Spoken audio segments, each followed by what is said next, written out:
ನಮೋ ವಿಷ್ಣುಪಾದಾಯ ಕೃಷ್ಣ ಕೃಷ್ಣ. ಹರೇ ಕೃಷ್ಣ. ಭಾಗವತ ತತ್ವಸಾರ ಸ್ಕಂದ 2 ಅಧ್ಯಾಯ 5. ಇದರಲ್ಲಿ ಸಕಲ ಕಾರಣಗಳ ಕಾರಣ, ಸಕಲ ಕಾರಣಗಳ ಕಾರಣ ಯಾರು? ಕೃಷ್ಣ. ಇದು ಹೇಗೆ ದೃಢಪಡುತ್ತೆ? ಬ್ರಹ್ಮ ಸಂಹಿತೆಯಲ್ಲಿ ದೃಢಪಡುತ್ತೆ, ಭಗವದ್ಗೀತೆಯಲ್ಲಿ ದೃಢಪಡುತ್ತೆ, ಶ್ರೀಮದ್ ಭಾಗವತಮಲ್ಲಂತೂ ಪೂರ್ತಿ ಕೃಷ್ಣಂದೇ. ಕೃಷ್ಣ ದೇವೋತ್ತಮ ಪರಮ ಪುರುಷ. ಇದಕ್ಕೆ ಹೇಳೋದು ಸಕಲ ವೇದಗಳ ಸಾರಾಂಶ ಶ್ರೀಮದ್ ಭಾಗವತಂ. ನಿಗಮ ಕಲ್ಪತರೋರ್ ಗಲಿತಂ ಫಲಂ ಶುಕಮುಖಾದಮೃತ ದ್ರವ ಸಂಯುತಂ. ನಿಗಮ ಅಂದ್ರೆ ವೇದಗಳು, ನಿಗಮ ಕಲ್ಪತರು ಎಲ್ಲ ವೇದಗಳ ಕಲ್ಪತರು ಯಾರು? ಶ್ರೀಮದ್ ಭಾಗವತಂ. ಇದರಲ್ಲಿ ದೃಢಪಡ್ತಾ ಇದೆ. ಬ್ರಹ್ಮದೇವರು ಹೇಳ್ತಿದ್ದಾರೆ ನಾರದ ಮುನಿ ಹೇಳ್ತಾರೆ, ನನ್ನ ಪ್ರೀತಿಯ ತಂದೆ ಬ್ರಹ್ಮದೇವರೇ, ನೀನು ಸೃಷ್ಟಿ ಮಾಡೋದ್ರಲ್ಲಿ ಎಷ್ಟು ಶಕ್ತಿಶಾಲಿಯಾಗಿದೆಯಾ, ಆದ್ರೂ ನೀನ್ ಯಾರನ್ನ ಒಬ್ಬರನ್ನ ಕುರಿತು ಧ್ಯಾನ ಮಾಡ್ತೀಯ, ಮಹಾ ತಪಸ್ಸನ್ನ ಆಚರಣೆ ಮಾಡ್ತೀಯ. ಇದನ್ನೆಲ್ಲ ನೋಡಿದಾಗ ನಮಗೆ ಆಶ್ಚರ್ಯ ಆಗುತ್ತೆ. ಏನ್ ಆಶ್ಚರ್ಯ ಆಗುತ್ತೆ ಅಂದ್ರೆ, ಬ್ರಹ್ಮದೇವರು ಯಾರನ್ನ ಕುರಿತು ತಪಸ್ ಮಾಡ್ತಾರೆ? ಬ್ರಹ್ಮದೇವರು ಇಡೀ ಸಕಲ ಬ್ರಹ್ಮಾಂಡಗಳ ಸೃಷ್ಟಿಕರ್ತ ಅಂತ ಅನ್ಸುತ್ತೆ. ಆದ್ರೆ ಬ್ರಹ್ಮತಾರೆ ನೋಡಪ್ಪ, ಭಗವಂತನ ಮಾಯಾಶಕ್ತಿ ಎಷ್ಟು ಪ್ರಭಾವ ಬೀರುತ್ತೆ ಅಂದ್ರೆ ನನಗೆ ಒಂದೊಂದ್ಸಲ ಅನುಮಾನ ಬಂದ್ಬಿಡುತ್ತೆ. ನಾನು ಮಾಯಲ್ಲಿ ಸಿಕ್ಕಾಕೊಂಡ್ಬಿಡ್ತೀನಿ ಒಂದೊಂದ್ಸಲ ಅಂತ ಹೇಳ್ತಾರೆ ಬ್ರಹ್ಮದೇವರು. ನಾರದ ಪ್ರಶ್ನೆ ಏನು? ನಿನಗೆಲ್ಲ ಗೊತ್ತಿದೆ, ಹೇಗಿದೆ? ಕರತಲಾ ಮಲಕ ಅಂಗೈಯಲ್ಲಿ ಲಿಕಾಯಿ. ದಯವಿಟ್ಟು ನೀನು ಈ ಸೃಷ್ಟಿ ಬಗ್ಗೆ ನನಗೆ ಹೇಳಬೇಕು. ಯಾರು ಕೇಳ್ತಾ ಇರೋದು? ಇದು ನಾರದ ಮುನಿಗಳು ತನ್ನ ತಂದೆ ಮತ್ತು ಗುರು ಬ್ರಹ್ಮದೇವರನ್ನ ಕೇಳ್ತಿದ್ದಾರೆ. ಬ್ರಹ್ಮೋವಾಚ, ಬ್ರಹ್ಮ ಏನ್ ಹೇಳ್ತಾರೆ? ಸಮ್ಯಕ್ ಕಾರಣಿಕಸ್ಯೇದಂ ವತ್ಸತೆ ವಿಕಿತ್ಸಿತಂ. ನೀನು ಎಲ್ಲರ ಅನುಕೂಲಕ್ಕಾಗಿ, ಎಲ್ಲರ ಒಳಿತಿಗಾಗಿ, ಎಲ್ಲರ ಮೇಲಿನ ಕರುಣೆಯಿಂದಾಗಿ, ಕಾರುಣಿಕ ಅಂದ್ರೆ ದಯಾಮಯ, ನಮ್ಮ ಮೇಲೆ ದಯ ಇಟ್ಟು ನೀನು ಪ್ರಶ್ನೆ ಕೇಳಿದ, ನನ್ನನ್ನು ಸೇರಿಸಿ ಅಂತ ಹೇಳ್ತಾರೆ. ಯದ್ ಅಹಂ ಚೋದಿತ ಸೌಮ್ಯ ಭಗವದ್ ವೀರ್ಯ ದರ್ಶನೇ. ಭಗವಂತನ ಅದ್ಭುತವನ್ನ, ಶಕ್ತಿಯನ್ನ ಈಗ ನಾನು ವರ್ಣನೆ ಮಾಡ್ತೀನಿ. ಗಮನ ಇಟ್ಟು ಕೇಳಿಸ್ಕೊಳ್ಳಿ. ಸೃಷ್ಟಿ, ನಾನು ಮೊನ್ನೆ ಎರಡು ದಿನ ಹೇಳ್ತಾ ಇದ್ದೆ, ನಮ್ಗೆ ಸೃಷ್ಟಿ ಕಾರ್ಯದ ಬಗ್ಗೆ ಕಿಂಚಿತ್ತಾದ್ರೂ ಅರ್ಥ ಆಯ್ತು ಅಂದ್ರೆ ಭಗವಂತನ ಮೇಲೆ ಪ್ರೀತಿ ಜಾಸ್ತಿ ಬರುತ್ತೆ, ಭಗವಂತನ ಮೇಲೆ ಸಖ್ಯ ಭಾವ ಜಾಸ್ತಿ ಬರುತ್ತೆ. ನನ್ನ ಫ್ರೆಂಡ್ ಯಾರು ಗೊತ್ತಾ? ಕೋಟ್ಯಾಂತರ ಬ್ರಹ್ಮದೇವರುಗಳನ್ನ ಸೃಷ್ಟಿ ಮಾಡಿರುವಂತವ್ರು ನನ್ನ ಫ್ರೆಂಡ್. ಸಖ್ಯ ಭಾವ ಬರುತ್ತೆ. ಓಕೆ, ಯಾವುದೋ ಒಂದು ಭಾವದಲ್ಲಿ ನಾವು ಕೃಷ್ಣ ಕನೆಕ್ಟ್ ಆಗ್ಬೇಕಾದ್ರೆ ನಾವು ಭಗವಂತನ ಅದ್ಭುತ ವೀರ್ಯ ದರ್ಶನೆ, ಭಗವದ್ ವೀರ್ಯ ದರ್ಶನೆ, ವೀರತ್ವ ಶೌರತ್ವ ಅಂತ ಹೇಳ್ತೀವಲ್ವಾ, ಭಗವಂತನ ಶಕ್ತಿನ ನೋಡ್ಬೇಕು ನಾವು, ಅವನು ಎಷ್ಟು ದೊಡ್ಡವನು ಅಂತ. ನೀನ್ ಹೇಳಿದ್ ಯಾವ್ದು ಸುಳ್ಳಲ್ಲಪ್ಪ, ಎಲ್ಲ ಸರಿ ಇದೆ. ಆದ್ರೆ ಇದೆಲ್ಲ ಮಾಡಿದವನು ದೇವತಮ ಪರಮ ಪುರುಷ, ಅವನನ್ನೇ ತಿಳ್ಕೊಳ್ಳದೆ ಇದ್ರೆ ಯಾರು ಈ ಜಗತ್ತಿನ ಓನರ್, ಬ್ರಹ್ಮಾಂಡಗಳ ಓನರ್, ಎಲ್ಲಾ ದೇವತೆಗಳಿಗೆ ಓನರ್, ಅವನ ಬಗ್ಗೆ ತಿಳ್ಕೊಳ್ಳಿಲ್ಲ ಅಂದ್ರೆ ಮತ್ತೆ ಇದು ಏನ್ ಪ್ರಯೋಜನ? ನಾವು ನಮ್ಮ ಅಪ್ಪನ ಬಗ್ಗೆನೆ ನಮ್ಗೆ ಗೊತ್ತಿಲ್ಲ ಅಂತಂದ್ರೆ ಮತ್ತೆ ಮಕ್ಳು ಅನ್ಸ್ಕೊಂಡು ಏನ್ ಪ್ರಯೋಜನ? ನಮಗದೆಲ್ಲ ಬೇಕಿಲ್ಲ, ನಾನು ಕೇಳಿದಾಗ ದುಡ್ಡು ಕೊಡ್ಬೇಕು ಅಷ್ಟೇ, ನಾನು ಎಂಜಾಯ್ ಮಾಡಾಗೆ ನಮ್ಮಪ್ಪ ದುಡ್ಡು ಕೊಡ್ಬೇಕು ಅಷ್ಟೇ, ಅಷ್ಟೇ ಗೊತ್ತು ನನಗೆ. ಯಾರಾದ್ರು ಮಕ್ಳು ಅಂತಾರ ಅಂತ ಅವ್ರನ್ನ? ಅಪ್ಪನ ಬಗ್ಗೆ ತಿಳ್ಕೊಳ್ಳದೆ, ಅಪ್ಪ ಎಷ್ಟು ದೊಡ್ಡವನು, ಎಷ್ಟು ಒಳ್ಳೆಯವನು, ಎಷ್ಟು ಕರುಣಾಮಯಿ, ಎಷ್ಟು ದಯಾಮಯ ಅಂತ ಗೊತ್ತಿಲ್ಲದೆ ನಾನು ಕೇಳಿದಾಗೆಲ್ಲ ದುಡ್ಡು ಕೊಡ್ಬೇಕು, ಇಲ್ಲ ನಮ್ಮಪ್ಪ ಸರಿ ಇಲ್ಲ. ಎಷ್ಟರ ಮಟ್ಟಿಗೆ ಸರಿ ಅದು? ಅದಕ್ಕೆ ಹೇಳ್ತಾರೆ, ಅವಿಜ್ಞಾಯ ಪರಮತ್ತ ಏತಾವತ್ವಂ ಯಥೋ ಹಿಮೇ. ಹೈಯೆಸ್ಟ್ ಪರಮ. ಅವಿಜ್ಞಾಯ ಅಂದ್ರೆ ತಿಳ್ಕೊಳ್ಳದೆ, ಅಪ್ಪನ ಬಗ್ಗೆ ತಿಳ್ಕೊಳ್ಳದೆ, ಮತ್ತ ಏತಾವತ್ವಂ, ನನಗಿಂತ ಯಾರು ಶಕ್ತಿಶಾಲಿ ಅಂತ ತಿಳ್ಕೊಳ್ಳದೆ ನಾವು ಭ್ರಮೆಲಿ ಇರ್ತೀವಿ. ಆಗುತ್ತೆ. ಇಲ್ಲಿಂದ ಶುರು ಮಾಡ್ತಾರೆ ಬ್ರಹ್ಮದೇವರು. ಫಸ್ಟ್ ಹೇಳದೆ ಸೃಷ್ಟಿ ಕಾರ್ಯ. ಭಗವಂತ ತನ್ನನ್ನ ವಿಸ್ತರಣೆ ಮಾಡ್ಕೊಳ್ತಾನೆ. ಪ್ರತಿಯೊಂದು ವಿಸ್ತರಣೆನೂ ಕೂಡ ಅದಕ್ಕೆ ಮೂಲ ಭಗವಂತ ಕೃಷ್ಣ. ಸರಿ, ವಿಸ್ತರಣೆ ಆಗ್ತಾ ಆಗ್ತಾ ಆಗ್ತಾ ಏನಾಗುತ್ತೆ, ಭಗವಂತ ಪುರುಷಾವತಾರಕ್ಕೆ ಬಂದ್ವಿ. ಪುರುಷಾವತಾರ ಈ ಪುರುಷ ಅವತಾರದಲ್ಲಿ ಮೊದಲನೇ ಅವತಾರ ಕಾರಣೋದಕಶಾಯಿ ವಿಷ್ಣು. ಓಕೆ, ಈ ಕಾರಣೋದಕಶಾಯಿ ವಿಷ್ಣು ಏನ್ ಮಾಡ್ತಾನೆ, ತನ್ನ ಗರ್ಭದಲ್ಲಿ ಎಲ್ಲವನ್ನು ಇಟ್ಕೊಂಡಿರ್ತಾನೆ, ಬ್ರಹ್ಮಾಂಡಗಳೆಲ್ಲ ಅವನ ಗರ್ಭದಲ್ಲಿ ಇರುತ್ತೆ. ಅವನು ಕಾರಣೋದಕ ಸಮುದ್ರದಲ್ಲಿ ಮಲಗಿರ್ತಾನೆ. ಎಲ್ಲಿದೆ ಅದು ಸಮುದ್ರ? ಯಾವುದು ಹಿಂದೂ ಮಹಾಸಾಗರನೋ ಪೆಸಿಫಿಕ್ ಮಹಾಸಾಗರನೋ ಅಲ್ಲ, ಅದಿರೋದು ಭೂಮಿಯಲ್ಲಿ. ಇಂಥ ಕೋಟಿ ಕೋಟಿ ಭೂಮಿಗಳು, ಕೋಟಿ ಕೋಟಿ ಬ್ರಹ್ಮಾಂಡಗಳು ಇರೋದು ಕಾರಣದ ಸಮುದ್ರದಲ್ಲಿ. ಇನ್ನೆಷ್ಟು ದೊಡ್ಡ ಸಮುದ್ರ ಅದು. ಹ್ಮ್ ಕಾರಣೋದಕ ಸಮುದ್ರ ಎಲ್ಲಿದೆ ಯಾರಿಗೂ ಗೊತ್ತಿಲ್ಲ. ಅಲ್ಲಿ ಭಗವಂತ ನಿದ್ರೆ ಮಾಡ್ತಾ ಇದ್ದಾನೆ. ಎಂತ ನಿದ್ರೆ? ಅದು ತಮೋಗುಣದ ನಿದ್ರೆ ಅಲ್ಲ. ನಿದ್ರೆ ತಮೋಗುಣದ ಲಕ್ಷಣ. ನಿದ್ರೆ, ಭ್ರಮೆ, ಪ್ರಮಾದ, ಆಲಸ್ಯ, ಈ ನಾಲ್ಕು ತಮೋಗುಣದ ಲಕ್ಷಣ. ಅದೇ ಕೃಷ್ಣ ಭಗವಂತನಿಗೆ ತಮೋಗುಣ ಇಲ್ಲ, ಅವನು ಯೋಗ ನಿದ್ರೆಯಲ್ಲಿ ಇರ್ತಾನೆ. ಏನ್ ಮಾಡ್ತಿರ್ತಾನೆ? ನಿದ್ರೆ ಮಾಡ್ತಾ ಕನ್ಸು ಕಾಣ್ತಾ ಇರ್ತಾನೆ? ಇಲ್ಲ. ಕಾರ್ಯ ಕಾರಣ ಕರ್ತೃತ್ವೇ ದ್ರವ್ಯ ಜ್ಞಾನ ಕ್ರಿಯಾಶಯ ಬದ್ನಂತಿ ನಿತ್ಯದ ಮುಕ್ತ ಮಾಯಿನಂ ಪುರುಷಂ ಗುಣ. ಏನ್ ಮಾಡ್ಬೇಕು ಸೃಷ್ಟಿಗೆ? ಮುಂದೆ ಯಾರನ್ನು ಸೃಷ್ಟಿ ಮಾಡ್ಬೇಕು, ಹೇಗ್ ಮಾಡ್ಬೇಕು, ಎಲ್ಲ ಲೆಕ್ಕ ಹಾಕ್ತಿರ್ತಾನೆ. ಭೌತಿಕ ಜಗತ್ತು ಸೃಷ್ಟಿ ಆಗುತ್ತೆ. ಅವನು ಐಹಿಕ ಗುಣಗಳಿಗೆ ಒಳಪಟ್ಟಿಲ್ಲ. ಅವನು, ನಾವು ಐಹಿಕ ಗುಣಗಳಿಗೆ ಒಳಪಟ್ಟಿರ್ತೀವಿ. ಆದ್ರೂ ಏನ್ ಮಾಡ್ತಾನೆ ಭಗವಂತ? ಸೃಷ್ಟಿ ಮಾಡಕ್ಕೆ, ಪಾಲನೆ ಮಾಡಕ್ಕೆ, ಲಯ ಮಾಡಕ್ಕೆ ತನ್ನನ್ನೇ ಗುಣಾವತಾರಗಳಾಗಿ ವಿಸ್ತರಣೆ ಮಾಡ್ಕೊಳ್ತಾನೆ.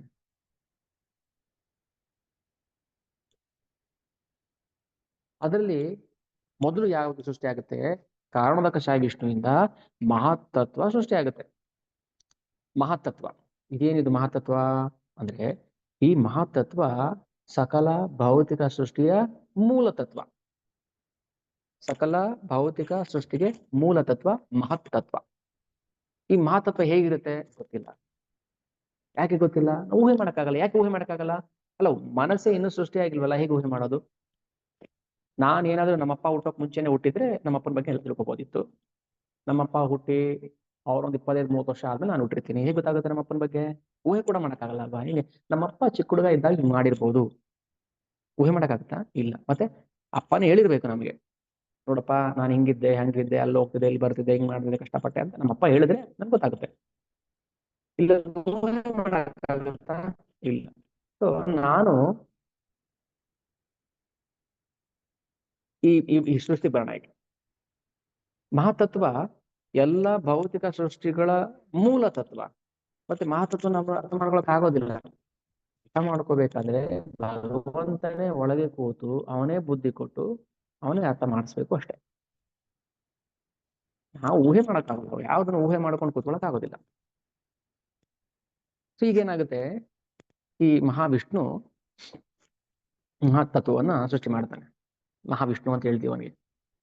ಕಾರಣದಕಶಾಯಿ ವಿಷ್ಣುವನ್ನ ಮಹಾವಿಷ್ಣು ಅಂತಾನೂ ಕರಿತೀವಿ. ಮಹಾವಿಷ್ಣು, ವಿಷ್ಣವೇ ವಿಷ್ಣವೇ ನಮಃ ಅಂತ ಹೇಳ್ತೀವಲ್ವಾ. ಈ ಮಹಾವಿಷ್ಣು ಭಗವಂತನ ಅಂಶದ ಒಂದು ಭಾಗ. ಬ್ರಹ್ಮ ಸಂಹಿತ ಯಸ್ಯೇಕ ನಿಶ್ವಸಿತ ಕಾಲಮತಾವಲಂಬ್ಯ ಜೀವಂತಿ ಲೋಮ ವಿಲಜಾ ಜಗದಂಡನ ಅಂತ.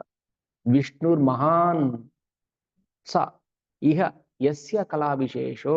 ಯಸ್ಯ ಕಲಾವಿಶೇಷ ಅಂದ್ರೆ ಯಾರ ಕಲಾ. ಕಲಾ ಅಂದ್ರೆ ಅಂಶದ ಒಂದು ಭಾಗ ಅಂತ.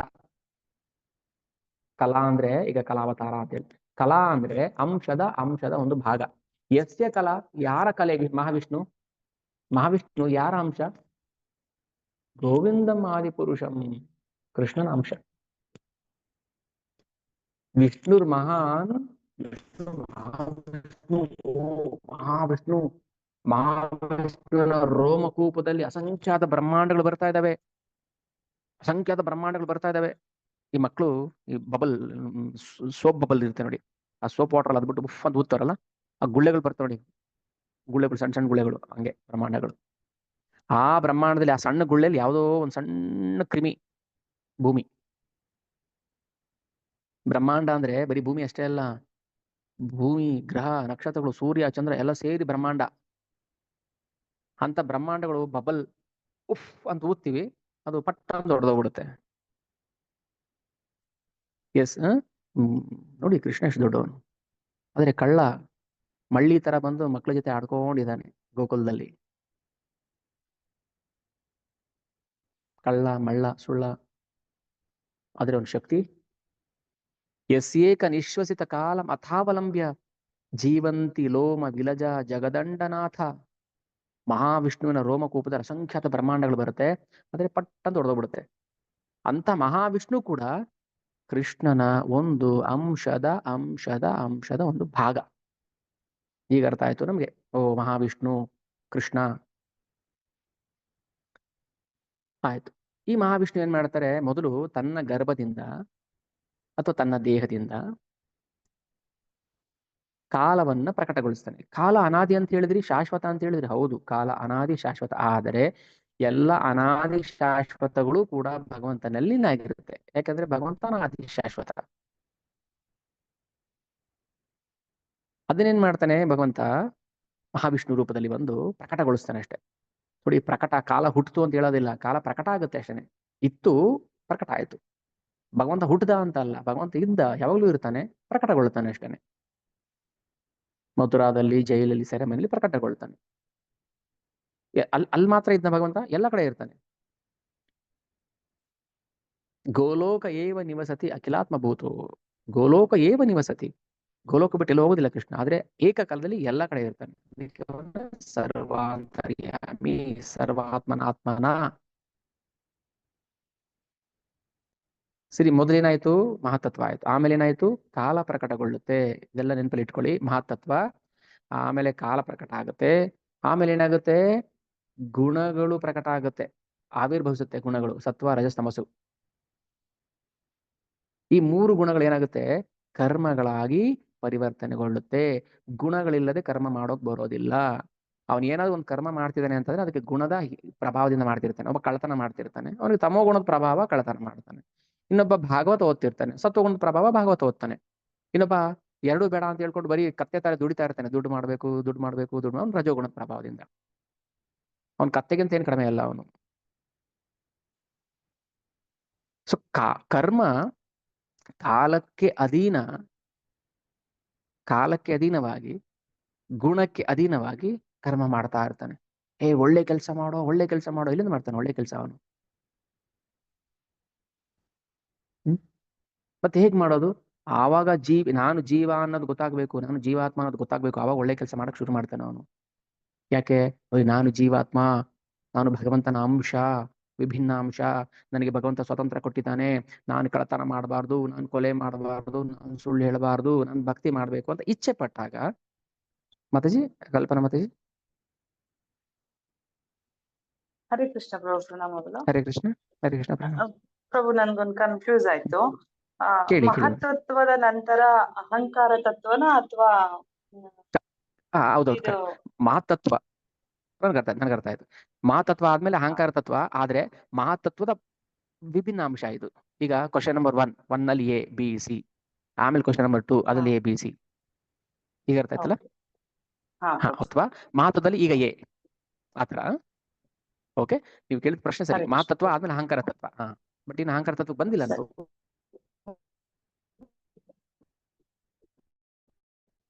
ಮಹತ್ತತ್ವ, ಓಕೆ, ಥ್ಯಾಂಕ್ ಯು.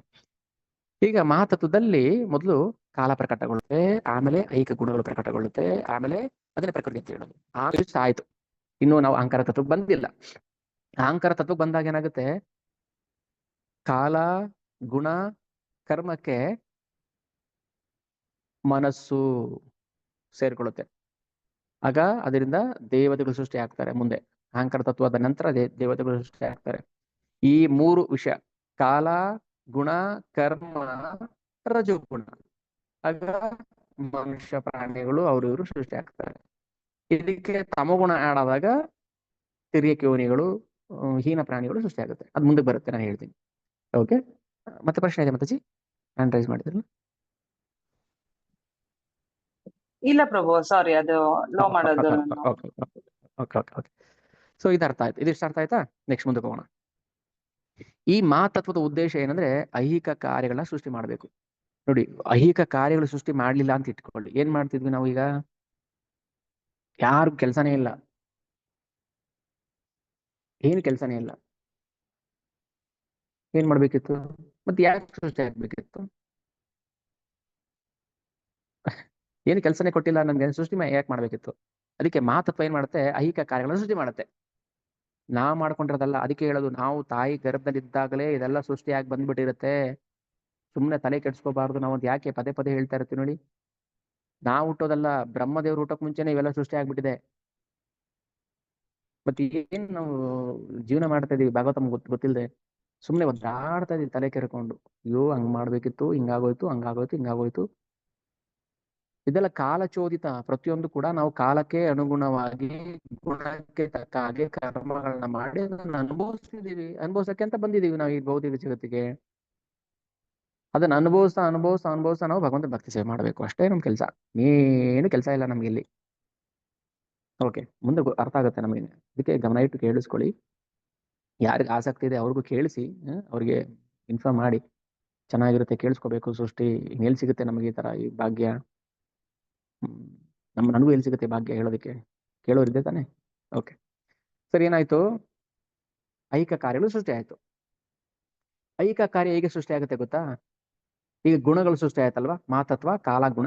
ಈ ಗುಣಗಳೇನ್ ಮಾಡುತ್ತೆ? ಸತ್ವ ಪ್ರಧಾನ, ಸತ್ವ ಪ್ರಧಾನ, ರಜ ತಮೋ ಇರುತ್ತೆ. ರಜ ಪ್ರಧಾನ, ಸತ್ವ ತಮ ಇರುತ್ತೆ. ತಮೋ ಪ್ರಧಾನ, ಸತ್ವ ರಜ ಇರುತ್ತೆ. ಈ ಮೂರು ಗುಣಗಳು ಮೂರಾಗಿ ವಿಭಿನ್ನ ಆಯಿತು. ಮತ್ತೆ ಆ 9 ಗುಣಗಳು ಮತ್ತೆ ಅದರಲ್ಲಿ ಸತ್ವ ರಜ ಪ್ರಧಾನ, ತಮ ಅಧೀನ, ಸತ್ವ ತಮ ಪ್ರಧಾನವಾಗಿರುತ್ತೆ. ಹೀಗೆ ಮಿಕ್ಸ್ ಕಾಂಬಿನೇಷನ್ ಆಗ್ತಾ ಏನಾಗುತ್ತೆ? 81 ಗುಣಗಳು ಬರುತ್ತೆ. ಈ 81 ಗುಣಗಳಿಗೆ ತಕ್ಕ ಹಾಗೆ ಒಂದು ಕರ್ಮಗಳು ಮಾಡ್ಲೇಬೇಕು, ಮಾಡ್ತಾನೆ. ಮಾಡಲೇಬೇಕು. ಯಾಕಂದ್ರೆ ನೈಹಿಕ ಶಿಕ್ಷಣಮಪಿ ಜಾತತಿಷ್ಠತೆ ಕರ್ಮಕೃತ ಕಾರ್ಯತೆ ಹಿ ಅವಶಃ. ಅವಶಃ ಅಂದ್ರೆ ಹೆಲ್ಪ್ಲೆಸ್. ಏನು ಮಾಡೋಕ್ಕಾಗಲ್ಲ, ಹೆಲ್ಪ್ಲೆಸ್. ನದಿಲಿ ಕೊಚ್ಕೊಂಡು ಹೋಗ್ತಾ ಇದ್ದಾನೆ, ನೋಡ್ತಾ ಇರ್ಬೇಕಷ್ಟೇನೆ. ಯಾಕಂದ್ರೆ ಹೆಲ್ಪ್ಲೆಸ್, ಏನು ಮಾಡೋಕ್ಕಾಗಲ್ಲ. ಕಡ್ಡಿ ಕೊಡಕ್ಕಾಗಲ್ಲ. ಅಲ್ಲಿ ಸಿಕ್ಕಾಕೊಂಡು ಸುಳಿಲ್ ಸಿಕ್ಕಾಕೊಂಡಿದ್ದಾನೆ. ಸೊ ಹಾಗೆ ನಾವು ನೋಡ್ತಾ ಇರ್ಬೇಕಷ್ಟೇ, ಈಗ ಮುಳುಗ್ತಾ ಇರತ್ತ. ಅದಕ್ಕೆ ಭಗವಂತ ಹೇಳ್ತಾನೆ ಗೀತೆಯಲ್ಲಿ. ಲಲಿತಾ ಮಾತಾಜಿ, ಹರೇ ಕೃಷ್ಣ. ಹರೇ ಕೃಷ್ಣ ಪ್ರಭುಜಿ. ಹರೇ ಕೃಷ್ಣ ಮಾತಾಜಿ. ಪ್ರಭುಜಿ, ಇದು ಸತ್ವ ಪ್ರಧಾನ ರಜು ಪ್ರಧಾನ ಹೇಳಿದ್ರಲ್ಲ, 81 ಯಾವ ತರ ಬರುತ್ತೆ ಇನ್ನೊಂದ್ಸತಿ ಹೇಳ್ತೀರಾ ಪ್ರಭುಜಿ? ಪ್ರಭುಪಾದರು ಒಂದು ಭಾವಾರ್ಥ ತೆಗಿತಾರೆ. ಅದನ್ನು ನಾವು ಯೋಚನೆ ಮಾಡಿ ಈ ತರ ಇರ್ಬೋದಾ ಅಂತ. 3 ಗುಣಗಳು ಪ್ರಧಾನ.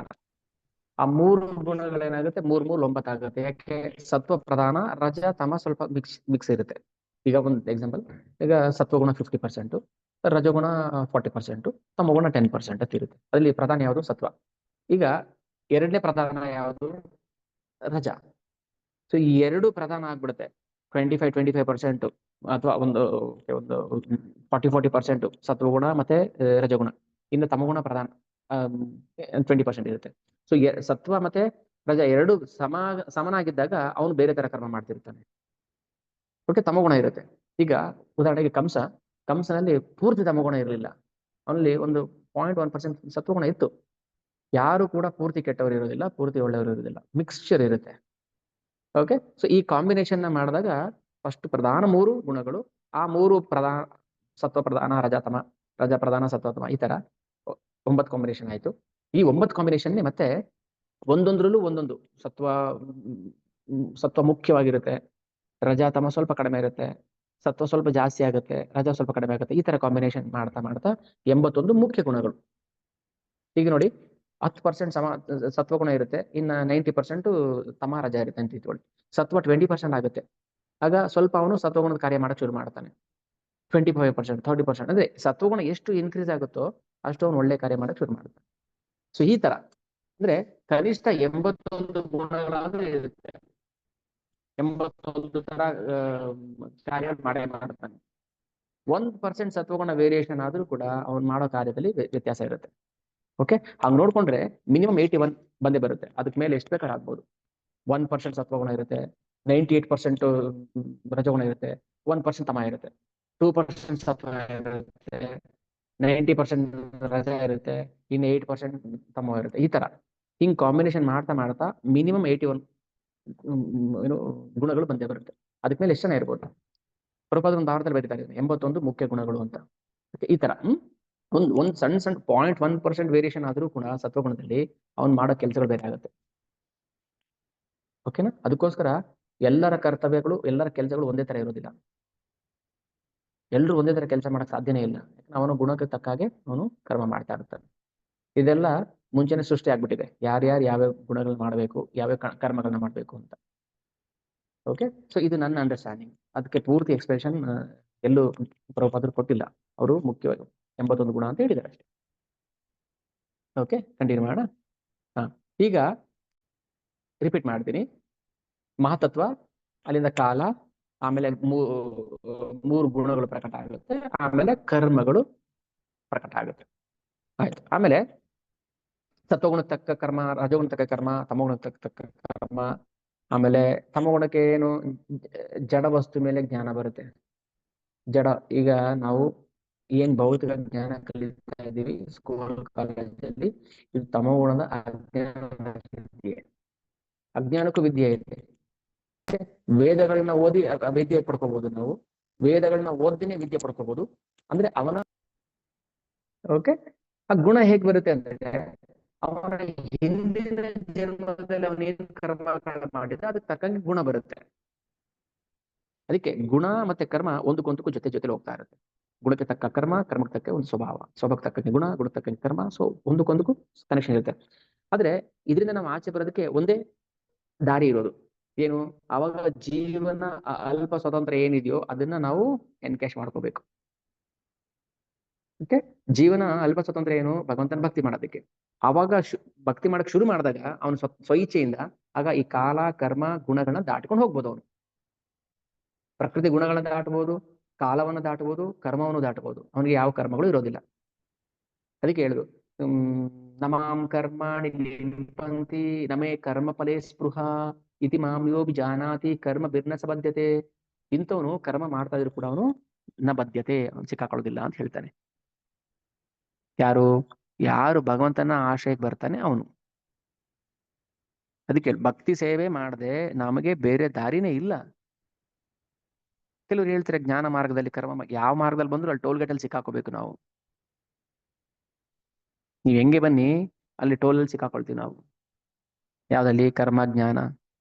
ಬಟ್ ಭಕ್ತಿ ಹಂಗಲ್ಲ, ಅದು ಟೋಲ್ ಗೇಟಿಗೆ ಸಿಕ್ಕಾಕೊಳ್ಳಲ್ಲ.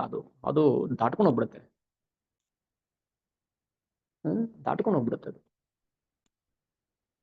ಅದಕ್ಕೆ ಪ್ರಕೃತಿ ಗುಣಗಳು, ಕಾಲ, ಕರ್ಮವನ್ನ ದಾಟ್ಕೊಂಡು ಹೋಗೋದಕ್ಕಿರೋ ಒಂದೇ ದಾರಿ ಭಕ್ತಿ. ಅದ್ ಮುಂದೆ ಬರುತ್ತೆ, ಬ್ರಹ್ಮದೇವರು ಹೇಳ್ತಾರೆ. ನೆಕ್ಸ್ಟ್ ಇಷ್ಟ ಆಯ್ತಲ್ವಾ? ಈಗ ಇದು ಮಹತ್ತತ್ವದ ಬಗ್ಗೆ ಆಯ್ತು. ಈಗ ಅಹಂಕಾರ ತತ್ವ ನಂಬರ್ 1 ಮಹತ್ತತ್ವ. ಮಹತ್ತತ್ವದಲ್ಲಿ ಕಾಲ, ಕರ್ಮ, ಗುಣ ಆಯ್ತು. ಅಹಂಕಾರ ತತ್ವ. ಈ ಅಹಂಕಾರ ತತ್ವ ಏನ್ ಮಾಡುತ್ತೆ, ಗುಣಗಳು ಆಲ್ರೆಡಿ ಇದೆ, ಗುಣಗಳನ್ನ ಆಲ್ರೆಡಿ ಸೃಷ್ಟಿ ಮಾಡಿದ್ದಾನೆ. ಈ ಗುಣಗಳಿಗೆ ಅಹಂಕಾರ ತತ್ವ ಮಿಕ್ಸ್ ಆಗುತ್ತೆ, ರೂಪಾಂತರ ಆಗುತ್ತೆ. ಈಗ ಹಾಲಿದೆ, ಸಕ್ಕರೆ ಇದೆ, ನೀವು ಕಾಫಿ ಪುಡಿ ಹಾಕಿದ್ರೆ ಕಾಫಿ ಆಗುತ್ತೆ, ಟೀ ಪುಡಿ ಹಾಕಿದ್ರೆ ಟೀ ಆಗುತ್ತೆ. ಓಕೆ, ಈಗ ಹಾಲ್ ರೆಡಿ ಇದೆ, ಸಕ್ಕರೆ ರೆಡಿ ಇದೆ, ಗುಣ ರೆಡಿ ಇದೆ, ಕಾಲ ಇದೆ, ಕರ್ಮ ರೆಡಿ ಇದೆ. ಇದಕ್ಕೆ ಅಹಂಕಾರ ತತ್ವ ಮಿಕ್ಸ್ ಆಯ್ತು ಅಂತ ಇಟ್ಕೊಳ್ಳಿ, ಏನಾಗುತ್ತೆ ಆಗ ವಿಕಸನ ಶಕ್ತಿ. ವಿಕಸನ ಅಂದ್ರೆ ನಾನು ದಡ್ಡ, ನಾನು ಅಜ್ಞಾನಿ, ನಾನು ಮೂರ್ಖ, ನಾನು ಬುದ್ಧಿವಂತ ಆಗ್ಬೇಕು, ನಾನು ಅಭಕ್ತ, ಭಕ್ತನಾಗಬೇಕು, ನಾನು ದಡ್ಡ, ನಾನು ಬುದ್ಧಿವಂತ ಆಗ್ಬೇಕು ಅನ್ನೋದು ಬರುತ್ತೆ. ವಿಕಸನ ಶಕ್ತಿ ಬರುತ್ತೆ. ಇಲ್ಲಾಂದ್ರೆ ನಾನು ದಡ್ಡ ಅನ್ನೋದೇ ಗೊತ್ತಿಲ್ಲ ಅಂದ್ರೆ, ನಾನು ಮೂರ್ಖ ಅನ್ನೋದೇ ಗೊತ್ತಿಲ್ಲ ಅಂತಂದ್ರೆ, ನಾನು ಯಾರಂತ ನನಗೆ ಗೊತ್ತಿಲ್ಲ, ನಾವೇನ್ ಮಾಡ್ತೀವಿ? ನೆಕ್ಸ್ಟ್ ಅಹಂಕಾರ ತತ್ವ ಸೃಷ್ಟಿ ಆಯ್ತು. ಈ ಅಹಂಕಾರ ತತ್ವದಲ್ಲಿ ಸತ್ವ, ರಜಸ್ಸು, ತಮಸ್ಸು ಗುಣ ಮಿಶ್ರಣ ಆಗುತ್ತೆ. ಅದೇ ಹಾಲಿಗೆ, ಅಷ್ಟೇ ಕ್ವಾಂಟಿಟಿ ಹಾಲಿಗೆ ನೀವು 1 ಸ್ಪೂನ್ ಕಾಫಿ ಪುಡಿ ಜಾಸ್ತಿ ಹಾಕ್ತೀರಾ ಅಂತ ಇಟ್ಕೊಳ್ಳಿ, ಏನಾಗುತ್ತೆ ಅದು? ನಾವು ಟೀ ಕಾಫಿ ಕುಡಿಯೋದಿಲ್ಲ, ಕುಡಿಬಾರ್ದು.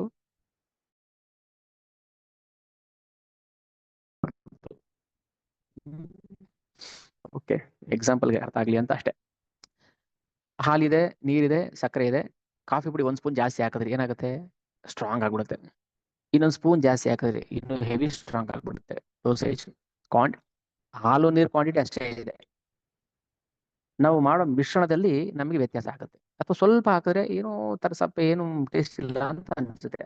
ಹಾಗೆ ಅಹಂಕಾರ ತತ್ವಗಳನ್ನ ಐಹಿಕ ಶಕ್ತಿಯ ವಿಕಸನ, ಐಹಿಕ ಸೃಷ್ಟಿಯ ಜ್ಞಾನ, ಚಟುವಟಿಕೆಗಳಿಗೆ ನೀಡುವ ಮಾರ್ಗದರ್ಶನ ಬುದ್ಧಿ, ಹೀಗೆ 3. ಓಕೆ, ಕನ್ಫ್ಯೂಷನ್ ಆದ್ರೆ ದಯವಿಟ್ಟು ಕೇಳಿ, ತೊಂದರೆ ಇಲ್ಲ, ಮಧ್ಯದಲ್ಲೇ ಕೇಳಿ. ಓಕೆ, ಎಷ್ಟು ಅರ್ಥ ಮಾಡ್ಸಕ್ ಸಾಧ್ಯ ನನಗಾಗತ್ತೋ ಅಷ್ಟನ್ನು ಪ್ರಯತ್ನ ಮಾಡ್ತೀನಿ. ಈಗ ಅಹಂಕಾರ ತತ್ವ ಮತ್ತೆ ರಿಪೀಟ್ ಮಾಡ್ತೀನಿ. ಈ ಅಹಂಕಾರ ತತ್ವ ರೂಪಾಂತರ ಆಗುತ್ತೆ. ಈಗ ಹೆಂಗೆ ಹಾಲು ಕಾಫಿ ಕುಡಿ ಕಾಫಿ ಆಯ್ತೋ ರೂಪಾಂತರ ಆಗುತ್ತೆ. ಹಂಗಂತ ಹಾಲಿನ ಏನು ಅಸ್ತಿತ್ವ ಇದೆ, ಹಾಲಿನ ಅಸ್ತಿತ್ವ ಇದೆ, ನೀರಿನ ಅಸ್ತಿತ್ವ ಇದೆ, ಸಕ್ಕರೆ ಅಸ್ತಿತ್ವ ಇದೆ, ಕಾಫಿ ಪುಡಿ ಅಸ್ತಿತ್ವನೂ ಇದೆ. ಆದ್ರೆ ಅದು ರೂಪಾಂತರ ಆಗ್ಬಿಟ್ಟಿದೆ ಅಷ್ಟೇ. ಹಾಲಿತ್ತು ಕಾಫಿ ಆಗೋಯ್ತು. ಈಗ ಅಹಂಕಾರ ತತ್ವನ ಏನ್ ಮಾಡ್ತಾರೆ, 3 ಸತ್ವ ರಜಸ್ ತಮಸ ಗುಣಗಳು ಅಂತ ಕರೀತಾರೆ. ಸತ್ವ ಅಹಂಕಾರ, ರಾಜಸ ಅಹಂಕಾರ, ತಾಮಸ ಅಹಂಕಾರ ಅಂತ ಹೇಳ್ತೀವಿ ನಾವು. ತಾಮಸ ಅಹಂಕಾರ ಅಂದ್ರೆ ಮಿಥ್ಯ, ನಾನೇ ದೇವ್ರು, ನನ್ ಬಿಟ್ರೆ ಇನ್ನೊಬ್ರಿಲ್ಲ, ಇದು ತಾಮಸ ಅಹಂಕಾರ. ನೋಡಿ, ಅಹಂಕಾರಕ್ಕೆ ತಾಮಸ ಗುಣ ಸೇರಿದ್ರೆ ಏನಾಗುತ್ತೆ, ದುರಹಂಕಾರ ಬರುತ್ತೆ, ಮಿಥ್ಯ ಅಹಂಕಾರ ಬರುತ್ತೆ. ಆಮೇಲೆ ಸಾತ್ವಿಕ ಅಹಂಕಾರ ಏನ್ ಮಾಡುತ್ತೆ, ಐಹಿಕ ಸೃಷ್ಟಿ ಜ್ಞಾನ. ಈಗ ಹೇಗಾಯ್ತು, ಈಗ ನಮ್ಗೆಲ್ಲ ಸತ್ವಗುಣ ಇರೋದಕ್ಕೆ ನಾವು ಇವತ್ತು ಭಾಗವತ ಶ್ರವಣ ಮಾಡ್ತಾ ಇದೀವಿ. ಇನ್ನೊಂದು ಸ್ಟೆಪ್ ದಾಟ್ಬಿಟ್ರೆ ನಮಗೆ ಭಗವಂತ ಅನುಗ್ರಹ ಮಾಡ್ಬಿಡ್ತಾನೆ. ಇನ್ನೊಂದು ಸ್ಟೆಪ್, ಬಟ್ ಈ ಒಂದು ಸ್ಟೆಪ್ ದಾಟಕ್ಕೆ ಕಷ್ಟಪಡ್ಬೇಕು. ಇಲ್ಲಿಂದ ಎಳ್ಕೊಂಡ್ ಬಂದಿದೀವಿ ತಮೋಗುಣದಿಂದ. ಇನ್ನೂ ಇರುತ್ತೆ ತಮೋಗುಣ, ರಜೋಗುಣ ಇರುತ್ತೆ, ಇಲ್ಲ ಅಂತ ಅಲ್ಲ. ಸತ್ವಗುಣ ಬಂದ್ರು ಕೂಡ ಇನ್ನು ರಜ ತಮ ಇರುತ್ತೆ. ಇದನ್ನ ದಾಟ್ಕೊಂಡು ಹೋದ್ರೆ ಮಾತ್ರ ವಿಶುದ್ಧ ಸತ್ವಗುಣ. ಅದಕ್ಕೆ ವಸುದೇವ ಶಬ್ದಿತಂ ಅಂದ್ರೆ ವಿಶುದ್ಧ ಸತ್ವಗುಣ. ಆ ಗುಣಕ್ಕೆ ಹೋದಾಗ ನಮಗೆ ಭಗವಂತ ಕಾಣಿಸ್ತಾನೆ, ಮಲ್ಕೊಳ್ತಾನೆ, ಎಲ್ಲ ಮಾಡ್ತಾನೆ. ಇವಾಗ ಆಗಲ್ಲ. ಆ ಹಂತ ದಾಟಬೇಕು ಅಂತಾನೆ ಭಾಗವತಂ ಶ್ರವಣ ಮಾಡಿ ಓದಿ ಅಂತ ಹೇಳ್ತಾ ಇರೋದು. ಓಕೆ, ಈಗ ಪ್ರತಿಯೊಬ್ಬರು ಕೂಡ ಅಹಂಕಾರ ತತ್ವಕ್ಕೆ ಬದ್ಧರಾಗಿರ್ತೀವಿ ನಾವೆಲ್ಲರೂ. ಈಗ ಯಾರಾದ್ರು ನೀವು ನಿನ್ನೆ ಏನ್ ಪ್ರಸಾದ ತಗೊಂಡ್ರಿ ಅಂದ್ರೆ, ನಿನ್ನೆ ನಾನು ಅನ್ನ ಸಾಂಬಾರ್ ತಿಂದೆ ಅಂತ ಹೇಳ್ತೀವಿ. ನಿನ್ನೆ ನಾನು ಹೊರಗಡೆ ಹೋಗಿದ್ದೆ ಅಂತ ಹೇಳ್ತೀವಿ. ನಾನು ಅನ್ನೋದು ಗೊತ್ತಿಲ್ಲ ಅಂದ್ರೆ ಏನ್ ಮಾಡ್ತೀರಿ ನೀವು? ಈಗ ನಾನು ಅನ್ನೋದು ಗೊತ್ತಿಲ್ಲ ನಿಮಗೆ, ಏನ್ ಹೇಳಿ ಉತ್ತರ ಏನ್ ಕೊಡ್ತೀರಾ? ನಾನು ಯಾರಂತಾನೆ ಗೊತ್ತಿಲ್ಲ, ಹೋಗ್ರಿ, ನನಗೆ ನಾನು ಏನ್ ತಿಂದೆ ನನಗೆ ಗೊತ್ತಿಲ್ಲ. ಮತ್ತೆ ಬದುಕಿದ್ದು ಏನ್ ಪ್ರಯೋಜನ ಆಯ್ತು? ಅಹಂಕಾರ ತತ್ವ ಬೇಕು. ಆದ್ರೆ ಆ ಅಹಂಕಾರ ತತ್ವ ವಿಶುದ್ಧ ಸತ್ವಗುಣದಲ್ಲಿದ್ದಾಗ ನಾನು ಭಗವಂತನ ಅಂಶ, ನಾನು ಭಗವಂತನ ಸೇವಕ, ನಾನು ವೈಷ್ಣವರ ಸೇವಕ, ನಾನು ದಾಸರ ದಾಸ ಅಂತ ಬರುತ್ತೆ. ರಜೋಗುಣ ಬಂದಾಗ ನಾನು ಡಾಕ್ಟರ್, ನಾನು ಇಂಜಿನಿಯರ್, ನಾನು ಇಂಥವ್ರ ಗಂಡ, ನಾನು ಇಂಥವ್ರ ಮಗ ಅಂತ ಬರುತ್ತೆ ರಜೋಗುಣದಲ್ಲಿ. ತಮೋಗುಣದಲ್ಲಿ ಬಂದಾಗ ಅಹಂಕಾರ ನಾನೇ ಯಜಮಾನ, ಈಶ್ವರೋಹಂ ನಾನೇ ಈಶ್ವರ, ಅಹಂ ಭೋಗಿ ನಾನೇ ಭೋಗಿ, ಸಿದ್ಧೋಹಂ ನಾನೇ ಸಿದ್ಧಿವಂತ. ಬಲ ಅಹಂಕಾರ ಇತ್ತು. ಈಗ ನಮ್ಮಲ್ಲಿ ಯಾವ ಅಹಂಕಾರ ಇದೆ ನೋಡ್ಕೋಬೇಕು. ಸತ್ವ ಅಹಂಕಾರ ಇದೆಯೋ, ರಜ ಅಹಂಕಾರ ಇದೆಯೋ, ತಮ್ಮ ಅಹಂಕಾರ ಇದೆಯೋ ತಿಳ್ಕೋಬೇಕು. ಓಕೆ, ಯಾರಿಗೆ ಭಗವಂತನ ಬಗ್ಗೆ ತಿಳ್ಕೋಬೇಕು ಅನ್ನೋ ಇಚ್ಛೆ ಬರುತ್ತೆ ಅವರು ಸಾತ್ವಿಕ ಅಹಂಕಾರದಲ್ಲಿ ಇರ್ತಾರೆ. ನಾನು ಭಗವಂತನ ಬಗ್ಗೆ ತಿಳ್ಕೋಬೇಕು, ನಾನು ಅನ್ನೋದು ಬಿಡಕ್ಕಾಗಲ್ಲ, ನಾನು ಅಂತ ಬಿಡಕ್ ಆಗೋದೇ ಇಲ್ಲ, ನಾನು ಇರಬೇಕು ಅಲ್ಲಿ. ಅದೇ ನಾನೇ ಆಗಬಾರ್ದು ಅಷ್ಟೇ. ಅದು ಕೊಂಬು ಸೇರಿಸಬಾರ್ದು, ಅದಕ್ಕೆ ಕೊಂಬು ಬಾಲ ಸೇರಿಸಬಾರ್ದು. ನಾನು ಓಕೆ, ಅರ್ಥ ಆಯ್ತಾ? ಅಹಂಕಾರ ಇಲ್ಲದೆ ಮನುಷ್ಯ ಇಲ್ಲವೇ ಇಲ್ಲ. ಭಗವಂತ ಸೃಷ್ಟಿ ಮಾಡ್ಬಿಟ್ಟಿದ್ದಾನೆ ಅಹಂಕಾರನ. ನಾವು ಮಿಥ್ಯಾ ಅಹಂಕಾರವನ್ನು ಸೃಷ್ಟಿ ಮಾಡ್ಕೊಂಡಿದೀವಿ ಅಷ್ಟೇನೆ. ಹೇಗೆ? ಈಗ ಕಂಪ್ನಿಯವರು ಕ್ವಾರ್ಟರ್ಸ್ ಕಟ್ಕೊಡ್ತಾರೆ ನಮಗೆ. ಕೆಲವು ಎಂಪ್ಲಾಯ್ಸ್ ಏನ್ ಮಾಡ್ತಾರೆ, ಅದು ಆಸ್ ಇಟ್ ಇಸ್ ಹೇಗಿದೆಯೋ ಆಗಿಲ್ಲ, ಅದಕ್ಕೊಂಚೂರು ಕೊಂಬು ಬಾಲ, ಒಂಚೂರು ಶೆಲ್ಟ್ರು, ಕಾರ್ ಶೆಡ್ಡು ಅದು ಇದು ಮಾಡ್ಕೊಂಡ್ಬಿಡ್ತಾರೆ. ಮಾಡ್ಕೋಬಹುದು, ಏನ್ ತೊಂದರೆ ಇಲ್ಲ. ಭಗವಂತ ಅಹಂಕಾರವನ್ನು ಸೃಷ್ಟಿ ಮಾಡಿದ್ದಾನೆ. ನಾವೇನ್ ಮಾಡ್ತೀವಿ, ಅದಕ್ಕೆ ಕೊಂಬು ಬಾಲ ಒಕ್ಕಳ ಎಲ್ಲ ಸೇರಿಸ್ಕೊಂಡ್ಬಿಡ್ತೀವಿ. ನಾನು ಹೋಗೇನಾಯ್ತು, ನಾನೇ ಆಗೋಯ್ತು. ಕ್ವಾರ್ಟರ್ಸ್ ಇದ್ದಿದ್ದೇನಾಯ್ತು, ಪರ್ಸನಲ್ ಮನೆ ಆಗೋಯ್ತು. ಒಳಗಡೆ ಆಲ್ಟ್ರೇಷನ್ ಮಾಡಿಸ್ಕೊಂಡು, ಇದು ಈ ರೂಮ್ ಸರಿ ಇಲ್ಲ, ಈ ಗೋಡೆ ಸರಿ ಇಲ್ಲ, ಹಂಗ್ ಸರಿ ಇಲ್ಲ, ಹಿಂಗ್ ಸರಿ ಅಂತೆಲ್ಲ ಆಲ್ಟ್ರೇಷನ್ ಮಾಡಿ ಏನ್ ಮಾಡ್ತೀವಿ, ಸ್ವಂತ ಮನೆ ತರ ಮಾಡ್ಕೊಂಡ್ಬಿಡ್ತೀವಿ ನಮ್ಗೆ ಇಷ್ಟ ಬಂದಂಗೆ. ಹಾಗೇನೆ ಭಗವಂತ ಮೂಲ ಅಹಂಕಾರ ತತ್ವವನ್ನು ಕೊಟ್ಟಿದ್ದಾನೆ. ನಾವೇನ್ ಮಾಡ್ತೀವಿ, ಅದಕ್ಕೆ ಕೊಂಬು ಬಾಲ ಸೇರಿಸ್ಕೊಂಡು ಮಿಥ್ಯ ಅಹಂಕಾರ, ನಾನೇ ಈಶ್ವರೋಹಂ ಹಂಭೋಗಿ ಸಿದ್ಧೋಹಂ ಬಲವಾನ್ ಸುಖಿ. ಅದಕ್ಕೆ ಈ ಅಹಂಕಾರ ಭಗವಂತನ ಬಗ್ಗೆ ಕೇಂದ್ರಿತವಾಗಿರಬೇಕು. ನಾನು ಅದೇ ಹೇಳಿದಲ್ಲ, ನಾನು ಭಗವಂತನ ದಾಸ, ನಾನು ವೈಷ್ಣವ ದಾಸ, ನಾನು ಭಗವಂತನ ಸೇವಕ, ನಾನು ಭಗವಂತನ ಅಂಶ. ಈ ನಾನು ಭಗವಂತನಿಗೆ ಕೇಂದ್ರೀಕೃತವಾದಾಗ ಮಾತ್ರ ಇದನ್ನ ಮೂಲ ಅಹಂಕಾರ ತತ್ವ ಅಂತ ಕರಿತೀವಿ. ಓಕೆನಾ? ಕ್ಲಿಯರ್ ಆಯ್ತಾ ಇದು? ರಜಾಗುಣ ತಮಗುಣ ಹಾಗೇನೆ, ನಾನು ಹೋಗಿ ನಾನೇ ಆಗೋಗುತ್ತೆ. ಆದ್ರೆ ಈ ನಾನು ಹೋಗಿ ಯಾಕೆ ನಾನೇ ಆಗೋಯ್ತು? ಅದಕ್ಕೆ ಭಗವಂತ ಮಾಯೆಯನ್ನ ಸೃಷ್ಟಿ ಮಾಡ್ದ. ಓ ಮೈ ಗಾಡ್, ಅವಳು ಬೇರೆ ಇದ್ದಾಳ ಜೊತೆಲಿ? ಅವಳಿದ್ರೆ ಮತ್ತೆಲ್ಲ ಕಿರಿಕೆ ಮಾಡೋದು. ನಾನು ಹೋಗಿ ಏನಾಯ್ತು, ನಾನೇ ಆಗೋಯ್ತು. ಮಕ್ಷಿಕಾಪುರ. ಮಕ್ಷಿಕಾಪುರ ಯಾವ್ದು ಗೊತ್ತಿದ್ಯಾ ಯಾರಿಗಾದ್ರು? ಮಕ್ಷಿಕಾಪುರ ಈಗಿನ ಮೆಕ್ಸಿಕೋ. ಆಮೇಲೆ ಡಾರ್ಜಿಲಿಂಗ್, ದುರ್ಜಯಲಿಂಗ. ಡಾರ್ಜಿಲಿಂಗ್ ಅಲ್ಲಿ ಶಿವ ದೇವಸ್ಥಾನ ಇತ್ತು. ನಮ್ಮ ಬ್ರಿಟಿಷ್ ಮೇಧಾವಿಗಳಿಗೆ ದುರ್ಜಯಲಿಂಗ ಬರ್ದೆ, ಅದು ಡಾರ್ಜಿಲಿಂಗ ಆಗೋಯ್ತು. ವಿಕೃತಿ ಆಗೋಯ್ತು. ಮೆಕ್ಸಿಕೋ. ಅಸ್ತ್ರಾಲಯ, ರಾವಣಪುರದ ಅಂದ್ರೆ ಲಂಕಾಪುರದ ಅಸ್ತ್ರಾಲಯ, ಅವನ ವೆಪನ್ಸ್ ಇಡಕ್ಕೆ ಒಂದು ಗೋಡೌನ್ ಮಾಡ್ಕೊಂಡಿದ್ದ. ಯಾವುದದು ಅಸ್ತ್ರಾಲಯ? ಆಸ್ಟ್ರೇಲಿಯಾ. ಇದೆಲ್ಲ ವಿವರಣೆ ಕೊಡ್ತಾರೆ, ನಮ್ಗೆ ಶಾಕ್ ಆಗುತ್ತೆ. ಲವಪುರ, ಯಾವ ದೇಶವನ್ನ ಶ್ರೀರಾಮಚಂದ್ರನ ಮಗ ಲವ ಆಡಳಿತ ಮಾಡಿದ್ನೋ ಅದು ಲಾಹೋರ್ ಆಯ್ತು. ಗಾಂಧಾರಪುರ ಏನಾಯ್ತು? ಕಂದಹಾರ ಆಯ್ತು.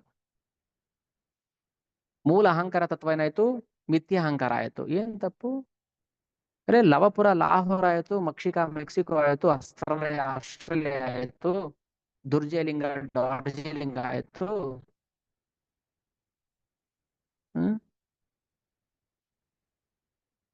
ಮೂಲ ಅಹಂಕಾರ ತತ್ವ ಯಾಕೆ ಮಿಥ್ಯ ಅಹಂಕಾರ ಆಗ್ಬಾರ್ದು?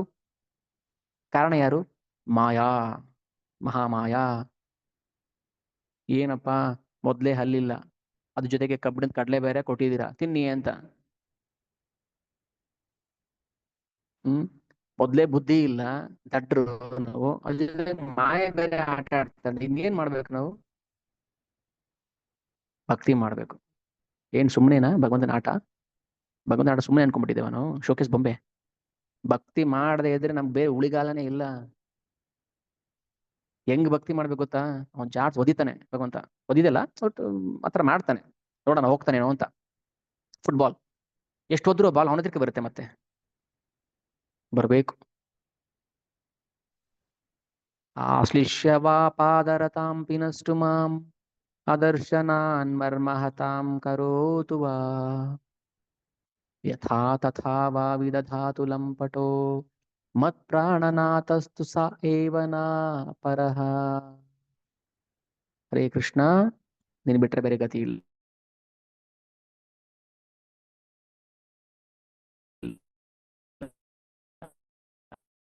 ಏನಪ್ಪಾ ನಿನ್ನ ಲೀಲೆಗಳು, ಇಷ್ಟೆಲ್ಲ ಮಾಡಿದೀಯ ನೀನು, ನನ್ಗೆ ಗೊತ್ತೇ ಆಗ್ಲಿಲ್ಲ. ಬಂದ್ಬಿಡುತ್ತೆ. ನಾವೆಲ್ಲಿದ್ದೀವಿ?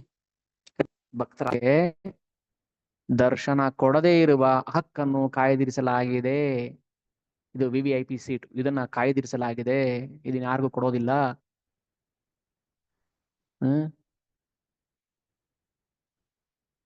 ಹೈ ಡೊನೇಷನ್ ಕೊಡೋರ್ಗೆ ಮಾತ್ರ ಅದು ಸೀಟ್ ರಿಸರ್ವೇಶನ್ ಆಗಿದೆ ಅಂತ ಹೇಳ್ತಾರಲ್ಲ, ಹಾಗೆ ಭಗವಂತ ನನಗೆ ಯಾರು ಪ್ರೀತಿ ಕೊಡ್ತಾರೋ ಅವ್ರಿಗೆ ಆ ಸೀಟ್ ರಿಸರ್ವೇಶನ್. ಕಂಡ್ಕೊಂಡವ್ರಿಗೆಲ್ಲ ಸೀಟ್ ಕೊಡಕ್ಕಾಗತ್ತಾ? ಕಂಡ್ಕೊಂಡವರೆಲ್ಲ ಹೋಗಿ ತಿರುಪತಿ ತಲೆ ಬೋಳ್ಸ್ಕೊಂಡು ನನಗೆ ಅದು ಕೊಟ್ಬಿಡ್ತಾನ ಭಗವಂತ? ತಿರುಪತಿಗೆ ಹೋಗಿ ತಲೆ ಬೋಳ್ಸೋಕ್ ಮುಂಚೆ ಫಸ್ಟ್ ಸೃಷ್ಟಿ ಕಾರ್ಯ ತಿಳ್ಕೊಂಡು ಹೋಗಿ. ಇವ್ನು ಹೋಗ್ಬಾರ್ದು ಯಾರು ಮತ್ತೆ ಸುಮ್ಮನೆ ಅದು ಕೊಡು ಇದು ಕೊಡು ಯಾಕೆ ಟಾರ್ಚರ್ ಮಾಡ್ತಿಲ್ಲ ಅವನಿಗೆ? ಪಾಪ ನಿಂತಿದ್ದಾನೆ ಕೆಲವೊಂದ್ ಕಡೆ, ನನ್ನ ಭಕ್ತರಿಗೆ ದರ್ಶನ ಕೊಡ್ಬೇಕು ಅಂತ ನಿಂತಿದ್ದಾನೆ. ನಾವು ಹೋಗಿ ಯಾಕೆ ಕಾಟ ಕೊಡ್ಬೇಕು ಅವನಿಗೆ? ಇಂಜೆಕ್ಷನ್ ದಿನ ಹೋಗೋದು ಚುಚ್ಚೋದು ಬರೋದು, ದಿನ ಹೋಗೋದು ಚುಚ್ಚೋದು ಬರೋದು, 3 ತಿಂಗಳಿಗೂ. ಹೋಗ್ಬಾರ್ದು. ಭಗವಂತ ಯಾರು ಅಂತ ತಿಳ್ಕೊಳ್ಳದೆ ಹೋಗ್ಬಾರ್ದು ಭಗವಂತನ ಹತ್ರಕ್ಕೆ. ಯಾರು ಕೃಷ್ಣನ ಬಗ್ಗೆ ಗೊತ್ತಿಲ್ಲ ಅಂದ್ರೆ ಹೋಗ್ಬಾರ್ದು ದೇವಸ್ಥಾನಕ್ಕೆ. ನೀವು ಮಡ್ಲಕ್ಕಿ ತಗೊಂಡು, ಉದ್ದಿನ ವಡೆ ಹಾರ ತಗೊಂಡು, ತೋಮಾಲೆ ಹಾರ ತಗೊಂಡು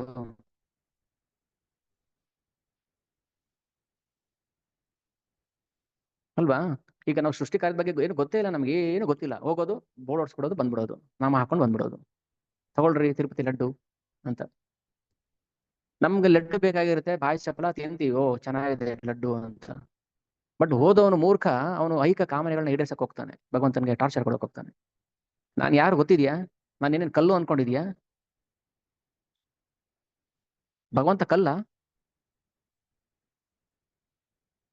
ಏನು ಗೊತ್ತಿಲ್ಲ ನಮಗೆ ಭಗವಂತನ ಬಗ್ಗೆ. ನಾವು ಹೋಗ್ತೀವಿ, ಭಗವಂತನ ಟಾರ್ಚರ್ ಮಾಡ್ತೀವಿ. ಹೆಂಗ್ ಮಾಡಬಾರ್ದು, ಹೋಗ್ಬಾರ್ದು ನಾವು ದೇವಸ್ಥಾನಕ್ಕೆ. ಫಸ್ಟ್ ಶಪಥ ಮಾಡಿ, ನಾನು ಇನ್ಮೇಲೆ ದೇವಸ್ಥಾನಕ್ಕೆ ಹೋಗೋದಾಗಿದ್ರೆ ಭಗವಂತನ ಬಗ್ಗೆ ತಿಳ್ಕೊಂಡೇ ಹೋಗ್ತೀನಿ. ಉದ್ದವ್ರಿಗೆ ಹೇಳಿ ಕಳಿಸ್ತೇನೆ, ನೋಡು ಕಲಿಯುಗದಲ್ಲಿ ಮಹಾಮೂರ್ಖರು ಬರ್ತಾರೆ, ಈ ಮೂರ್ಖರು ಏನ್ ಮಾಡ್ತಾರೆ ಅಂದ್ರೆ, ಕೃಷ್ಣ ಹೇಳಿದ ಮಾತನ್ನ ಹೇಳ್ತಾ ಇರೋದು ಉದ್ದವನಿಗೆ. ಹೃದಯಸ್ಥನಾದ ಪರಮಾತ್ಮನಾದ ನನ್ನನ್ನ ತಿಳಿದುಕೊಳ್ಳದೆ ಸುಮ್ಮನೆ ಸುಮ್ಮನೆ ಗುಡಿ ಸುತ್ತಾರೆ. ಅಂಥವ್ರಿಗೆ ನಾನು ದರ್ಶನವನ್ನ ಕೊಡುವುದಿಲ್ಲ. ದರ್ಶನ ಆಯ್ತು ಸರ್, ದರ್ಶನ ಆಯ್ತು ಸರ್, 6 ಗಂಟೆ ಕ್ಯೂನಲ್ಲಿ ನಿಂತ್ಕೊಂಡೆ, ಒದ್ದಾಡ್ಕೊಂಡು ದರ್ಶನ ಆಯ್ತು. ನಿನಗೆ ಅವನ್ ದರ್ಶನ ಆಗಿರ್ಬೋದು, ಅವನು ನಿಮ್ಗೆ ದರ್ಶನ ಕೊಟ್ಟಿರೋದಿಲ್ಲ. ಯಾಕಂದ್ರೆ ಇಲ್ಲಿ ಹೇಳ್ತಾರೆ ನೋಡಿ, ಭಕ್ತೇತರನಿಗೆ ದರ್ಶನ ಕೊಡದಿರುವ ಹಕ್ಕನ್ನು ಭಗವಂತ ಕಾಯ್ದಿಟ್ಟುಕೊಂಡಿದ್ದಾನೆ. ಯೋಗ ಮಾಯ ಶಕ್ತಿಯ ಕಾರ್ಯದಿಂದ ಈ ಹಕ್ಕನ್ನು ಮೂಢೋಯಂ ನಾಭಿಜಾನಾತಿ. ಮೂಢೋಯಂ ನಾಭಿಜಾನಾತಿ ಲೋಕೋ ಮಾಮಜಮವ್ಯಂ ಅವಜಾನಂತಿ ಮಾಂ ಮೂಢ ಮಾನುಷಿಂ ತನುಮಾಶ್ರಿತಃ ಪರಂ ಭಾವಮಜಾನಂತ ಮಮ ಭೂತ ಮಹೇಶ್ವರ. ಗೊತ್ತಿಲ್ಲ ಅವ್ರಿಗೆ.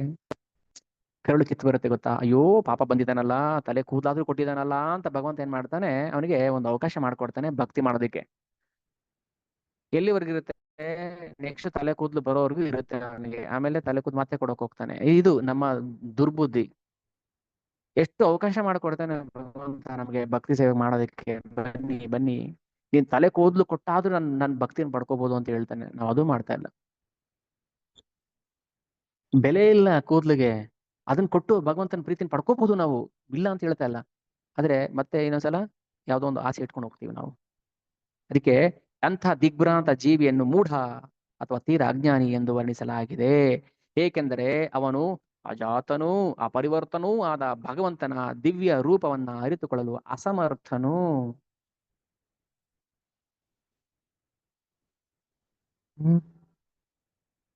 ಮತ್ತೆ ಸೃಷ್ಟಿ ಕಾರ್ಯ ನಮ್ಗೆ ಗೊತ್ತಿಲ್ಲ ಅಂದ್ರೆ ನಾವು ಅದಕ್ಕೆ ಹೇಳಿದ್, ಕ್ಲಾಸ್ ಜಾಯಿನ್ ಆಗಿ ಏನೋ ಒಂದಿಷ್ಟು ವಿಷಯ ತಿಳ್ಕೊಂಡಂಗ ಆಗುತ್ತೆ ಭಗವಂತನ ಬಗ್ಗೆ. ಇಲ್ಲ, ಆಸಕ್ತಿ ಇಲ್ಲ ನಮಗೆ.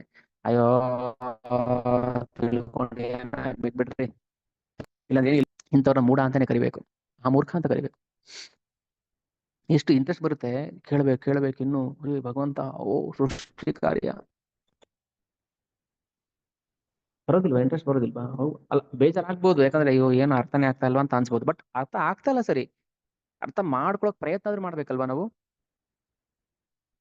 ಸರಿ, ಓಕೆ. ಆಮೇಲೆ ಏನ್ ಮಾಡ್ತಾನೆ ಭಗವಂತ, ಈ ಅಹಂಕಾರ ತತ್ವದ ನಂತರ ಪಂಚಮಹಾಭೂತಗಳನ್ನು ಸೃಷ್ಟಿ ಮಾಡ್ತಾನೆ.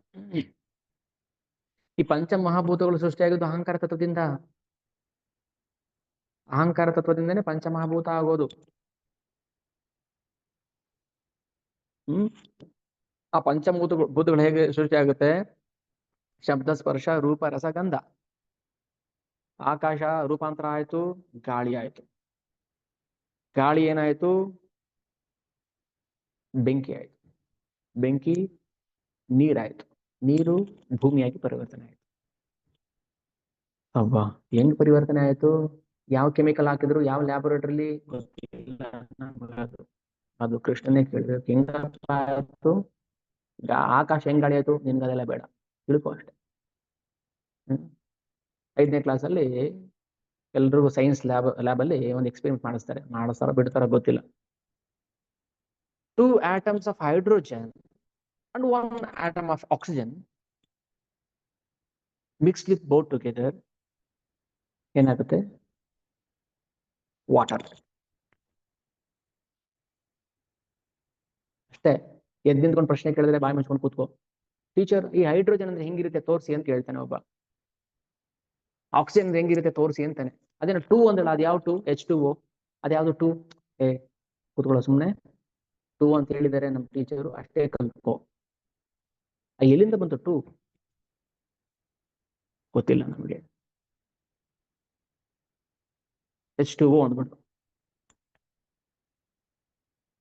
ಎಲ್ಲಿಂದ ಬಂತು ಗೊತ್ತಿಲ್ಲ, ಕೃಷ್ಣನಿಗೆ ಕೇಳಬೇಕು. ಅದೇನ್ ಕೃಷ್ಣ ಅಷ್ಟೊಂದೇನು ಹೇಳ್ದೆ ಇಲ್ಲ, ಗಾಡಿ ಅಂತೆ, ಗಾಡಿ ಅಂತೆ, ಹೆಂಗೆ ಅದು? ಅಹಂ ಸರ್ವಸ್ಯ ಪ್ರಭವ ಮತ್ತ ಸರ್ವಂ ಪ್ರವರ್ತತೆ. ಇಷ್ಟೇ ತಿಳ್ಕೊ ನೀನು, ಎಲ್ಲ ಭಗವಂತನಿಂದನೇ ಸೃಷ್ಟಿ ಆಗುತ್ತೆ. ಅಷ್ಟು ತಿಳ್ಕೊಪ್ಪ ಸಾಕು, ಬೇರೆ ತಿಳ್ಕೊಳಕ್ ಹೋಗ್ಬೇಡ. ದಂಡ 10.8. ಅಹಂ ನಾನು ಸರ್ವಸ್ಯ ಪ್ರಭವ, ಎಲ್ಲದರ ಹುಟ್ಟಿಗೆ ನಾನೇ ಕಾರಣ. ಬ್ರಹ್ಮ, ಶಿವ, ರುದ್ರ, ಮರುತಗಣಗಳು, ಅವರು ಇವರು ಎಲ್ಲರೂ ನನ್ನ. ಅದಕ್ಕೆ ನಾನು ದೇವೋತ್ತಮ ಪರಮ ಪುರುಷ. ನಿಮಗೆ ಮಾಯೆ ಚೆನ್ನಾಗಿ ತಲೆ ಮೇಲೆ ಕೂತ್ಕೊಂಡ್ಬಿಟ್ಟಿದ್ದಾಳೆ, ತಲೆ ಮೇಲೆ ಕೂತ್ಬಿಟ್ಟಿದ್ದಾನೆ, ಅದಕ್ಕೆ ನನ್ನ ಮರ್ತ್ಬಿಟ್ಟಿದ್ದೀರ ನೀವು. ಏನ್ ಸಮಸ್ಯೆ ಏನಿಲ್ಲ ಇಲ್ಲಿ.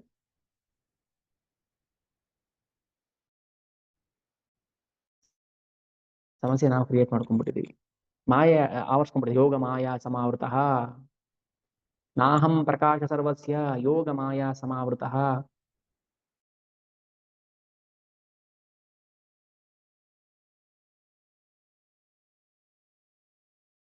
ಮಾಡ್ಕೊಂಡ್ಬಿಟ್ಟಿದ್ದೆ ನಾನು, ಯಾರು ನನ್ನ ನೋಡ.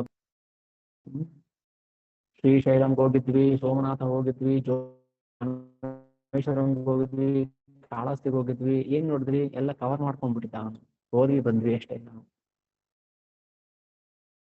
ಭಗವಂತ ಪ್ರತಿಯೊಬ್ಬರ ಹೃದಯದಲ್ಲಿ ಇದ್ದಾನೆ ಅಂತ ತಿಳ್ಕೊಂಡು ಹೋದ್ರೆ ಮಾತ್ರ ಸಾರ್ಥಕ ಆಗತ್ತೆ, ಇಲ್ಲದೆ ವ್ಯರ್ಥ ಆಗತ್ತೆ. ನಮ್ದೇನು ಆಸೆ ಇಟ್ಕೊಂಡು ಹೋಗ್ಬಾರ್ದು. ಅದಕ್ಕೋಸ್ಕರ ಕೃಷ್ಣ ಹಂ ಸರ್ವಸ್ಯ ಪ್ರಭವ ಇತಿ ಮತ್ವಾ ಭಜಂತೆ ಮಾ ಬುಧ ಭಾವ ಸಮನ್ವಿತ. ಈ ಪದಕ್ಕಿದೆ ಅರ್ಥ, ಈ ಶ್ಲೋಕಕ್ಕೆ. ತಿಳ್ಕೊಂಡು ಹೋಗಿಯಪ್ಪ. ಇತಿ ಮತ್ವಾ ಭಜಂತೆ ಮಾ ಬುಧ ಭಾವ ಸಮನ್ವಿತ. ಕೃಷ್ಣ ಎಲ್ಲದರ ಮೂಲ ಸೃಷ್ಟಿಕರ್ತ. ಅಹಂ ಸರ್ವಸ್ಯ ಪ್ರಭವ. ಸರಿ, ಇದಾಯ್ತು. ನೆಕ್ಸ್ಟ್ ಮನಸ್ಸನ್ನ ಸೃಷ್ಟಿ ಮಾಡ್ಬೇಕಲ್ಲ. ಹೇಗೆ ಸೃಷ್ಟಿ ಮಾಡ್ತಾರೆ? ಇದಕ್ಕೆ ವೈಕಾರಿಕ ಸೃಷ್ಟಿ, ತೇಜಸ್ ಸೃಷ್ಟಿ ಅಂತ ಎರಡು ಹೇಳ್ತಾರೆ. ವೈಕಾರಿಕ ಸೃಷ್ಟಿ ಅದೆಲ್ಲ ಹೇಳ್ಬೇಕೋ ಬೇಡವೋ, ಅರ್ಥ ಆಗುತ್ತೋ ಬಿಡುತ್ತೋ, ಹೇಳ್ತಾ ಇರ್ತೀನಿ ನಾನು, ನೀವು ಕೇಳ್ತಾ ಇರಿ. ಗೊಂದಲ ಮಾತ್ರ ಮಾಡ್ಕೋಬಾರ್ದು ಅಷ್ಟೇ. ಎಲ್ಲೋದ್ರು ಮತ್ತೆ ಹಸು ಕರು ತನ್ನ ಹತ್ರ ತಾಯಿ ಹತ್ರಕ್ಕೆ ಬರುತ್ತೆ. ಕಾಡಲ್ಲೆಲ್ಲ ಕಡೆ ಮೇಯ್ಕೊಂಡು ಅದು ಕೊನೆಗೆ ಕೊಟ್ಟಿಗೆಗೆ ಬಂದಾಗ ಅದರ ಅಮ್ಮನ ಹತ್ರಕ್ಕೆ ಹೋಗುತ್ತೆ. ಅದೊಂದು ಮಾತ್ರ ಕನ್ಫರ್ಮ್ ಆಗಿ ಇಟ್ಕೊಳ್ಳಿ, ಓಕೆನಾ? ಸುತ್ತಾಡ್ಸಿ ಎಲ್ಲೋ ಕರ್ಕೊಂಬಂದು ಬಿಟ್ಟೆ ಅಂತ ಅನಿಸ್ಬಾರ್ದು. ಕೃಷ್ಣ ಹತ್ರಕ್ಕೆ ಬರ್ಬೇಕು ನಾವು ಮತ್ತೆ, ಬೇರೆ ಆಪ್ಷನ್ ಇಲ್ಲ, ಒಂದೇ ದಾರಿ ಇರೋದು. ವೈಕಾರಿಕ ಸೃಷ್ಟಿ. ಇದೇನಾಗುತ್ತೆ, ಇದು ನಾನು ಹೇಗೆ ಹೇಳ್ಬೇಕು, ಹೇಗೆ ಅರ್ಥ ಮಾಡಿಸ್ಬೇಕು ನನಗೆ ಗೊತ್ತಾಗ್ತಾ ಇಲ್ಲ. ವೈಕಾರಿಕ ಸೃಷ್ಟಿ ಪ್ರಯತ್ನ ಅಂತ ಮಾಡ್ತೀನಿ.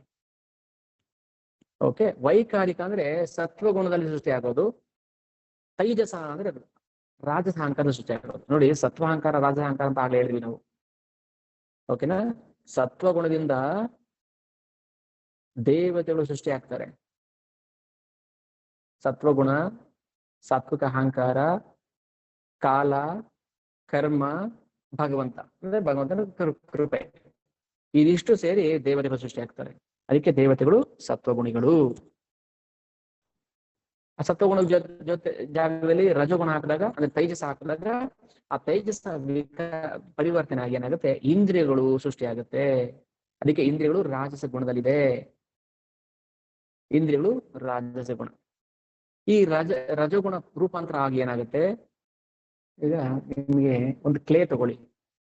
ಆ ಕ್ಲೇನ ನೀವು ಹೆಂಗಾದ್ರೂ ಏನು ಅದಕ್ಕೆ ಶೇಪ್ ಕೊಡಿ, ಓಕೆ? ಅದಕ್ಕೊಂದು ಟೆಂಪ್ಲೇಟ್ ಇರುತ್ತೆ. ಆ ಟೆಂಪ್ಲೇಟ್ ಹಾಕ್ಬಿಟ್ರೆ, ಈಗ ಕತ್ತೆ ಟೆಂಪ್ಲೇಟ್ ಇದ್ರೆ ಕತ್ತೆ ಆಗ್ಬಿಡುತ್ತೆ, ಕುದುರೆ ಟೆಂಪ್ಲೇಟ್ ಹಾಕಿದ್ರೆ ಕುದುರೆ ಆಗ್ಬಿಡುತ್ತೆ, ಹಸು ಟೆಂಪ್ಲೇಟ್ ಹಾಕಿದ್ರೆ ಹಸು ಟೆಂಪ್ಲೇಟ್ ಆಗ್ಬಿಡುತ್ತೆ, ಹಸು ಫಾರ್ಮ್ ಆಗ್ಬಿಡುತ್ತೆ. ಹಾಗೆ ರಜಗುಣ ರೂಪಾಂತರ ಆಗಿ ಮಾತಾಜಿ. ಹರೇ ಕೃಷ್ಣ ಪ್ರಭುಜಿ. ಹರೇ ಕೃಷ್ಣ. ಸತ್ವಗುಣ ಪ್ಲಸ್ ಸಾತ್ವಿಕ ಅಹಂಕಾರ ಪ್ಲಸ್ ದೇವತೆಗಳಾಗೋದಕ್ಕೆ ಇನ್ನೇನ್ ಹೇಳಿದ್ರೆ ಕೃಪೆ.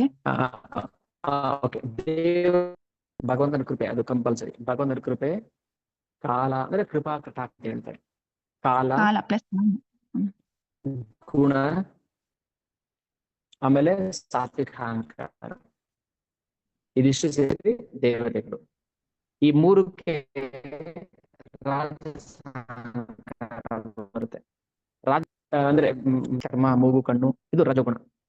ರಾಜಸ ಅಹಂಕಾರ, ಗುಣ, ಕಾಲ, ಭಗವಂತನ ಕೃಪೆ, ಇದಿಷ್ಟು ಸೇರಿದ್ರೆ ಏನಾಗುತ್ತೆ? ಇಂದ್ರಿಯಗಳಾಗುತ್ತೆ. 10 ಕರ್ಮೇಂದ್ರಿಯ, 10 ಜ್ಞಾನೇಂದ್ರಿಯ, ಕಿವಿ, ಚರ್ಮ, ಮೂಗು, ಕಣ್ಣು, ನಾಲಿಗೆ, ಬಾಯಿ, ಕೈ, ಜನನೇಂದ್ರಿಯ, ಕಾಲು, ಇವೆಲ್ಲ ರಾಜಸ ಅಹಂಕಾರ. ಬುದ್ಧಿ ಕೂಡ ರಾಜಸ. ಅದಕ್ಕೆ ನಮ್ಮ ಬುದ್ಧಿಯಿಂದ ಭಗವಂತನ ಯಾಕೆ ಕಾಣಕ್ಕಾಗಲ್ಲ? ಅದು ರಾಜಸ. ಅದಕ್ಕೆ ಆಯ್ತು. ಈಗ ಇಷ್ಟೆಲ್ಲ ಸೇರಿದ ಮೇಲೆ ಏನಾಗುತ್ತೆ? ಮತ್ತೆ ಕ್ಲಿಯರ್ ಆಯ್ತಾ? 4 ಮೂಲಭೂತ ಅಂಶಗಳು. ಓಕೆ, ಅದೇ ವಿಕಾರ ಆಗ್ತಾ ಇರುತ್ತೆ, ಅದೇ ಚೇಂಜಸ್, ವಿಕಾರ ಆಗ್ತಾ. ಈಗ ಒಂದು ಏಷ್ಯನ್ ಪೇಂಟ್ ಅಂಗಡಿಗೆ ಹೋಗ್ತೀರಾ, ಅವ್ನು ಯಾವ್ದೋ ಒಂದು ಕಲರ್ ಕೋಡ್ ಒಂದು ಮಿಕ್ಸ್ ಮಾಡ್ತಾನೆ. ಮಿಕ್ಸ್ ಮಾಡಿದ್ರೆ ಕಲರ್ ಚೇಂಜ್ ಆಗ್ಬಿಡುತ್ತೆ ಅಲ್ವಾ? ಕಲರ್ ಚೇಂಜ್ ಆಗ್ಬಿಡುತ್ತೆ. ಸೊ ಅಂದ್ರೆ ಒಂದು ಸಣ್ಣ ಡ್ರಾಪ್ ಆಗ್ತಾ ಕಲರ್ ಚೇಂಜ್ ಆಗುತ್ತೆ. ಹಾಗೆ ಸಣ್ಣ ಬದಲಾವಣೆ, ಪರಿವರ್ತನೆ ಕೂಡ ನಮ್ಮಲ್ಲಿ ಗುಣಗಳನ್ನ ಬದಲಾವಣೆ ಮಾಡ್ತಾ ಇರುತ್ತೆ. ರಾಜಸ ಗುಣ, ಸಾತ್ವಿಕ ಗುಣ, ತಮ ಗುಣ ಅಂತ, ತಮಸ ಗುಣ. ಇಷ್ಟೆಲ್ಲ ಸೇರಿ ಬ್ರಹ್ಮದೇವರು ಹೇಳ್ತಾರೆ ಇವೆಲ್ಲ ಸೃಷ್ಟಿಗೊಂಡ ಭಾಗಗಳು. ಅದಕ್ಕೆ ವೈಕಾರಿಕ ಮತ್ತೆ ತೈಜಸ, ಸಾತ್ವಿಕ ಅಹಂಕಾರನ ಸೃಷ್ಟಿ ಆದದ್ದು ಮತ್ತೆ ರಾಜಸ ಅಹಂಕಾರನ ಸೃಷ್ಟಿ ಆದದ್ದು ಅಂತ. ಆಮೇಲೆ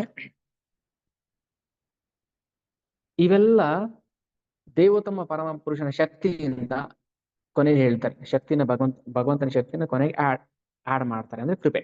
ದೇವೋತ್ತಮ ಪರಮ ಪುರುಷನ ಶಕ್ತಿಯಿಂದ ಇವೆಲ್ಲವೂ ಒಟ್ಟಾಗಿ ಜೋಡಣೆಗೊಂಡು ಈ ಬ್ರಹ್ಮಾಂಡವು ಸೃಷ್ಟಿಯ ಪ್ರಾಥಮಿಕ ಮತ್ತು ಆನುಷಂಗಿಕ,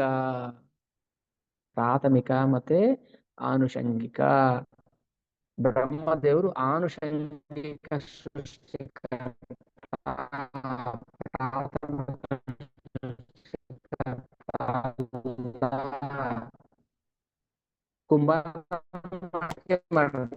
ಅವನು ಆನುಷಂಗಿಕ ಸೃಷ್ಟಿಕರ್ತ, ಮೂಲ ಸೃಷ್ಟಿಕರ್ತ. ಮಡಕೆ ಮಣ್ಣು ನೀರು ಏನೂ ಇಲ್ಲ. ಮಣ್ಣು ನೀರು ಕೊಟ್ಟವನು ಪ್ರಾಥಮಿಕ. ಬ್ರೋಕರ್ ಎಕ್ಸಾಂಪಲ್ ಹೇಳ್ತಾರೆ. ಮಣ್ಣು ನೀರು ಬೆಂಕಿ ಇವೆಲ್ಲ ಪಂಚಭೂತಗಳನ್ನ ಕೊಟ್ಟವನು ಪ್ರಾಥಮಿಕ ಸೃಷ್ಟಿಕರ್ತ, ಕುಂಬಾರ ಆನುಷಂಗಿಕ ಸೃಷ್ಟಿಕರ್ತ. ನಾನು ನನ್ನ ಮಗನಿಗೆ ಜನ್ಮ ಕೊಟ್ಟಿದ್ದೀನಿ, ನೀನೆಲ್ಲ ಕೊಟ್ಟಿದ್ದು ಭಗವಂತ ಕೊಟ್ಟಿದ್ದು. ನೀನು ಆನುಷಂಗಿಕ ಸೃಷ್ಟಿಕರ್ತ ಅಷ್ಟೇ. ನೀನೆಲ್ಲ ಸೃಷ್ಟಿ ಮಾಡಿದ್ದು ಭಗವಂತ ಮಾಡಿದ್ದು. ಗಂಡಿನ ವೀರ್ಯದಲ್ಲಿ ಆ ಜೀವನನ್ನ ತುಂಬಿದ್ಯಾರು? ನಾವು ತುಂಬಿಸ್ಕೊಂಡ್ವಾ? ಇಲ್ಲ, ಭಗವಂತ ತುಂಬಿಸ್ದ. ಆ ಜೀವನನ ಅಲ್ಲಿ ತುಂಬಿಸ್ದ, ಗರ್ಭಕ್ಕೆ ತುಂಬಿಸ್ದ. ಇದನ್ನ ಅರ್ಥ ಮಾಡ್ಕೋಬೇಕು ನಾವು. ಅದಕ್ಕೆ ಭಗವಂತನ ಅರ್ಥ ಮಾಡ್ಕೊಂಡ್ರೆ ಅವ್ನ್ ಬಿಟ್ಟು ಬೇರೆ ಏನು ನಮ್ಗೆ ಯೋಚನೆ ಬರೋದಿಲ್ಲ. ಅವನಿಗೋಸ್ಕರ ನಾವೇನು ಮಾಡಲ್ಲ. ಮತ್ತೆ ನಾನು ನಾನು ನಾನು ನಾನು ಅವನ ಮೇಲೆ ಪೈಪೋಟಿ ಬಿದ್ದ್ಬಿಡ್ತೀವಿ ನಾವು. ಓಕೆ, ಹಾಗೆ ಮಾಡಬಾರ್ದು. ಆಯ್ತು, ಈಗ ಇಷ್ಟೆಲ್ಲ ಆಯ್ತಲ್ವಾ? ಭಗವಂತನ ಕೃಪೆಯಿಂದ ಏನಾಗುತ್ತೆ? ಪ್ರಾಥಮಿಕ ಮತ್ತೆ ಆನುಷಂಗಿಕ. ಮಾತಾಜಿ ಪ್ರಶ್ನೆ ಇದೆ? ಮಾಡಿದೆ. ಇಲ್ಲ ಪ್ರಭು, ಸಾರಿ. ಈಗ 34ನೇ ಶ್ಲೋಕದಲ್ಲಿ ಹೀಗೆ ಎಲ್ಲ ಬ್ರಹ್ಮಾಂಡಗಳು ನಾವಿರೋದು ಯಾವ ಬ್ರಹ್ಮಾಂಡ? ಚತುರ್ಮುಖ ಬ್ರಹ್ಮ ಯಜಮಾನ. ಇದಕ್ಕೆ ಚತುರ್ಮುಖ ಬ್ರಹ್ಮ ಈ ಬ್ರಹ್ಮಾಂಡಕ್ಕೆ ಯಜಮಾನ. ನಾವು ನಮ್ಮ ಮನೆಗೆ ಮಾತ್ರ ಓನರ್. ಪಕ್ಕದ ಮನೆಗೆ ನಾವು ಓನರ್ ಆಗಕ್ಕಾಗುತ್ತಾ? ಇಲ್ಲ. ಪಕ್ಕದ ಮನೆಗೆ ಓನರ್ ಬೇರೆ ಇರ್ತಾರೆ. ಅವರು 2 ಫ್ಲೋರು, 3 ಫ್ಲೋರು, 10 ಫ್ಲೋರ್, 20 ಫ್ಲೋರ್ ಇರ್ಬೋದು ಅವ್ರ ಮನೆ. ನನ್ನ ಮನೆ ಚಿಕ್ಕ ಮನೆ, ನಮ್ಮ ಮನೆಗೆ ನಾನೇ ಯಜಮಾನ. ನಮ್ಮ ಹೋಗುವಾಗ ನಾನು ನೋಡ್ಕೊಳ್ತೀನಿ. ಪಕ್ಕದ ಮನೆ ವಿಚಾರಗಳು ನಾವು ನೋಡ್ಕೊಳಕ್ಕಾಗತ್ತಾ? ಇಲ್ಲ. ನಮ್ಮನೆಗೆ ನಾನು ಯಜಮಾನ. ಹಾಗೆ ನಾವಿರೋ ಬ್ರಹ್ಮಾಂಡ ಚತುರ್ಮುಖ ಬ್ರಹ್ಮನ ಅಧೀನದಲ್ಲಿ ಇದ್ದೀವಿ ನಾವು. ಆ ತರ ಎಷ್ಟು ಬ್ರಹ್ಮಾಂಡಗಳಿದೆ? ಎಷ್ಟು ಮನೆ ಇದೆ ನಿಮ್ಮೂರಲ್ಲಿ, ನಿಮ್ಮ ರಾಜ್ಯದಲ್ಲಿ, ನಿಮ್ಮ ದೇಶದಲ್ಲಿ? ಅಸಂಖ್ಯಾತ. ಹಾಗೆ ಭಗವಂತನ ಸೃಷ್ಟಿಯಲ್ಲಿ ಅಸಂಖ್ಯಾತ ಬ್ರಹ್ಮಾಂಡಗಳಿದ್ದಾರೆ. ಪ್ರತಿ ಒಂದೊಂದು ಬ್ರಹ್ಮಾಂಡಕ್ಕೂ ಒಬ್ಬೊಬ್ಬ ಬ್ರಹ್ಮ. 4 ತಲೆ ಬ್ರಹ್ಮ, 8 ತಲೆ ಬ್ರಹ್ಮ, 20 ತಲೆ ಬ್ರಹ್ಮ, 100 ತಲೆ ಬ್ರಹ್ಮ, 1000 ತಲೆ ಬ್ರಹ್ಮ, ಕೋಟಿ ತಲೆ ಬ್ರಹ್ಮ. ನಮ್ಮ ಬುದ್ಧಿನ ಊಹೆ ಮಾಡಬಾರ್ದು. ಮತ್ತೆ ಎಲ್ಲ ಮರ ಆಗಲ್ವಾ ತಲೆಗೆ? ಇವೆಲ್ಲ ಬರುತ್ತೆ ತಲೆಗೆ. ಅದಕ್ಕೆ ನಮ್ಮ ಬುದ್ಧಿನ ಭಾಗವತ ಶ್ರವಣ ಮಾಡೋವರೆಗೂ ನಮ್ಮ ಬುದ್ಧಿನ ಪಕ್ಕದಲ್ಲಿ ಇಟ್ಬಿಟ್ಟು ಖಾಲಿ ತಲೆ ಭಗವಂತನ ಧ್ಯಾನ ಮಾಡ್ತಾ ಕೇಳಬೇಕು. ಇದೆಲ್ಲ ಬರುತ್ತೆ. ಒಬ್ರಿಗಾದ್ರೂ ಬಂದಿರುತ್ತೆ ಇದು. ಕೋಟಿ ತಲೆ ಬ್ರಹ್ಮ ಆದ್ರೆ ಮೂಗು ಎಷ್ಟು? 2 ಕೋಟಿ ಮೂಗಾಯ್ತು. ಅಲ್ಲ, ಸಾರಿ, 1 ಕೋಟಿ. ಹೆಂಗ್ ಓಡಿಸ್ಕೊತಾನೆ ಅವನು ಅಂತ ಯೋಚನೆ ಬರುತ್ತೆ. ಹೀಗೆ ಎಲ್ಲ ಬ್ರಹ್ಮಾಂಡಗಳು ಸಹಸ್ರಾರು ಕಲ್ಪಗಳ ಕಾಲ ಸಹಸ್ರಾರು ಕಲ್ಪಗಳ ಕಾಲ ನೀರಲ್ಲಿ ಇರುತ್ತೆ. ಯಾವ ನೀರಲ್ಲಿ ಇರುತ್ತೆ? ಯಾವ ನೀರಲ್ಲಿ ಭಗವಂತ ಮಲಗಿರ್ತಾನಲ್ಲ, ಕಾರಣದ ಕಷಾಯಿ ವಿಷ್ಣು, ಅದಕ್ಕೆ ಕಾರಣ ಸಮುದ್ರ ಅಂತ ಹೇಳ್ತಾರೆ. ಅಲ್ಲಿ ಮುಳುಗಿದ್ದು. ಅಲ್ಲಿ ಮುಳುಗಿದ ಮೇಲೆ ಮತ್ತೆ ಆಚೆ ತೆಗಿಬೇಕಾದ್ರೆ ಏನ್ ಮಾಡ್ಬೇಕು? ಗರ್ಭೋದ ಕಷಾಯ ವಿಷ್ಣು, ಅವನನ್ನೇ ಹಿರಣ್ಯ ಗರ್ಭ ಅಂತ ಹೇಳೋದು. ಆ ಗರ್ಭದಿಂದ ಬಂದವರೇ ಶ್ರೀ ಬ್ರಹ್ಮದೇವರು, ಅವನೇ ನಾನು ಅಂತ ಹೇಳ್ತಾರೆ. ನೋಡಪ್ಪ ನಾರದ ಮುನಿ, ಅವನೇ ನಾನು. ಸಹಸ್ರಾರು ಕಲ್ಪಗಳ ಕಾಲ ಬ್ರಹ್ಮಾಂಡಗಳೆಲ್ಲ ನೀರಲ್ಲಿ ಮುಳುಗಿದ್ವು.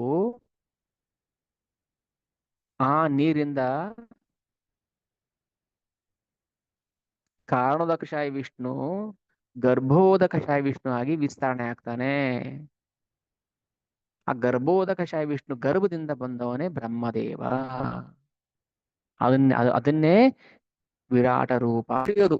ಯಾವ್ದನ್ನ ಕುರುಕ್ಷೇತ್ರದಲ್ಲಿ ಅರ್ಜುನ ತೋರಿಸುತ್ತೋ ಅದು ಕೃಷ್ಣ ಅಲ್ಲ, ಕೃಷ್ಣನ ವಿಸ್ತರಣೆಯ ಸ್ವಾಂಶ ಭಾಗದ ಒಂದು ಅಂಶ ಆಗ್ತಾನೆ. ಇದು ಅರ್ಥ ಆಯ್ತಾ ಮಕ್ಳಿ? ಇದನ್ನೇ ವಿಶ್ವರೂಪ. ಪಶ್ಯೇಂ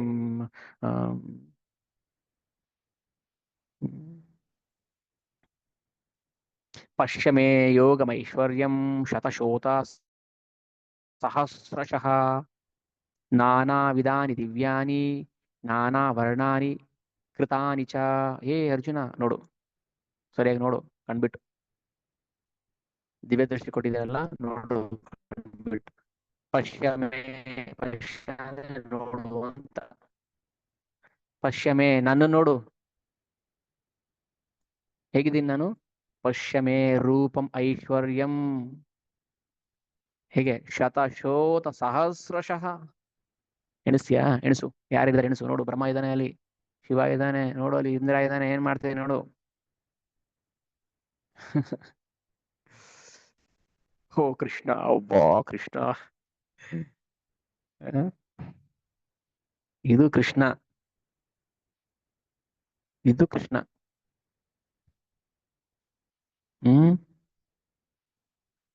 ನೋಡು, ಬ್ರಹ್ಮದೇವ್ರು ನನ್ನ ಬಾಯಲ್ಲಿ ಹೋಗ್ತಾ ಇದಾರೆ ಅಂತ್ಯ. ಬ್ರಹ್ಮದೇವ್ರು ನನ್ನ ಬಾಯಲ್ಲಿ ಹೋಗ್ತಾ ಇದಾರೆ ನೋಡು. ಪಶ್ಯಮೇ ಯೋಗಂ ಐಶ್ವರ್ಯಂ. ವಿಶ್ವರೂಪ 11.5. ಶತಶೋತ ಸಹಸ್ರಶಃ ನಾನಾ ವಿಧಾನಿ ದಿವ್ಯಾನಿ ನಾನಾ ವರ್ಣಾನಿ ಕೃತಾನಿ ಚ. ನೋಡಿ ಏನೆಲ್ಲ ಮಾಡ್ತಾ ಇದ್ದೀನಿ ನಾನು ಅಂತ. ಇದು ನಮ್ಮ ಕೃಷ್ಣ, ಇದು ಕೃಷ್ಣ ಪ್ರಜ್ಞೆ, ಇದು ಇಸ್ಕಾನ್, ಇದು ಪ್ರಭುಪಾದ ಶಕ್ತಿ. ಹೆಮ್ಮೆ ಅನ್ಸೋದಿಲ್ವಾ ನಮಗೆ? ಗರ್ವ ಅಲ್ಲ, ಹೆಮ್ಮೆ ಬರುತ್ತೆ. ಅರೆ, ನಾನು ಇಸ್ಕಾನ್ ಪ್ರಭುಪಾದರು ದಾಸ. ನಾನು ಎಷ್ಟು ಸಲ ಓಪನ್ ಚಾಲೆಂಜ್ ಮಾಡಿದ್ದೀನಿ, ಇವಾಗ್ಲೂ ಚಾಲೆಂಜ್ ಮಾಡ್ತೀನಿ, ಓಪನ್ ಚಾಲೆಂಜ್. ಎಲ್ಲಾದ್ರೂ ಒಂದು ಸಂಸ್ಥೆ ನಿಮ್ ಕಣ್ಣಿಗೆ ಬಿದ್ದಿದ್ರೆ ಈ ತರ ತೋರಿಸಿ. ನಾನು ಬೇರೆ ಕೆಟ್ಟ ಇದರಲ್ಲಿ ಹೇಳ್ತಾ ಇಲ್ಲ, ನನಗೆ ಹೆಮ್ಮೆ ಇದೆ. ನಾನು ಯಾಕೆ ಇಷ್ಟು ಖಡಕ್ಕಾಗಿ ಈ ವಿಷಯಗಳನ್ನ ಹೇಳ್ತೀನಿ ಅಂದ್ರೆ, ನನ್ಗೆ ಹೆಮ್ಮೆ ಇದೆ. ಈ ತರ ಕೃಷ್ಣನನ್ನ ತೋರಿಸುವಂತ ಸಂಸ್ಥೆ ಎಲ್ಲಾದ್ರೂ ಪ್ರಪಂಚದಲ್ಲಿ ಎಲ್ಲೇ ಪ್ರಪಂಚ ಅಲ್ಲ, ಸಾರಿ, ಇಡೀ ಬ್ರಹ್ಮಾಂಡದಲ್ಲೇ. ಇದು ಕಾನ್ಫಿಡೆನ್ಸ್, ಇದು ಲೆವೆಲ್ ಆಫ್ ಕಾನ್ಫಿಡೆನ್ಸ್. ತೋರ್ಸಿಯಪ್ಪ ಯಾರಾದ್ರೂ. ಇಲ್ಲ ನಮ್ಮ ಮಠದಲ್ಲಿ ಹೇಳ್ಕೊಡ್ತಾರೆ, ನಿಮ್ಮ ಮಠದಲ್ಲಿ ಹೇಳ್ಕೊಟ್ಟಿದ್ದು ಇದನ್ನಲ್ಲ. ನಾನ್ ಚಾಲೆಂಜ್ ಮಾಡ್ತೀನಿ, ನಿಮ್ಮ ಮಠದಲ್ಲಿ ಇದೆಲ್ಲ ಹೇಳ್ಕೊಡೋದಿಲ್ಲ, ನಿಮ್ಮ ಆಶ್ರಮದಲ್ಲಿ ಇದೆಲ್ಲ ಹೇಳ್ಕೊಡೋದಿಲ್ಲ. ಅದು ಪ್ರಭುಪಾದ್ ಮಾತ್ರ ಹೇಳ್ಕೊಡಕ್ ಸಾಧ್ಯ. ಜಗದ್ಗುರು ಶ್ರೀಲ ಪ್ರಭುಪಾದ ಕೀ ಜೈ. ಕೃಷ್ಣ ಭಾವನಾ ಸಂಘ ಕೀ ಜೈ. ಇನ್ನು ಹೋಗ್ತಾ ಹೋಗ್ತಾ ಬರುತ್ತೆ. ಪ್ರಭುಪಾದ್ರ ಭಾವಾರ್ಥದಲ್ಲಿ ಹೆಂಗೆ ಬರ್ದಿದ್ದಾರೆ ಅಂದ್ರೆ, ಇದೆಲ್ಲ ಎಲ್ಲಿಂದ ಸಾಮಾನ್ಯ ಮನುಷ್ಯ ಮಾಡುವಂಥದ್ದಲ್ಲ ಇದೆಲ್ಲ. ಅವ್ರು ಬರ್ದಿರೋದ ನಮ್ಗೆ ಅರ್ಥ ಮಾಡ್ಕೊಳಕ್ ಆಗ್ತಾ ಇಲ್ಲ. ಅಶ್ವಿನ್ ಪ್ರಭು, ಹರೇ ಕೃಷ್ಣ.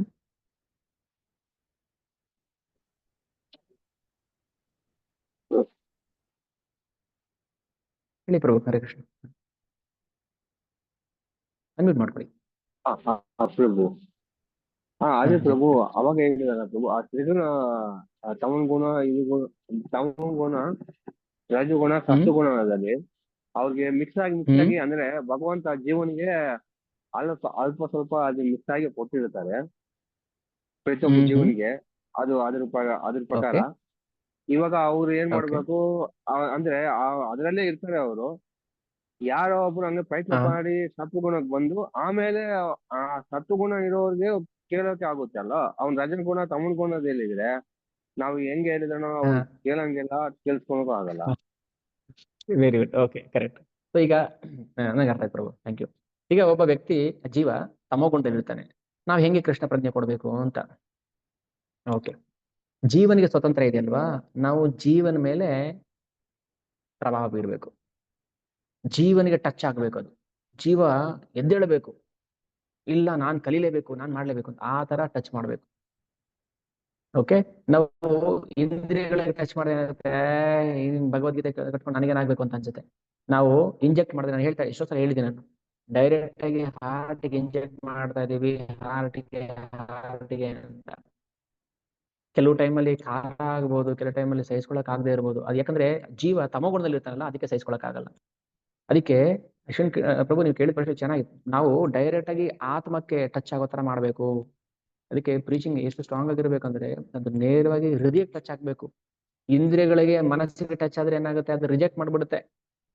ಈಗ ಇಂಜೆಕ್ಷನ್ ಹಾಕ್ತಾರೆ, ಸುಮ್ಮನೆ ಚರ್ಮಕ್ಕೆ ಚುಚ್ಬಿಟ್ರೆ ಆಗುತ್ತಾ? ಇಲ್ಲ, ಅದಕ್ಕೆ ಸರಿಯಾಗಿ ಒಂದು ಜಾಗ ನೋಡಿ, ವೇನ್ ಕರೆಕ್ಟಾಗಿ ನೋಡಿ ಚುಚ್ತಾರೆ. ಹಾಗೆ ನಾವು ಚುಚ್ಚೋ ಉದ್ದೇಶ ಯಾರಿಗೂ ಹರ್ಟ್ ಮಾಡ್ಬೇಕು ಅಂತ ಅಲ್ಲ. ಈಗ ಇಷ್ಟೆಲ್ಲ ನಾನು ಹೇಳಿದಲ್ವಾ, ಯಾರಿಗೂ ಹರ್ಟ್ ಆಗ್ಬೇಕು ಮಾಡ್ಬೇಕು ಅಂತಲ್ಲ. ಯಾರಿಗ ಹರ್ಟ್ ಆಗುತ್ತೆ ಅಂದ್ರೆ ಯಾರು ತಮೋಗುಣದಲ್ಲಿ ಇರ್ತಾರೆ, ಏನಪ್ಪಾ ಹಿಂಗೆ ಹೇಳ್ತಾರೆ ಇವರು ಅಂತ ಅನ್ಸುತ್ತೆ. ಕಷಾಯ ಕೊಟ್ಟರೆ ಕುಡಿತೀರಾ ಇವಾಗ? ಚೆನ್ನಾಗಿರೋರಿಗೆ, ಆರೋಗ್ಯವಾಗಿರೋ ಕಷಾಯ ಕೊಟ್ಟರೆ ಏನ್ ಕಷಾಯ ಬೇಡ ನಮಗೆ ಅಂತ ಅನ್ಸುತ್ತೆ. ಆದ್ರೆ ಕಾಯಿಲೆ ಬಂದಿರೋರಿಗೆ ಕಷಾಯನೇ ಕೊಡ್ಬೇಕು. ಕಷಾಯ ಕಸರೆ, ಅಯ್ಯೋ ಏನಪ್ಪ ಇದು ಕಸರೆ ಆದ್ರೆ ಕುಡಿಬೇಕು ಅದನ್ನ ನಾವು, ಇಲ್ಲಾಂದ್ರೆ ನಮ್ಗೆ ಕಾಯಿಲೆ ವಾಸಿ ಆಗೋದಿಲ್ಲ. ನೀವೇನ್ ಮಾಡಿ ಪ್ರಭು ಅಂತ. ಈಗ ಎಲ್ರು ಸಾಮಾನ್ಯವಾಗಿ ಒಂದು ರಜಗುಣ ಇಲ್ಲ ತಮೋಗುಣದಲ್ಲಿ ಇರ್ತಾರೆ, ಸತ್ವಗುಣದವ್ರು ತುಂಬಾ ಅಪರೂಪ. ಅಂತವ್ರು ಏನ್ ಮಾಡ್ಬೇಕಂದ್ರೆ ನೇರವಾಗಿ ಹೃದಯಕ್ಕೆ ಟಚ್ ಆಗೋ ತರ ಹೇಳಬೇಕು ಅಷ್ಟೇ, ಇನ್ನೇನಿಲ್ಲ. ಅದಕ್ಕೆ ಪ್ರೀಚಿಂಗ್ ಸ್ಟ್ರಾಂಗ್ ಆಗಿರ್ಬೇಕು. ಎಷ್ಟು ಸ್ಟ್ರಾಂಗ್ ಆಗಿ ಪ್ರೀಚಿಂಗ್ ಮಾಡ್ತೀವಿ ಅದ್ರ ತಕ್ಕಂಗೆ ನಮ್ಗೆ ಅವ್ರನ್ನ ಕನ್ವಿನ್ಸ್ ಮಾಡಕ್ ಸಾಧ್ಯ. ಮತ್ತೆ ಪ್ರಭು ಇನ್ನೊಂದು ಪ್ರಭು, ಅದೇ ಗೊತ್ತಾಯ್ತು. ಇನ್ನೊಂದ್ ಏನಂದ್ರೆ ಪ್ರಭು ಹರೇ ಕೃಷ್ಣ, ಕೇಳ್ತಾ ಇದೆ ಪ್ರಭು. ಇನ್ನೊಂದ್ ಏನಂದ್ರೆ ಅವರೆಲ್ಲ ನಮ್ಮ ಹತ್ರ ಇರೋ ಹತ್ರ ರಿಲೇಷನ್ ಎಲ್ಲ ಇರ್ತಾರೆ. ಫಸ್ಟಿಗೆ ಅವರು ನಾವು ಫಸ್ಟಿಗೆ ಅಜ್ಞಾನದಲ್ಲಿ ಇದ್ವಿ, ತಮ್ಮನ ಗುಣ ರಾಜಗುಣ ನಮ್ಗೂ ಫಸ್ಟಿಗೆ ಅದೆಲ್ಲ ಇರುತ್ತೆ. ಇವಾಗ ಅವ್ರಿಗೆ ಏನ್ ಪಾಯಿಂಟ್ ಆಫ್ ವ್ಯೂ ಆಗುತ್ತೆ ಅಂದ್ರೆ, ನಾವು ಸತ್ವಗುಣದಿಂದ ಇಟ್ಕೊಂಡು ಭಗವಂತ ಬಗ್ಗೆ ಹೇಳಿದ್ರೆ ಅವ್ರು ಕೇಳಲ್ಲ. ಯಾಕಂದ್ರೆ ಮುಂಚೆ ನಾವು ಹಂಗೆ ಇದ್ವಲ್ಲ. ಅವರು ನಮ್ಮ ಅಂದ್ರೆ ನಮ್ ಗುಣಗಳು ನೋಡ್ತಾರೆ ಅಷ್ಟೇ ಬಿಡು, ಫಸ್ಟ್ ಹಿಂಗಿದ ಏನೋ ಚೇಂಜ್ ಆಗ್ತದಾನ ಅಂತ ಅದೇ ಬರುತ್ತೆ ಬಿಟ್ಟು. ಅದಕ್ಕೆ ನಾವೇನಂತೀವಿ ಅಂದ್ರೆ ಅವ್ರಿಗೆ ಗುರುಮುಖನೇ ಹೋಗ್ಬೇಕು ಅಷ್ಟೇ. ಅಂದ್ರೆ ಯಾರು ನೀವಂತ ಶಿಕ್ಷಾ ಗುರು ಯಾರು ಶಿಕ್ಷಣ ಬಿಟ್ಟೆ ನಾವ್ ಹೇಳಿದ್ರೆ ಮತ್ತೆ ಅವ್ರಿಗೆ ಅದೇ ಬರುತ್ತೆ, ಪದೇ ಅದೇ ರಿಪೀಟ್ ಆಗ್ತಾನೆ ಇರುತ್ತೆ. ಎಕ್ಸಾಕ್ಟ್ ಇದೇ ಪ್ರಾಬ್ಲಮ್ ಆಗ್ತಾ ಇದೆ. ಇದನ್ನ ನಾವ್ ಹೆಂಗ್ ಕನ್ವಿನ್ಸ್ ಮಾಡೋದು ಗೊತ್ತಾಗ್ತಾ ಇಲ್ಲ. ಈಗ ಇದರಲ್ಲಿ ನನಗೆ ಗೊತ್ತಾಗಿರೋದು ಪ್ರಭು, ಒಂದ್ ನಿಮಿಷ ನಾನು ಹೇಳ್ಬಿಟ್ಟು ಒಂದೇ ಒಂದ್ ಸೆಕೆಂಡ್. ಯಾಕಂದ್ರೆ ನಾನು ಇದರಲ್ಲಿ ಪ್ರಯತ್ನ ಪಟ್ಟಿರುವಾಗ ಏನಾಗಿದೆ ಅಂದ್ರೆ, ನಿಮ್ ಹತ್ರ ಕರ್ಕೊಂಡ್ ಬಂದಿದ್ಮೇಲೆ, ಪ್ರಸಾದ ತಗೊಂಡ್ಮೇಲೆ, ನಿಮ್ ಹತ್ರ ಸ್ವಲ್ಪ ಭಗವಂತನ ಬಗ್ಗೆ ತಿಳ್ಕೊಂಡ್ಮೇಲೆ ಅವ್ರಿಗೆ ಕಾನ್ಶಿಯಸ್ ಬಂದ್ಬಿಡಿದೆ. ಮತ್ತೆ ಏನಾಗಿದೆ ಅಂತ ಅವ್ರಿಗೆ ಇದಾಗುತ್ತೆ. ನಾವು ಹೇಳಿದಕ್ಕೆ ಹೋದ್ರೆ ಹಿಂಗಾಗ್ತಾ ಇದೆ. ಇದು ಪ್ರಾಬ್ಲಮ್, ಅಷ್ಟೇ ಪ್ರಾಬ್ಲಮ್. ಓಕೆ, ಇದು ಎಲ್ರು ಲೈಫಲ್ಲೂ ನಡೆಯುವಂತ ಪ್ರಾಬ್ಲಮ್. ಇದಕ್ಕೆ ಪರಿಹಾರ ಏನಿಲ್ಲ. ಏನಂದ್ರೆ ಈಗ ವಾಲ್ಮೀಕಿಗಳು ಅಷ್ಟೇ, ಹಿಂದೆ ಅವರೊಬ್ಬ ಬೇಡ ಆಗಿದ್ರು, ಮೃಗಾರಿ ಒಬ್ಬ ಕ್ರೂರ ಬೇಟೆಗಾರ ಆಗಿದ್ದ. ಇವರೆಲ್ಲ ಪರಿವರ್ತನೆ ಆಗ್ತಾರೆ. ಈಗ ನೀನೇನ್ ಸಾಚ ಆಗಿದ್ದ ಹಿಂದೆ, ನನ್ಗೆ ಗೊತ್ತಿಲ್ಲ ನೀನ್ ಬಂಡವಾಳ ಅಂತ ಕೇಳ್ತಾರೆ. ಸಹಿಸ್ಕೋಬೇಕು. ಹೌದಪ್ಪ, ಅದಕ್ಕೆ ಹೇಳ್ತಾರೆ every Sinner has A future, every Saint has A past. ಪ್ರತಿಯೊಬ್ಬ ಹಿಂದೆ ಯಾವುದೋ ಒಂದು ನಾವು ನೋಡಕ್ ಹೋಗ್ಬಾರ್ದು. ಅದಕ್ಕೆ ತಪ್ಪುಗಳನ್ನ ಹುಡುಕಕ್ ಹೋದಾಗ ಏನಾಗುತ್ತೆ, ನೀನ್ ಹಂಗಿದ್ದೆ. ಈಗ ಎಷ್ಟೋ ಸಲ ನನ್ನ ಕೇಳ್ತಾರೆ, ನೀವು ಆ ವಯಸ್ಸಲ್ಲಿ ಏನ್ ಮಾಡ್ತಾ ಇದ್ರಿ? ಈಗ ನಾವ್ ಯಾರಾದ್ರೂ ಮಕ್ಳುಗಳಿಗೆ ಭಗವದ್ಗೀತೆ ಹೇಳಿಕೊಡಿ ಹಾಗೆ ಅಂತ ಹೇಳ್ತಾರೆ. ಹೌದು, ನಾವು ಆ ವಯಸ್ಸಲ್ಲಿ ಏನು ನಮ್ಗೆ ಗೊತ್ತಿರಲಿಲ್ಲ ಅಂತ ಅನ್ಕೊಳ್ಳಿ. ಬಟ್ ನಿಮ್ಗೆ ಗ್ಯಾರಂಟಿ ಇದೆಯಾ ನನ್ನ ವಯಸ್ಸಿಗೆ ಬಂದ್ಮೇಲೆ ಭಕ್ತಿಗೆ ಬರ್ತೀನಿ ಅಂತ ಹೇಳಿ? ಈಗ ನನಗೆ 5-10 ವಯಸ್ಸಲ್ಲಿ ಕೃಷ್ಣ ಪ್ರಜ್ಞೆ ಇರಲಿಲ್ಲ, ಈಗ ನನ್ ಕೃಷ್ಣ ಪ್ರಜ್ಞೆ ಇದೆ ಅಂತ ಇಟ್ಕೊಳ್ಳೋಣ. ನಿಮ್ ಮಗುವಿಗೆ ನೀವು ಗ್ಯಾರಂಟಿ ಕೊಡ್ತೀರಾ 30 ವರ್ಷ ಆದ್ಮೇಲೆ ನೀವು ಕೃಷ್ಣ ಪ್ರಜ್ಞೆ ತರ್ತೀರ ಅಂತ? ಗ್ಯಾರಂಟಿ ಕೊಟ್ಟರೆ ಪರವಾಗಿಲ್ಲ ಬಿಡಿ, ತೊಂದರೆ ಇಲ್ಲ. ಆ ಮಗು ಅಷ್ಟು ವರ್ಷದವರೆಗೂ ಬದುಕಿರುತ್ತೆ ಗ್ಯಾರಂಟಿ ಕೊಡ್ತೀರಾ? ಕೊಡಿ, ಹಾಗೆ ತೊಂದರೆ ಇಲ್ಲ. ಮೂರ್ಖರ ತರ ಮಾತಾಡಬಾರ್ದು. ನೋಡಿ ಅವ್ರಿಗೆ ಏನಾಗುತ್ತೆ, ಅವರು ಮೂರ್ಖರು ಅವ್ರಿಗೆ ಗೊತ್ತಿರೋದಿಲ್ಲ, ವಾದ ಮಾಡ್ತಾರೆ ಅಲ್ವಾ. ಈಗ ನಂದು ಎಕ್ಸಾಂಪಲ್ ತಗೊಳ್ಳಿ, ನಾನು ಕೃಷ್ಣ ಪ್ರಜ್ಞೆ ಇರಲಿಲ್ಲ, ಈ ಕೃಷ್ಣ ಪ್ರಜ್ಞೆ ಬರಕ್ಕೆ ಟ್ರೈ ಮಾಡ್ತಾ ಇದ್ದೀನಿ. ನೀವು ಗ್ಯಾರಂಟಿ ಕೊಡ್ತೀರಾ ನಿಮ್ಮ ಮಗುನ ಕೃಷ್ಣ ಪ್ರಜ್ಞೆ ಇರ್ತೀನಿ ಅಂತ? ಹಂಗ ಕೇಳಕ್ ಬರೋದಿಲ್ಲ, ಹೌದಾ? ಒಪ್ಕೊಳ್ತೀರಾ? ಇಲ್ಲ. ಮತ್ತೆ ನೋಡಿ, ಭಗವಂತ ಪ್ರತಿಯೊಬ್ಬರು ಒಂದು ಪ್ಲಾನ್ ಅಂತ ಇರುತ್ತೆ. ಎಲ್ರಿಗೂ ಒಂದೇ ತರ ಕ್ವಶನ್ ಪೇಪರ್ ಕೊಡೋದಿಲ್ಲ ಭಗವಂತ. ನನ್ನ ಲೈಫಲ್ಲಿ ಒಂಥರ, ನಿಮ್ ಲೈಫಲ್ಲಿ ಒಂಥರ, ಎಂತೆಂಥವ್ರು ಹೆಂಗೆಂಗೋ ಆಗಿದ್ದಾರೆ ಗೊತ್ತಾ. ಎಕ್ಸಾಂಪಲ್, ಪ್ರಭುಪಾದ ಡಿಸೈಪಲ್ಸ್ ಹಿಪ್ಪಿಗಳಾಗಿದ್ದವರು, ಹೆಂಗೆಂಗೋ ಇದ್ದವರು ಇವತ್ತು ಸನ್ಯಾಸಿಗಳಾಗಿದ್ದಾರೆ, ದೀಕ್ಷೆ ಕೊಡ್ತಾರೆ. ಯಾವುದನ್ನು ನಾವು ಗ್ರಾಂಟೆಡ್ ಆಗಿ ತಗೋಬಾರದು. ಭಗವಂತ ಅವ್ನ ಇಚ್ಛೆ ಪಟ್ರೆ ಏನ್ ಬೇಕಾದ್ರೆ ಮಾಡ್ತಾನೆ. ನಾವು ನಮ್ಮ ಪ್ರಯತ್ನ ಏನಿದೆ ಅದನ್ನ ನಾವು ಮಾಡ್ಬೇಕು. ಅವ್ರು ಕೇಳಿದ ಪ್ರಶ್ನೆ ತಪ್ಪು ಅಂತ ಅಲ್ಲ, ಬಟ್ ಅವ್ರು ಅಜ್ಞಾನದಿಂದ ಕೇಳ್ತಾ ಇದಾರೆ ಅಷ್ಟೇ. ಈಗ ನಮ್ಮ ನೋಡಿರ್ತಾರೆ, ಚಿಕ್ಕ ವಯಸ್ಸಿಂದ ನೋಡಿರ್ತಾರೆ, ಇವ್ನು ಹೆಂಗಿದ್ದ ಗೊತ್ತಿಲ್ವಾ ನನಗೆ, ಇವನ್ ಬಂಡವಾಳ ನನ್ಗೆ ಗೊತ್ತಿಲ್ವಾ ಅಂತ ಹೇಳ್ತಾರೆ. ಸಹಿಸ್ಕೊಂಡು ನೀವು ಪ್ರೀಚಿಂಗ್ ನ ಶುರು ಮಾಡ್ಬೇಕು ಅಷ್ಟೇ, ಇನ್ನೇನಿಲ್ಲ ಪ್ರಭು.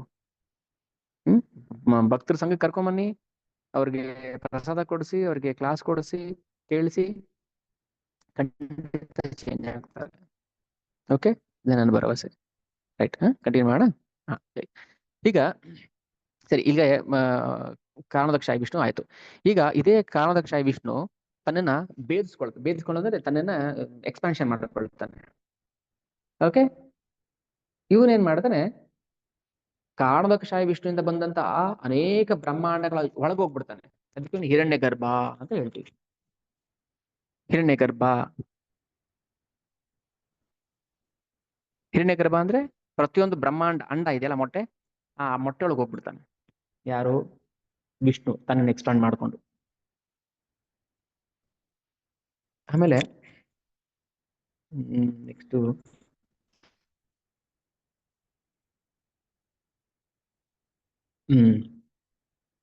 ಇದನ್ನ ಭಗವಂತನ ವಿಶ್ವರೂಪ. ವಿಶ್ವರೂಪದಲ್ಲಿ ಭಗವಂತನ ದೇಹಗಳನ್ನ ಹೇಗೆ ವಿಂಗಡಣೆ ಮಾಡ್ತಾರೆ? ಜನಲೋಕ, ತಪೋಲೋಕ, ಸತ್ಯಲೋಕ, ಆ ಲೋಕ, ಈ ಲೋಕ, ಇಷ್ಟೊಂದು ಲೋಕಗಳು ಪ್ರಕಟ ಆಗ್ಬಿಡುತ್ತೆ ಅವನ ದೇಹದಲ್ಲಿ. ಈಗ ನಾವಿರೋದು ಕೂಡ ಭಗವಂತ ನಮ್ಗೆ ಕಾಣಿಸ್ತಾ ಇಲ್ಲ ಅಷ್ಟೇ. ಈ 14 ಲೋಕಗಳು ಏನಿದೆ, 14 ಲೋಕಗಳು ಕೂಡ ಭಗವಂತನ ದೇಹದಲ್ಲಿ ಸ್ಥಿತವಾಗಿದೆ. ನಾವಿದ್ದೀವಿ ಭಗವಂತನ ವಿರಾಟ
ಹರೇ ಕೃಷ್ಣ ಪ್ರಭುಜಿ, ವಾಯ್ಸ್ ಕೇಳಿಸ್ತಾ ಇಲ್ಲ. ನನಗೆ ಕೇಳಿಸ್ತಾ ಇಲ್ಲ ಯಾರ ವಾಯ್ಸ್.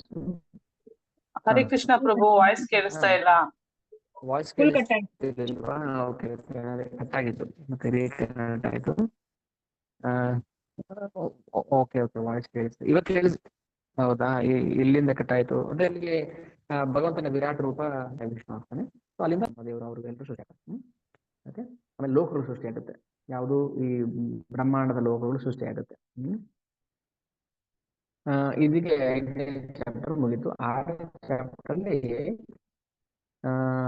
ಬ್ರಹ್ಮ ಹೇಳ್ತಾರೆ, ಈ ವಿರಾಟ ರೂಪ ಏನು ನಾವು ಭಗವಂತನ ವಿಶ್ವರೂಪ ಅಂತ ಕರಿತೀವೋ, ಭಗವಂತನ ಮುಖ ಶಬ್ದದ ಉಗಮ ಕೇಂದ್ರ. ಅಗ್ನಿ ಇದ ನಿಯಾಮಕ ದೇವತೆ. ಶಬ್ದ ಸೃಷ್ಟಿ ಮಾಡಿದ್ನಲ್ವ ಹಿಂದೆ, ಆ ಶಬ್ದಕ್ಕೆ ಒಬ್ಬ ನಿಯಾಮಕ ದೇವತೆ ಸೃಷ್ಟಿ ಮಾಡ್ತಾರೆ. ಓಕೆ, ಆ ನಿಯಾಮಕ ದೇವತೆ ಅಗ್ನಿ. ಆಮೇಲೆ ಭಗವಂತ ಗರ್ಭೋದಕಶಾಹಿ ವಿಷ್ಣು ಆಗಿ ಇದೆಲ್ಲ ಸೃಷ್ಟಿ ಮಾಡ್ತಾನೆ. ಸೃಷ್ಟಿ ಮಾಡಿದ್ಮೇಲೆ ಅವನೇ ಕ್ಷೀರೋದಕಶಾಹಿಯಾಗಿ ವಿಷ್ಣುವಾಗಿ ಎಕ್ಸ್ಪ್ಯಾಂಡ್ ಆಗಿ ವಿಸ್ತರಣೆ ಆಗಿ ಈ ಜಗತ್ತಿನ ಪ್ರತಿಯೊಂದು ಅಂಶಗಳಲ್ಲೂ ಸೇರ್ಕೊಂಡ್ಬಿಡ್ತಾನೆ. ಪ್ರತಿಯೊಂದು ಒಂದು ವಸ್ತುವಿನಲ್ಲೂ ಭಗವಂತ ಕ್ಷೀರೋದಕಶಾಹಿ ವಿಷ್ಣುವಾಗಿ ಸೇರ್ಕೊಳ್ತಾನೆ. ಅವನೇ ಪರಮಾತ್ಮ ಅಂತ ಹೇಳುದು. ಓಕೆ, ಈಗ ಇಷ್ಟಕ್ಕೆ ಆ ಇಲ್ಲಿವರೆಗೆ ಏನ್ ಭಗವಂತ ಸೃಷ್ಟಿ ಮಾಡಿದ್ದಾನೆ, ಇದು ರಾಜಸ ಸೃಷ್ಟಿ ಅಂದ್ರೆ ತೈಜಸ ಸೃಷ್ಟಿ. ಇದಕ್ಕಿಂತ ಹಿಂದೆ ಏನ್ ಸೃಷ್ಟಿ ಮಾಡಿದ್ದ ಅದೆಲ್ಲ ವೈಕಾರಿಕ ಸೃಷ್ಟಿ. ಇನ್ನು ಮುಂದಕ್ಕೆ ಮಾಡೋದೆಲ್ಲ ಗರ್ಭೋದಕಶಾಹಿ ವಿಷ್ಣು ಬ್ರಹ್ಮದೇವರಿಂದ ಸೃಷ್ಟಿ ಆಗುವಂಥದ್ದು. ಓಕೆ, ಅದನ್ನ ಹೇಗೆ ಸೃಷ್ಟಿ ಮಾಡ್ತಾರೆ, ಅದರ ಕಾರ್ಯಕಲಾಪಗಳು ಹೇಗಿರುತ್ತೆ, ಯಾಕೆ ಸೃಷ್ಟಿ ಮಾಡ್ತಾರೆ,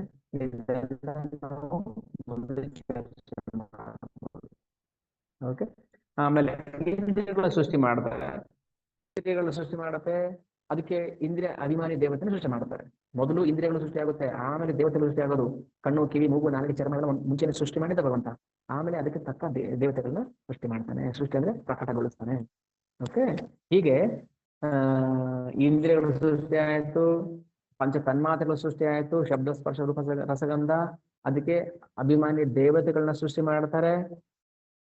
ಆಮೇಲೆ ಈ ತೈಜಸ ಸೃಷ್ಟಿನಲ್ಲಿ ಮರ, ಗಿಡಗಳು, ಸಸ್ಯಗಳು, ಆಮೇಲೆ ಈ ಬೆಟ್ಟ, ಗುಡ್ಡ,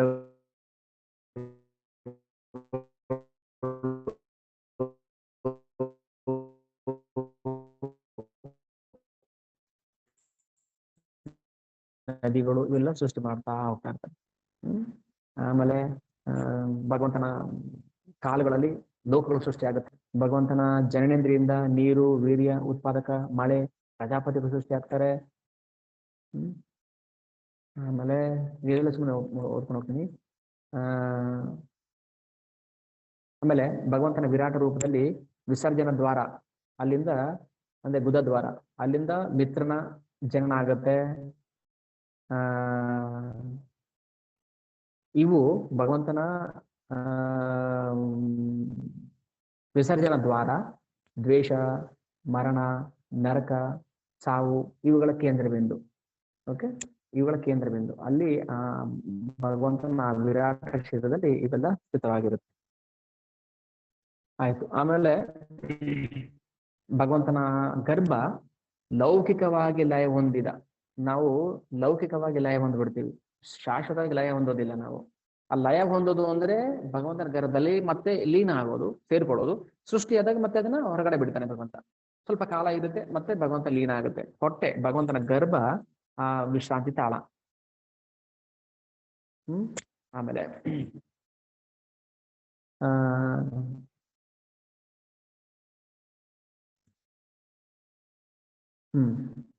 ಬ್ರಹ್ಮನಿಂದ ಮೊದಲು, ಇಲ್ಲಿ ನನ್ನಿಂದ ಅಂತ ಹೇಳ್ತಾರೆ, ಅಹಂ ಭವಾನ್, ನನ್ನಿಂದ. ಬ್ರಹ್ಮನಿಂದ ಮೊದಲು ನೀನು ಅಂದ್ರೆ ನಾರದರು ಮತ್ತು ಶಿವನವರೆಗೆ ನಿನಗಿಂತ ಮುಂಚೆ ಹುಟ್ಟಿದ ಎಲ್ಲ ಮಹರ್ಷಿಗಳು, ನಾರದರಿಗೆ ಹೇಳ್ತಾರೆ ಬ್ರಹ್ಮದೇವರು, ನನ್ನಿಂದ ಸೃಷ್ಟಿ ಆಯಿತು. ಫಸ್ಟ್ ನನ್ನಿಂದ ನಾನು ಸೃಷ್ಟಿ ಆದೆ, ನನ್ನಿಂದ ನೀನು ನಾರದರು. ನೋಡಿ, ಫಸ್ಟ್ ಬ್ರಹ್ಮ, ಆಮೇಲೆ ನಾರದರು, ಆಮೇಲೆ ಶಿವ.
ಕೃಷ್ಣ. ಕಟ್ ಆಗ್ಬಿಟ್ಟಿತ್ತು ಇಷ್ಟೊತ್ತು. ಓಕೆ, ಆಯ್ತು. ಈಗ ಬ್ರಹ್ಮದೇವರು ಸೃಷ್ಟಿ ಆಯ್ತು. ಸೃಷ್ಟಿ ಮಾಡಿದ್ಮೇಲೆ ಸೃಷ್ಟಿ ಆದ್ಮೇಲೆ ಅವರು ತಪಸ್ ಮಾಡಿ ಭಗವಂತನಿಂದ ಶಕ್ತಿ ಪಡ್ಕೊಳ್ತಾರೆ. ಯಾಕೆ? ಸೃಷ್ಟಿ ಕಾರ್ಯ ಮಾಡೋದಕ್ಕೆ ಭಗವಂತ ಅವ್ರಿಗೆ ಶಕ್ತಿ ಕೊಡ್ತಾನೆ. ಏನ್ ಮಾಡ್ತಾರೆ? ಮೊದಲು ಒಂದು ಯಜ್ಞ ಮಾಡ್ತಾರೆ. ಯಾರು? ಬ್ರಹ್ಮದೇವರು. ಆ ಯಜ್ಞಕ್ಕೆ ಏನೆಲ್ಲ ಬೇಕೋ, ಈಗ ಪುರೋಹಿತ ಹೇಳ್ತಾರೆ ಯಜ್ಞ ಮಾಡ್ಬೇಕು, ಆ ಸಾಮಾನು ತಗೊಂಬನ್ನಿ, ಇದು ತಗೊಂಬನ್ನಿ, ಇದು ತಗೊಂಬನ್ನಿ, ತಗೊಂಬನ್ನಿ ಅಂತ. ನಾವು ಅಂಗಡಿಗೆ ಹೋಗ್ಬಿಡ್ತೀವಿ, ತಂದ್ಬಿಡ್ತೀವಿ. ಬ್ರಹ್ಮದೇವರು ಎಲ್ಲಿ ಹೋಗಿದ್ರು ತರೋದಿಕ್ಕೆ? ಅದಕ್ಕೆ ಹೇಳ್ತಾರೆ, ಓ ನಾರದ, ನಾನು ದೇವೋತ್ತಮ ಪರಮ ಪುರುಷನ ಶರೀರ ಭಾಗದಿಂದ ಅವಶ್ಯ ಯಜ್ಞ ಸಾಮಗ್ರಿಗಳನ್ನ, ಪರಿಕರಗಳನ್ನ ವ್ಯವಸ್ಥೆ ಮಾಡಿಕೊಳ್ಳಬೇಕಾಯಿತು. ಹೀಗೆ ಬ್ರಹ್ಮದೇವರು ಯಜ್ಞ ಮಾಡ್ತಾರೆ. ಆಮೇಲೆ ಆ ಯಜ್ಞವನ್ನ ಯಾರಿಗೋಸ್ಕರ ಅರ್ಪಿಸ್ಬೇಕು? ಭಗವಂತನಿಗೆ ಅರ್ಪಿಸ್ಬೇಕು. ನಾವು ಕೆರೆ ನೀರನ್ನು ಕೆರೆಗೆ ಚೆಲ್ಲಿ ವರವ ಪಡೆದವರಂತೆ ಕಾಣಿರೋ, ಹರಿಯ ಕರುಣಲಾದ ಭಾಗ್ಯವ ಹರಿ ಸಮರ್ಪಣೆ ಮಾಡಿ ಬದುಕಿರೋ. ಭೋಕ್ತಾರಂ ಯಜ್ಞ ತಪಸಾಂ ಸರ್ವಲೋಕ ಮಹೇಶ್ವರಂ ಸುಹೃದಂ ಸರ್ವಭೂತಾನಾಂ ಶಾಂತಿ ವೃತ್ತತಿ. ಹೀಗೆ ಬ್ರಹ್ಮದೇವರು ಭಗವಂತನ ದೇಹದಿಂದನೇ ಯಜ್ಞ ಸಾಮಗ್ರಿಗಳನ್ನ ತಗೊಂಡು ಅವ್ರಿಗೋಸ್ಕರ ಯಜ್ಞ ಮಾಡ್ತಾರೆ. ಇಲ್ಲಿ ನಾನಲ್ಲದೆ ನನ್ನ ಮಕ್ಕಳು ಕೂಡ 10 ಪ್ರಜಾಪತಿಗಳು, ನಾರದರು ಒಬ್ರು. ಓಕೆ, ಆ 10 ಜನ, 9 + 10 10 ಜನ ಪ್ರಜಾಪತಿಗಳು ಕೂಡ ಯಜ್ಞ ಮಾಡ್ತಾರೆ. ಯಜ್ಞ ಮಾಡಿ ಯಾರೆಲ್ಲ ಮಾಡ್ತಾರೆ? ಪಿತೃಗಳು ಅಂದ್ರೆ ಮನುಗಳು, ಮಹರ್ಷಿಗಳು, ದೈತ್ಯರು, ಮಾನವರು ಎಲ್ಲರೂ ಯಜ್ಞ ಮಾಡಿದ್ರು. ಆಯ್ತು. ಆಮೇಲೆ ಯಜ್ಞ ಮಾಡಿದ್ಮೇಲೆ ಅವ್ರು ಹೇಳ್ತಾರೆ, ಭಗವಂತನೇ ನನಗೆ ಶಕ್ತಿ ಕೊಟ್ಟು ನನ್ನ ಮೂಲಕ ಸೃಷ್ಟಿಯನ್ನು ಮಾಡಿಸಿ, ಭಗವಂತನೇ ಶಿವನಿಗೆ ಶಕ್ತಿ ಕೊಟ್ಟು ಶಿವನ ಮೂಲಕ ಲಯ ಮಾಡಿಸಿ, ತಾನೇ ಖುದ್ದಾಗಿ ಭಗವಂತ ವಿಷ್ಣು ಆಗಿ ಬಂದು ಎಲ್ಲರನ್ನ ಪಾಲನೆ ಮಾಡ್ತಾನೆ. ಅದಕ್ಕೆ ವಾಸುದೇವ ಸರ್ವ ಇತಿ. ಹೀಗೆ ಎಲ್ಲ ಭೌತಿಕ ಮತ್ತು ಆಧ್ಯಾತ್ಮಿಕ ಪ್ರಪಂಚಗಳ ಕಾರ್ಯ ಮತ್ತೆ ಕಾರಣ, ಭೌತಿಕ ಆಧ್ಯಾತ್ಮಿಕ ಜಗತ್ತಿನ ಕಾರ್ಯ ಮತ್ತೆ ಕಾರಣವನ್ನ ತಿಳ್ಕೊಂಡು ನಾವು ಭಗವಂತನನ್ನ ಆರಾಧನೆ ಮಾಡಬೇಕು. ಅದಕ್ಕೆ ಓ ನಾರದ, ನಾನು ಭಗವಂತನ ಪಾದ ಪದ್ಮಗಳನ್ನ ಅತ್ಯುತ್ಸಾಹದಿಂದ ಹಿಡಿದಿರುವೆ. ಅದರಿಂದ ನಾನು ಹೇಳಿದ್ದು ಯಾವುದು ಎಂದು ಸುಳ್ಳಾಗಿಲ್ಲ. ನನ್ನ ಮನೋಗತಿ ವಿಚಲಿತವಾಗಿಲ್ಲ. ನನ್ನ ಇಂದ್ರಿಯಗಳು ಯಾವತ್ತೂ ಕೂಡ ವ್ಯಾಮೋಹದಿಂದ ಪತನಗೊಂಡಿಲ್ಲ. ಆದರೂ ಕೂಡ ಯಾಕೆ ಭಗವಂತನ ಪರೀಕ್ಷೆ ಮಾಡೋ ತರ ಬಂತು ಅಂದ್ರೆ ಅದು ಭಗವಂತನ ಇಚ್ಛೆ. ಭಗವಂತನ ಇಚ್ಛೆ. ಬ್ರಹ್ಮದೇವರಿಗೆ ವಿಮೋಹನ ಬಂತು, ಕೃಷ್ಣನ ಪರೀಕ್ಷೆ ಮಾಡೋ ತರ ಬಂತು. ಆದ್ರೆ ಬ್ರಹ್ಮದೇವರು ಹೇಳ್ತಾ ಇದ್ರೆ, ನಾನು ಯಾವತ್ತೂ ನನ್ನ ಮನಸ್ಸು ವಿಚಲಿತ ಇಲ್ಲ, ನಾನು ಹೇಳಿದ್ದು ಸುಳ್ಳಾಗಿಲ್ಲ. ನಾನು ಮಹಾಬ್ರಹ್ಮ ತಪಸ್ಸನಾಚರಣೆ ಮಾಡಿದ್ದೀನಿ. ನಾನು ಆತ್ಮ ಸಾಕ್ಷಾತ್ಕಾರ ಪಡೆದಿರುವಂತಹ ಜೀವ. ನಾನು ಯೋಗಿಕ ಶಕ್ತಿಗಳು ಇದೆ ನನ್ನಲ್ಲಿ. ಅದಕ್ಕೆ ಎಲ್ಲ ಪಿತಾಮಹ ಅಂತ ಅರ್ಥ ಮಾಡ್ಕೊಂಡಿದ್ದಾರೆ. ಹಾಗಿದ್ರು ಕೂಡ ನಾನು ಭಗವಂತನ ಅರ್ಥ ಮಾಡ್ಕೊಳಕ್ ಆಗ್ತಾ ಇಲ್ಲ. ಇಷ್ಟಿದ್ರು ಕೂಡ ನಾನು ಭಗವಂತನ ಅರ್ಥ ಮಾಡ್ಕೊಳಕ್ ಆಗ್ತಾ ಇಲ್ಲ. ಬ್ರಹ್ಮದೇವರು ಹೇಳ್ಬಿಟ್ರು ಅರ್ಥ ಮಾಡ್ಕೊಳಕ್ಕಾಗಲ್ಲ. ಆದ್ದರಿಂದ ಕನ್ಕ್ಲೂಷನ್ ಹೇಳ್ಬಿಟ್ಟು ಸ್ಟಾಪ್ ಮಾಡಿದ್ದೀನಿ. ಆದ್ದರಿಂದ ನನಗೆ ಭಗವಂತನ ಪಾದಗಳಿಗೆ ಶರಣಾಗುವುದನ್ನು ಬಿಟ್ಟರೆ ಬೇರೆ ಗತಿ ಇಲ್ಲ. ಅವನ ಪಾದಗಳು ಮಾತ್ರ ಹುಟ್ಟು ಸಾವುಗಳ ಕ್ಲೇಶಗಳನ್ನು ಪರಿಹರಿಸಬಲ್ಲದು. ಬ್ರಹ್ಮದೇವರ ಮಾತು ನಾರದ ಮುನಿಗೆ. ಅಂತಹ ಶರಣಾಗತಿಯು ಶುಭ ಸೂಚಕ ಮತ್ತು ಸಕಲ ಸುಖಗಳ ಅನುಭವಕ್ಕೆ ಅವಕಾಶ ನೀಡುತ್ತದೆ. ಸ್ವತಃ ಭಗವಂತನು ಕೂಡ ತನ್ನ ಅಳತೆಯನ್ನ ಅಳೆಯಕ್ಕಾಗ್ತಾ ಇಲ್ಲ. ಸಾಕ್ಷಾತ್ ಭಗವಂತನನ್ನ ಅವನು ತನ್ನನ್ನು ತಾನೇ ಅಳತೆ ಮಾಡ್ಕೊಳಕ್ ಆಗೋದಿಲ್ಲ.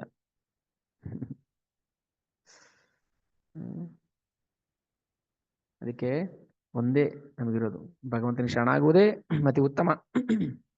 ಮಹಾಜನ ಹೇಳ್ತಿದ್ರೆ, ಬ್ರಹ್ಮದೇವರು ಮಹಾಜನ, ಅವರೇ ಹೇಳ್ತಿದ್ರೆ ಭಗವಂತನಿಗೆ ಶರಣಾಗೋದನ್ನ ಬಿಟ್ರೆ ಬೇರೆ ನಮಗೆ ಉತ್ತಮ ಗತಿ ಇಲ್ಲ. ಅಷ್ಟೇ. ಇಷ್ಟೆಲ್ಲ ಹೇಳಿದ ಮೇಲೂ ನಮಗೆ ಇನ್ನೂ ಮತ್ತೆ ಭೌತಿಕ ಆಸೆಗಳಿದೆ. ಇನ್ನೂ ಸಂಪಾದನೆ ಮಾಡಬೇಕು, ಇನ್ನೂ ಅದು ಮಾಡಬೇಕು, ಇನ್ನೂ ಇದು ಮಾಡಬೇಕು. ಏನ್ ಮಾಡ್ತೀವಿ ಅಂತ ನಮ್ಗೆ ಗೊತ್ತಾಗ್ತಾ ಇಲ್ಲ. ಏನ್ ಮಾಡ್ಬೇಕು? ಬ್ರಹ್ಮದೇವ್ ಹೇಳ್ತಿದ್ರೆ ನಾರದರಿಗೆ ಶರಣಾಗತ ಆಗೋದ್ ಬಿಟ್ರೆ ಬೇರೆ ಏನಿಲ್ಲ. ಬ್ರಹ್ಮ ಸೌಖ್ಯಂ ತ್ವನಂತರಂ. ಯಾವ ಶರಣಾಗತಿ ಆಗ್ತೀವಿ ನಾವು ಅವಾಗ ಬ್ರಹ್ಮ ಸೌಖ್ಯಂ, ನಿಜವಾದ ಸುಖ ಸಿಗುತ್ತೆ. ನಾನಾಗಲಿ ನೀನಾಗಲಿ ಶಿವನಾಗಲಿ ಆಧ್ಯಾತ್ಮ ಸುಖದ ಮಿತಿಯನ್ನ ಕಂಡು ಹಿಡಿಯಲಾರೆವು. ಇತರ ದೇವತೆಗಳು ಅದನ್ನ ಹೇಗೆ ತಿಳಿದಾರು?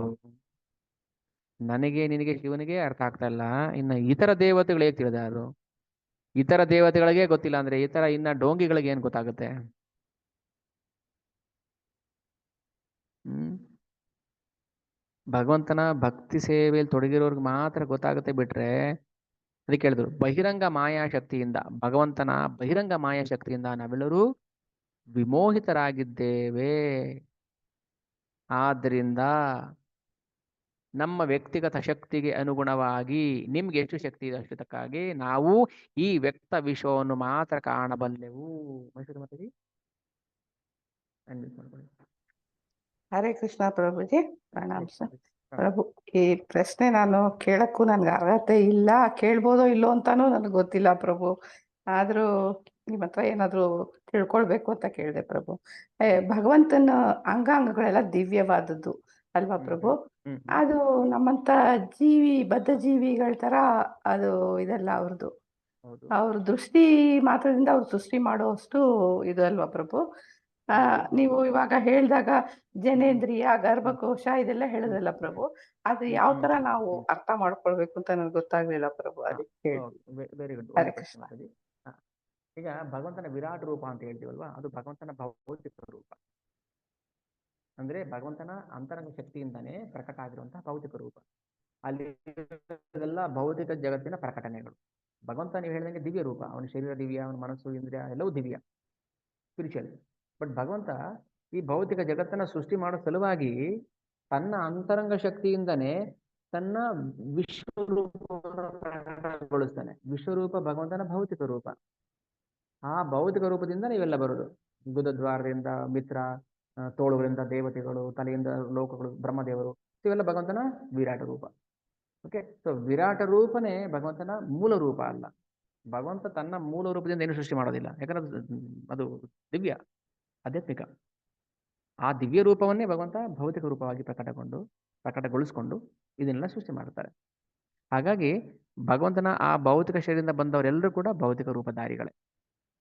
ಆದರೆ ಜೀವ ಭಗವಂತನ ಭೌತಿಕ ಶರೀರದಿಂದ ಬಂದಿದ್ದಲ್ಲ, ಭಗವಂತನ ಅಂತರಂಗ ಶಕ್ತಿ, ಭಗವಂತನ ಅಂತರಂಗ ಶಕ್ತಿಯಿಂದ ಬಂದಿದ್ದು. ಅದಕ್ಕೆ ಜೀವನನ ತಟಸ್ಥ ಶಕ್ತಿ ಅಂತ ಹೇಳ್ತಾರೆ. ಎಲ್ಲ ಶಕ್ತಿಗಳು ಭಗವಂತನ ಒಳಗೆ ಇರುತ್ತೆ. ಭಗವಂತ ಜೀವನನ ಪ್ರಕಟಗೊಳಿಸ್ತಾನೆ, ತಟಸ್ಥ ಶಕ್ತಿ. ವಿರಾಟ್ ರೂಪವನ್ನು ಪ್ರಕಟಗೊಳಿಸ್ತಾನೆ, ಬಹಿರಂಗ ಶಕ್ತಿ.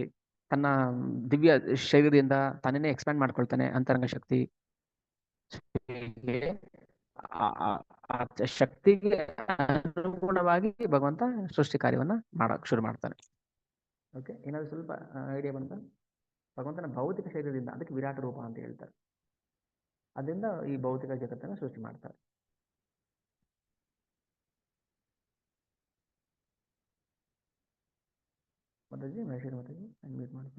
ಅರ್ಥ ಆಯ್ತು ಪ್ರಭು, ತುಂಬಾ ಚೆನ್ನಾಗಿ ಅರ್ಥ ಆಯ್ತು.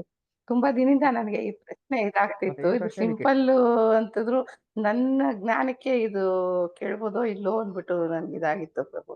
ತುಂಬಾ ಕ್ಲಿಯರ್ ಆಯ್ತು. ಇಲ್ಲ, ಒಳ್ಳೆ ಪ್ರಶ್ನೆ ಒಳ್ಳೆದೆ. ಬಟ್ ಅದು ಡೌಟ್ ಇರುತ್ತೆ ನಮಗೆ.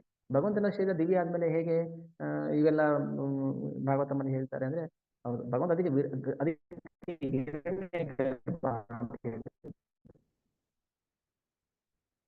ಭಗವಂತ ತನ್ನನ್ನು ಯಾಕೆ ವಿಸ್ತರಣೆ ಶಕ್ತಿ ಇಲ್ಲ, ಅದಕ್ಕೋಸ್ಕರ ಯಾಕೆ ಕೆಲವು ಪ್ರಶ್ನೆ ಕೇಳ್ತಾರೆ.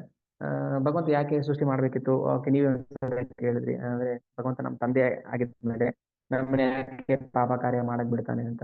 ಸೊ ಭಗವಂತ ಯಾರಿಗೂ ಈ ತರ ಕೆಟ್ಟದ್ ಮಾಡಕ್ಕೆ ಏನು ಪ್ರೇರಣೆ ಮಾಡೋದಿಲ್ಲ.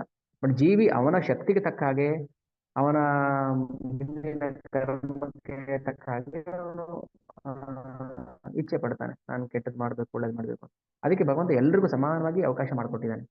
ಕೆಟ್ಟದ್ ಮಾಡೋರ್ಗು ಅವಕಾಶ ಮಾಡ್ಕೊಡ್ಬೇಕಲ್ಲ ಭಗವಂತ. ಅದಕ್ಕೆ ಕೆಟ್ಟದ್ ಮಾಡಕ್ಕೆ ಅವಕಾಶ ಮಾಡಿಕೊಟ್ಟಿದ್ದಾನೆ. ಒಳ್ಳೇದ್ ಮಾಡೋರ್ಗು ಅವಕಾಶ ಮಾಡ್ಕೊಡ್ಬೇಕು. ಭಗವಂತ ಎಲ್ಲದಕ್ಕೂ ಅವಕಾಶ ಮಾಡಿಕೊಟ್ಟಿದ್ದಾನೆ. ಸಮೋಹಂಸರ ಭೂತೇಶು. ನಮ್ಮ ದೃಷ್ಟಿಯಲ್ಲಿ ಒಳ್ಳೇದು ಕೆಟ್ಟದ್ದು, ಬಟ್ ಭಗವಂತ ದೃಷ್ಟಿ ಎಲ್ಲ ಒಳ್ಳೇದೇ. ಓಕೆ, ಜೀವನಿಗೆ ಸ್ವತಂತ್ರ ಇರೋದಕ್ಕೋಸ್ಕರನೇ ಅದಕ್ಕೆ ಹೇಳಿದ್ರು, ಆ 3 ಗುಣಗಳು ವಿಕಾರ ಹೊಂದುತ್ತಲ್ಲ, ಸತ್ವ ರಜಸ ತಮಸ್ಸು, ಪ್ರಪೋರ್ಷನ್ ಅದಕ್ಕೆ ಭಗವಂತ ಏನ್ ಮಾಡ್ತಾನೆ, ಎಲ್ರಿಗೂ ಅವಕಾಶ ಮಾಡಿಕೊಟ್ಟಿದ್ದಾನೆ. ಇದೊಂದು ಆಟ ಅಷ್ಟೇ. ನೋಡಪ್ಪ ನೀನೇನ್ ಮಾಡ್ತೀಯ ಮಾಡು, ನೀನು 100 ಹೊಡಿ, ಇಲ್ಲ ಡಕ್ಔಟ್ ಆದ್ರೂ ಆಗು, ಇಲ್ಲ ಆಟ ಆಡಲ್ಲ ಅಂತ ಬಿಟ್ಟರು, ನಿನ್ನ ಇಷ್ಟ. ಬಟ್ ಅವಕಾಶ ಎಲ್ರಿಗೂ ಇದೆ. ಆ ತರ ಭಗವಂತ ಏನ್ ಮಾಡ್ತಾನೆ, ಎಲ್ರಿಗೂ ಸಮಾನ ಅವಕಾಶ ಕೊಟ್ಟಿದ್ದಾನೆ. ಅದಕ್ಕೋಸ್ಕರ ಭಗವಂತನ ಈ ನಾವು ಭಗವಂತ ಪಡಿಬೇಕು. ಅದನ್ನೇ ಯೋಗ ಅಂತ ಹೇಳೋದು. ಯೋಗ ಅಂದ್ರೆ ಮತ್ತೆ ಜೋಡಿಸೋದು ಅಂತ. ಎಲ್ಲಿಗೆ ಜೋಡಿಸ್ಬೇಕು ನಾವು, ಮತ್ತೆ ಭಗವಂತನ ಜೊತೆ ಸಂಬಂಧವನ್ನ ಜೋಡಿಸ್ಬೇಕು. ಈಗ ಆಚೆ ಬಂದ್ಬಿಟ್ಟಿದೀವಿ ನಾವು, ಅದನ್ನ ಬಿಡಿಸ್ಕೊಂಡು ಆಚೆ ಬಂದ್ಬಿಟ್ಟಿದೀವಿ. ಅದಕ್ಕೆ ಭಗವಂತ ಎಲ್ಲ ಅವಕಾಶ ಮಾಡಿಕೊಟ್ಟಿದ್ದಾನೆ.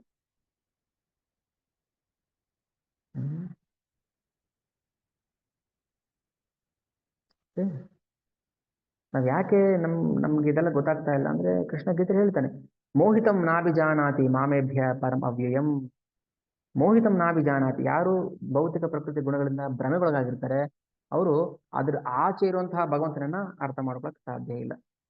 ಅವನೇ ಪ್ರತಿಯೊಂದರ ಸಂಪೂರ್ಣ ನಿಯಂತ್ರಕ. ಬ್ರಹ್ಮದೇವರು ಅಲ್ಲ, ಸಂಪೂರ್ಣ ನಿಯಂತ್ರಕ. ಅದು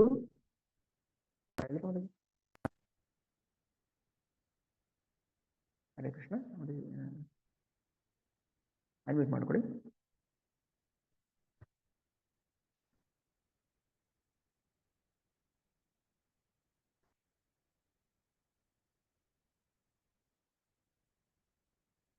ಓಕೆ, ಏನಾದ್ರು ಪ್ರಶ್ನೆ ಇದೆಯಾ?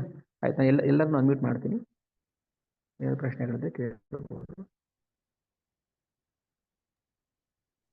ಹರೇ ಕೃಷ್ಣ ಪ್ರಭುಜಿ. ಹರೇ ಪ್ರಭುಜಿ, ನಿಮ್ಮ ವಾಯ್ಸ್ ಬ್ರೇಕ್ ಆಗ್ತಿದೆ. ಪ್ರಭುಜಿ, ಇದು ಬ್ರಹ್ಮಂದು ಹೇಳಿದ್ರಲ್ಲ, ಬ್ರಹ್ಮ ದೇವರದ್ದು ಹೇಳಿದ್ರಲ್ಲ, ಯಜ್ಞ ಮಾಡಬೇಕು ಅಂದ್ರೆ ಈಗ ತಪಸ್ ಮಾಡ್ತಾರೆ, ಯಜ್ಞ ಮಾಡೋದಕ್ಕೆ ಭಗವಂತನ ಒಂದು ಭಾಗದಿಂದ ಸಾಮಗ್ರಿಗಳನ್ನ ತಗೋತಾರೆ ಅಂತ, ಅದನ್ನ ಯಾವ ತರ ತಗೊಳ್ಬೇಕು ಪ್ರಭು? ವಿರಾಟ ರೂಪ ಅಂದ್ರೆ ಹೌದದು. ಈಗ ಭಗವಂತ ಬ್ರಹ್ಮದೇವರು ಸೃಷ್ಟಿ ಮಾಡೋದು ಭೌತಿಕ ಜಗತ್ತನ್ನು ಮಾತ್ರ. ಅದಕ್ಕೆ ಭಗವಂತನ ವಿರಾಟ ಶರೀರದಿಂದ ಬ್ರಹ್ಮದೇವರು ಅಂಶಗಳನ್ನ ತಗೊಳ್ತಾರೆ. ಯಾಕಂದ್ರೆ ಭಗವಂತನ ವಿರಾಟ ಶರೀರದಲ್ಲಿ ಭೂಮಿ, ಮಣ್ಣು, ನೀರು ಎಲ್ಲ ಇದೆ. ದೇವತೆಗಳು, ನದಿ, ನೀರು, ಜಲಚರ ಎಲ್ಲ ಇದೆ. ಭಗವಂತ ಒಂಥರ ರಿಸರ್ವಾಯರ್. ಅದರಿಂದ ಬ್ರಹ್ಮದೇವರು ಯಜ್ಞಕ್ಕೆ ಬೇಕಾಗಿರೋ ಸಾಮಗ್ರಿಗಳನ್ನ ತಗೊಳ್ತಾರೆ ಅಂದ್ರೆ ಭಗವಂತನ ಕೊಡ್ತಾನೆ, ತಗೋ ಇದರಿಂದ ಯಜ್ಞ ಮಾಡು, ಇದರಿಂದ ಯಜ್ಞ ಮಾಡು ಅಂತ. ಅಂದ್ರೆ ಭಗವಂತನ ವಿರಾಟ ಶರೀರದಿಂದನೇ ಇವೆಲ್ಲ ಸೃಷ್ಟಿ ಆಗ್ತಾ ಇರೋದು ಭೌತಿಕ ಜಗತ್ತು. ಮತ್ತೆ ಭಗವಂತ ವಿರಾಟ ಶರೀರದಲ್ಲಿ ಲೀನ ಆಗ್ಬಿಡುತ್ತೆ. ಪಂಚಭೂತಗಳು ಲೀನ ಆಗುತ್ತೆ ಅಂತ ಹೇಳ್ತಾರಲ್ಲ, ಭಗವಂತನ ವಿರಾಟ ಶರೀರದಲ್ಲಿ. ಹಾಗೆ ಬ್ರಹ್ಮದೇವರು ಈ ಭೌತಿಕ ಜಗತ್ತನ್ನ ವಿಸ್ತರಣೆ ಮಾಡೋಕ್ಕೋಸ್ಕರ ಪ್ರಜಾಪತಿಗಳನ್ನ ಸೃಷ್ಟಿ ಮಾಡಿದ್ರು. ಅಂದ್ರೆ ಭಗವಂತ ಶಕ್ತಿ ಕೊಟ್ಟಿದ್ದಕ್ಕೆ, ಭಗವಂತ ಮೂಲ ಸಾಮಗ್ರಿಗಳನ್ನ ಕೊಟ್ಟಿದ್ದಕ್ಕೆ ಬ್ರಹ್ಮದೇವರು ಸೃಷ್ಟಿ ಮಾಡಿದ್ರು. ಅವರ ಶರೀರದಿಂದ ತಗೊಳ್ತಾರೆ, ಭಗವಂತನ ವಿರಾಟ ಶರೀರದಿಂದ ಆ ಮೂಲ ಸಾಮಗ್ರಿಗಳನ್ನ ತಗೊಂಡು ಯಜ್ಞ ಮಾಡ್ತಾರೆ. ಹರೇ ಕೃಷ್ಣ. ಹರೇ ಕೃಷ್ಣ ಪ್ರಭು. ಹರೇ ಕೃಷ್ಣ ಪ್ರಭು, ನಿನ್ನೆ ನಾನು ಕ್ವಶನ್ ಕೇಳಿದ್ದೆ, ಏನಂದ್ರೆ ಇವಾಗ ವಿಷ್ಣು, ಇವಾಗ ಭಾಗವತಮಲ್ಲಿ ನಾವ್ ಏನ್ ನೋಡ್ತಿದೀವಿ, ವಿಷ್ಣುನೇ ಇವಾಗ ಕೃಷ್ಣನೇ ಮೂಲ ಅಂತ ನೋಡ್ತಿದೀವಿ. ಅದೇ ಶಿವಪುರಾಣದಲ್ಲಿ ಶಿವನೇ ಮೂಲ ಅಂತ ನೋಡ್ತಿರ್ತೀವಿ. ಮತ್ತೆ ದೇವಿನೇ ಮೂಲ ಅಂತ ಹೇಳ್ತಾರಲ್ಲ ಪ್ರಭು, ಅದು ಹೆಂಗ್ ಅರ್ಥ ಮಾಡ್ಬೇಕು ಅಂತ ನಿನ್ನೆ ನಾನು ನಿಮ್ ಪ್ರಶ್ನೆ ಸರಿ ಅರ್ಥ ಆಗಿಲ್ಲ. ಇವಾಗ ಚೆನ್ನಾಗಿ ಅರ್ಥ ಆಯ್ತು. ಈಗ ನಿಮ್ಗೆ ಯಾರು ಹೇಳಿದ್ರು ಶಿವಪುರಾಣದಲ್ಲಿ ಶಿವ ಶ್ರೇಷ್ಠ ಇದ್ದಾರೆ ಅಂತ? ಇಲ್ಲ. ಶಿವಪುರಾಣ ಈಗ ಹಾಗಾದ್ರೆ 18 ಪುರಾಣ ಇದೆ ಅಲ್ವಾ? 18 ಪುರಾಣದಲ್ಲಿ ನಾರದ ಪುರಾಣ ಮ್ಯೂಟ್ ಮಾಡ್ಬಿಡಿ. ನಾರದ ಪುರಾಣ ಇದೆ, ಮತ್ಸ್ಯ ಪುರಾಣ ಇದೆ, ಕೂರ್ಮ, ವರಾಹ, ದೇವಿ ಪುರಾಣ, ಎಷ್ಟೊಂದು ಪುರಾಣಗಳಿದೆ. ಹಾಗಾದ್ರೆ ಆ ಪುರಾಣದಲ್ಲಿ ಅವ್ರವ್ರನ್ನ ಶ್ರೇಷ್ಠ ಅಂತ ನಾವು ಬಿಂಬಿಸಿದ್ರೆ ಹಾಗಾದ್ರೆ ಭಗವಂತ ಅನ್ನೋದಕ್ಕೆ ಅಸ್ತಿತ್ವನೇ ಇರೋದಿಲ್ಲ ಅಲ್ವಾ? ಪ್ರಶ್ನೆ ಎಲ್ರಿಗೂ ಬಂದೇ ಬರುತ್ತೆ. ಈಗ ಶಿವಪುರಾಣದಲ್ಲಿ ಶಿವ ಶ್ರೇಷ್ಠ, ಮತ್ಸ್ಯ ಪುರಾಣದಲ್ಲಿ ಮತ್ಸ್ಯ, ನಾರದ ಪುರಾಣದಲ್ಲಿ ನಾರದ ಶ್ರೇಷ್ಠ. ಬಟ್ ಎಲ್ಲವೂ ಕೂಡ ಭಗವಂತನಿಂದಲೇ ತಾನೇ ಬಂದಿದ್ದು, ಹೌದಲ್ಲ? ಆದ್ರೆ ಭಗವಂತ ಮೂಲ ಅಂತ ನಾವು ಗೊತ್ತಾಗ್ಬೇಕು. ಭಗವಂತ ಎಲ್ಲದಕ್ಕೂ ಮೂಲ ಅಂತ ತಿಳ್ಕೋಬೇಕಿದು. ಅದಕ್ಕೆ ಇಲ್ಲಿ ಹೇಳಿದ್ರು ನಾಭಿಜಾನಾತಿ ಮಾಮೇಭ್ಯ ಪರಮವ್ಯಂ. ನಮ್ಗೆ ಇನ್ನು ಭೌತಿಕ ಅಂಟು ಇರೋದ್ರಿಂದ ಭಗವಂತ ಮೂಲ ಅಂತ ಗೊತ್ತಾಗ್ತಾ ಇಲ್ಲ. ಕನ್ಫ್ಯೂಷನ್ ಆಗುತ್ತೆ. ಯಾಕೆ ಅಂದ್ರೆ ದೇವಿ ಪುರಾಣ ಇದೆ, ಅದ್ರಲ್ಲಿ ದೇವಿ ಶ್ರೇಷ್ಠ ಅಂತ ಹೇಳ್ತೀವಿ, ಅದಕ್ಕೆ ನಾವು ದೇವಿ ಪೂಜೆ ಮಾಡಕ್ ಶುರು ಮಾಡತ್ತೀವಿ. ನಮ್ಮನ್ನ ಅದು ದಾರಿ ತಪ್ಪಿಸ್ಬಿಡುತ್ತೆ. ಮಾಯೆ ನಮ್ಮನ್ನ ಏನ್ ಮಾಡ್ತಾಳೆ ಅಂದ್ರೆ ದಾರಿ ತಪ್ಸಕ್ಕೆ ಪ್ರಯತ್ನ ಮಾಡ್ತಾಳೆ. ಯಾರಿಗೆ ಎಷ್ಟೋ ಜನ್ಮಗಳ ಸುಕೃತಿ ಇರುತ್ತೆ ಅವ್ರಿಗೆ ಮಾತ್ರ ಭಗವಂತ ಮೂಲ ಅಂತ ಅರ್ಥ ಆಗುತ್ತೆ. ಆಯ್ತಾ? ಆ ಮೂಲ ದೇವೋತ್ತಮ ಮೂಲ ಪುರುಷ ಪರಮ ಪುರುಷ ಅಂತ ಅರ್ಥ ಮಾಡ್ಕೊಳ್ಳೋಕೆ ನಮಗೆ ಎಷ್ಟೋ ಜನ್ಮಗಳ ತಪಸ್ ಕಾರಣ ಆಗುತ್ತೆ. ತಪಸ್ಬೇಕು. ನೀವು ಕೇಳಿದ ಪ್ರಶ್ನೆ ಸುಮಾರು ಜನಕ್ಕೆ ಪ್ರಶ್ನೆ ಇರುತ್ತೆ, ಎಲ್ರಿಗೂ ತಲೆಯಲ್ಲಿ ಇರುತ್ತೆ ಅದು. ಹಾಗಾದ್ರೆ ನಾವು ದೇವಿನೇ ಶ್ರೇಷ್ಠ ಅನ್ಕೊಳ್ತೀವಿ, ನಾರದನೇ ಶ್ರೇಷ್ಠ ಅನ್ಕೊಳ್ತೀವಿ. ಮತ್ಸ್ಯ ಪುರಾಣ ಮತ್ಸ್ಯ ಮೀನು, ಬ್ರಹ್ಮ ಪುರಾಣ ಇದೆ, ಬ್ರಹ್ಮ ಶ್ರೇಷ್ಠ ಅಂತ ಆಗುತ್ತೆ ಅವಾಗ. ಅದೇ ಬ್ರಹ್ಮ ಇಲ್ಲಿ ನೀನು ಶ್ರೇಷ್ಠ ಅಂತ ಹೇಳ್ತಾ ಇದ್ದಾರೆ.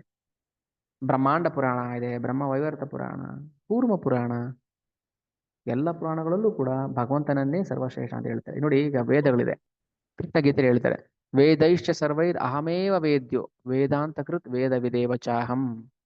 ಎಲ್ಲ ವೇದಗಳ ಪುರಾಣಗಳ ಅಂತಿಮ ರಿಸಲ್ಟು ಅದನ್ನ ನಾನೇ. ಎಲ್ಲವನ್ನ ಓದಿದ್ಮೇಲೆ ತಿಳ್ಕೊಬೇಕಾಗಿರೋದು ನನ್ನನ್ನೇ. ಓಕೆ, ನನಗೆ ದೇವಿ ಪುರಾಣ ಬೇರೆ ಯಾವುದು ಪುರಾಣ ನಾನು ಓದಿಲ್ಲ. ವಿಷ್ಣು ಪುರಾಣ ಇದೆ, ಓಕೆ, ವಿಷ್ಣು ಕೃಷ್ಣ ನಡೆಯುತ್ತೆ. ಬಟ್ ಶಿವಪುರಾಣ, ಲಿಂಗ ಪುರಾಣ, ಸ್ಕಂದ ಪುರಾಣ ಆಮೇಲೆ ನನಗೆ ಗೊತ್ತಿಲ್ಲ, ಮತ್ತೆ ನಾನು ಓದಕ್ಕೆ ಹೋಗಿಲ್ಲ ನಾವು. ಬಟ್ ನನಗೆ ಅನ್ಸಂಗೆ ಯಾವ ಪುರಾಣದಲ್ಲೂ ಕೂಡ ಅವರೇ ಶ್ರೇಷ್ಠ ಅಂತ ಹೇಳೋದಿಲ್ಲ ಅಂತ ನಾನು ಅನ್ಕೊಂಡಿದ್ದೀನಿ. ಬಟ್ ಯಾರಾದರೂ ಓದಿದ್ರೆ ನನಗೆ ಹೇಳಿ ಸಾರಾಂಶ. ಮಾತಾಜಿ, ವರ್ಷಿತ ಹರೇ ಕೃಷ್ಣ. ಪ್ರಭು, ಇದು ದೇವತೆಗಳನ್ನ ಪ್ರಭು, ದೇವತೆಗಳನ್ನ ವಾಪಸ್ ಏನ್ ಪ್ರಭು ಅವ್ರದ್ದು ಈಗ ಪ್ರಭು, ನೀವು ವಾಯ್ಸ್ ನೀವು ಬ್ರೇಕ್ ಆಗ್ತಾ ಇದೆ. ಪ್ರಭು ಕೆಲಸ ಇದೆ ಪ್ರಭು. ಪ್ರಭು, ನಿಮ್ಮ ವಾಯ್ಸ್ ಬ್ರೇಕ್ ಹರೇ ಆಗ್ತಿದೆ. ಕೃಷ್ಣ ಪ್ರಭು, ಇವಾಗ ಕೆಲಸ ಇದೆ ಪ್ರಭು. ಹರೇ ಕೃಷ್ಣ. ಇವಾಗ ಕೆಲಸ ಇದೆ ಹೇಳಿ ಪ್ರಭು. ಅದೇ ದೇವತೆಗಳು ಸೃಷ್ಟಿ ಕೆಲಸ ಮಾಡಿದಾರೆ ಹೇಳಿ. ಪ್ರಭು. ಭಗವಂತ ದೇವತೆಗಳು ಸೃಷ್ಟಿ ಮಾಡಿರೋದು ಜಗತ್ತನ್ನ ನಡ್ಸೋಕೆ ಕರೆಕ್ಟ್ ಅಲ್ವಾ? ಹೌದು. ಇವಾಗ ಇವರು ಏನ್ ಮಾಡ್ತಾರೆ ಅಂದ್ರೆ, ಆ ಭಗವಂತ ಸೃಷ್ಟಿ ಮಾಡಿದ್ರೆ ಈ ದೇವತೆಗಳನ್ನ ತುಂಬಾ ಆರಾಧನೆ ಮಾಡ್ತಾರಲ್ಲ ಅವ್ರಿಗೆ. ಅವ್ರು ನಾವು ಹೇಳಿದ್ರೇನು ತುಂಬಾ ಜನ ಕೇಳಲ್ಲ.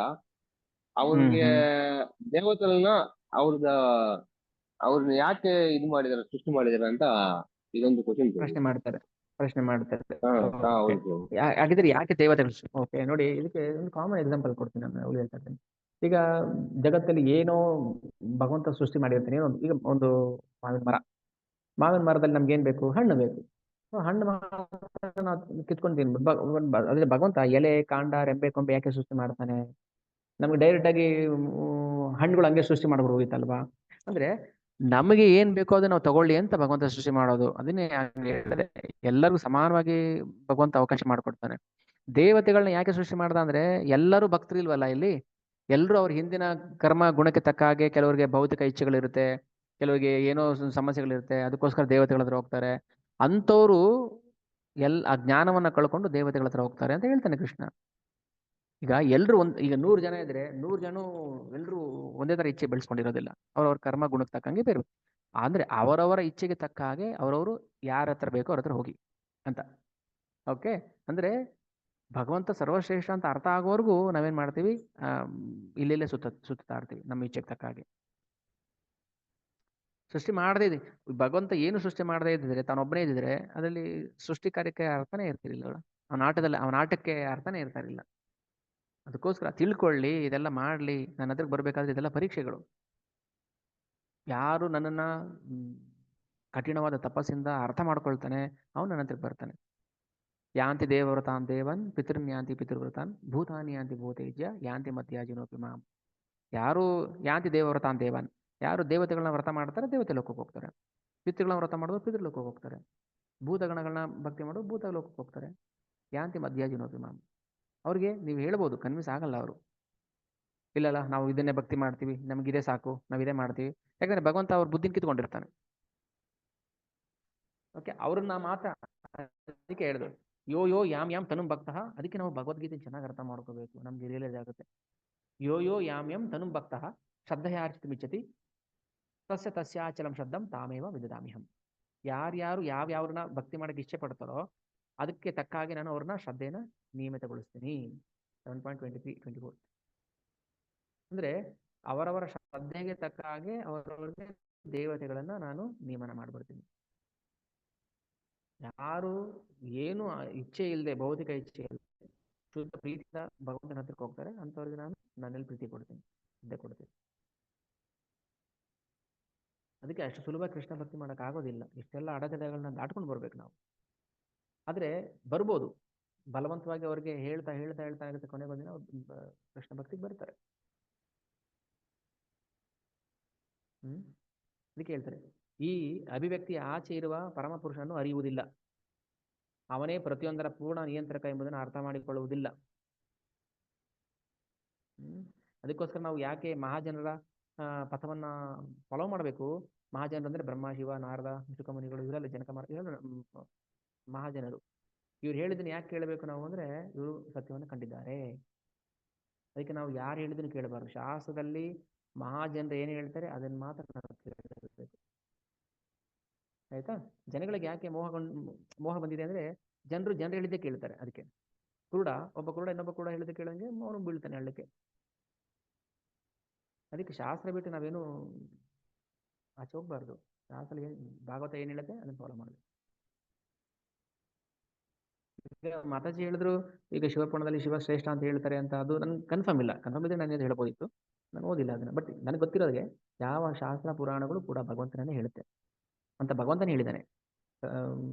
ಭಗವದ್ಗೀತೆ 15:15 ಸರ್ವಸ್ಯ ಚಾಹ ಮೃದಿ ಸನ್ನಿವಿಷ್ಟ ಮತ್ತ ಸ್ಮೃತಿ ಜ್ಞಾನಂ ಅಪೋಹನಂ ಚ ವೇದೈಶ್ಚ ಸರ್ವೇ ರಾಮ ವೇದ್ಯೋ. ಎಲ್ಲ ವೇದಗಳ ಅಂತಿಮ ಸಾರ ಕೃಷ್ಣ. ಓಕೆ, ಭಾಗ್ಯಲಕ್ಷ್ಮಿ ಮಾತಾಜಿ, ನಿಮ್ದು ಏನಾದ್ರು ಕನ್ಕ್ಲೂಷನ್ ಇದೆಯಾ? ಮತ್ತೇನಾದ್ರು ಪ್ರಶ್ನೆ ಸ್ಟಾರ್ಟ್ ಮಾಡಿದಿರಾ? ಇಲ್ಲ ಪ್ರಭು, ಅದು ನಾನು ಒಂದು ಇವ್ರದ್ದು ಕ್ಲಾಸ್ ಕೇಳ್ತಾ ಇರ್ಬೇಕಾದ್ರೆ ಹೇಳ್ತಾ ಇದ್ರು, ಶಿವನ ಹೃದಯದಿಂದ ಇವ್ರು ಬರ್ತಾರೆ ಅಂದ್ರೆ ವಿಷ್ಣು ಬರ್ತಾರೆ ಅಂತ ಹೇಳ್ತಾ ಇದ್ರು. ಅದೇ ತರ ದುರ್ಗಾ ಪುರಾಣ ಕೇಳಿದಾಗ ದುರ್ಗೆ ಎಲ್ಲಾರ್ನು ಸೃಷ್ಟಿ ಮಾಡ್ತಾರೆ ಅಂತ ಕೇಳ್ತಾ ಇದ್ದೆ ಪ್ರಭು. ಹೌದು, ಅದಕ್ಕೆ ದುರ್ಗೆ, ಹೌದು, ದುರ್ಗೆ ಅಲ್ಲಿ ನನ್ ಕನ್ಫ್ಯೂಸ್ ಆಯ್ತು ಪ್ರಭು. ಇಲ್ಲಿ ಇದು ನೀವು ಇವಾಗ್ಲೂ ನಮ್ದು ಅದೇ ಕ್ಲಾಸೇ ನಡೀತಿದೆ ಅಲ್ವಾ, ಅದಕ್ಕೆ ಅದ್ ಕೇಳ್ದೆ ಪ್ರಭು. ಸರಿ, ಈಗ ದುರ್ಗೆ ಭೌತಿಕ ಜಗತ್ತಿನ ಸೃಷ್ಟಿಕರ್ತೆ ಅವಳು, ಇನ್ಕ್ಲೂಡಿಂಗ್ ಬ್ರಹ್ಮದೇವರನ್ನು ಸೇರಿ 14 ಲೋಕಗಳನ್ನ ಕಂಟ್ರೋಲ್ ಮಾಡ್ತಾಳೆ. ಎಲ್ಲಿ ನಿಮ್ಗೆ ಬ್ರಹ್ಮ ಸಂಹಿತೆ ಅದಕ್ಕೆ ಪುರಾವೆ ಕೊಡುತ್ತೆ. ಸೃಷ್ಟಿ, ಸ್ಥಿತಿ, ಪ್ರಳಯ, ಸಾಧನ ಶಕ್ತಿ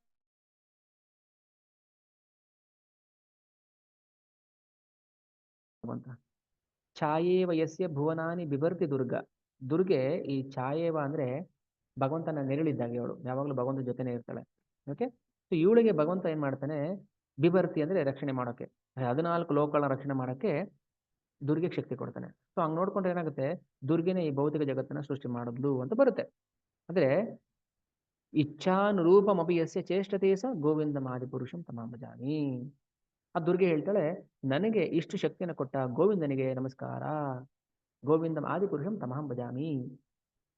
ಅಂದ್ರೆ ನಾವು ಸರಿಯಾದ ಮೂಲದಿಂದ ತಿಳ್ಕೊಂಡ್ರೆ, ಈಗ ನಾನು ನಿಮ್ಮನ್ನೊಂದು ಪ್ರಶ್ನೆ ಕೇಳ್ತೀನಿ. ಈಗ ನಿಮ್ಮ ಮನೆಗೆ ನೀರು ಬರುತ್ತೆ, ಎಲ್ಲಿಂದ ಬರ್ತಾ ಇದೆ? ಅದು ಮೇಲೆ ಟ್ಯಾಂಕ್ ಇಂದ ಬರ್ತಾ ಇದೆ.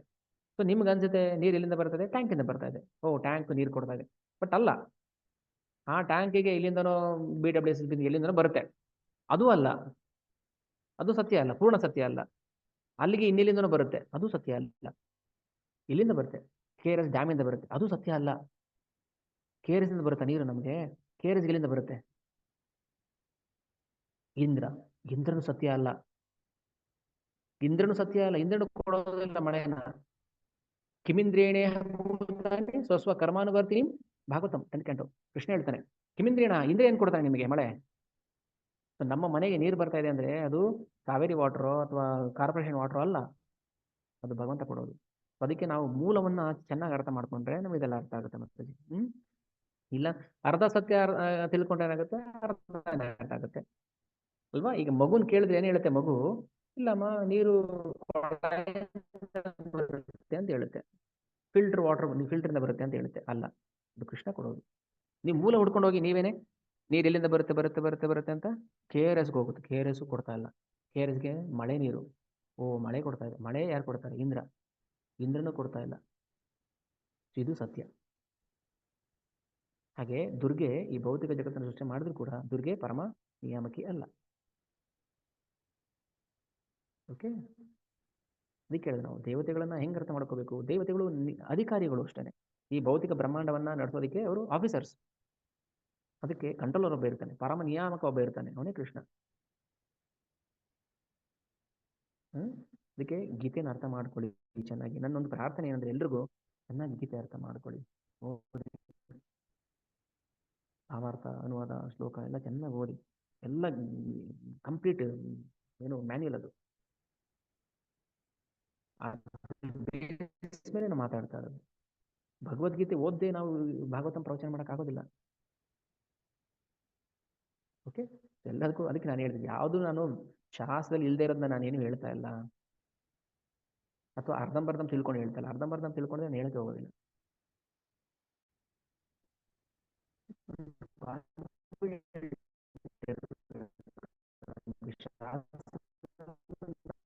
ಇರಬೇಕು, ಎಲ್ರಿಗೂ ಅರ್ಥ ಆಗುತ್ತೆ. ಅದನ್ನ ಓದಿದಾಗ ನಮ್ಗೆ ಅರ್ಥ ಆಗುತ್ತೆ. ಓಕೆ, ಸೊ ಎಲ್ರಿಗೂ ಕನ್ವಿನ್ಸ್ ಆಯ್ತಾ ಆನ್ಸರ್ಗಳು? ಏನು ಡೌಟ್ಸ್ ಇದ್ರೆ ದಯವಿಟ್ಟು ಕೇಳ್ಬೋದು.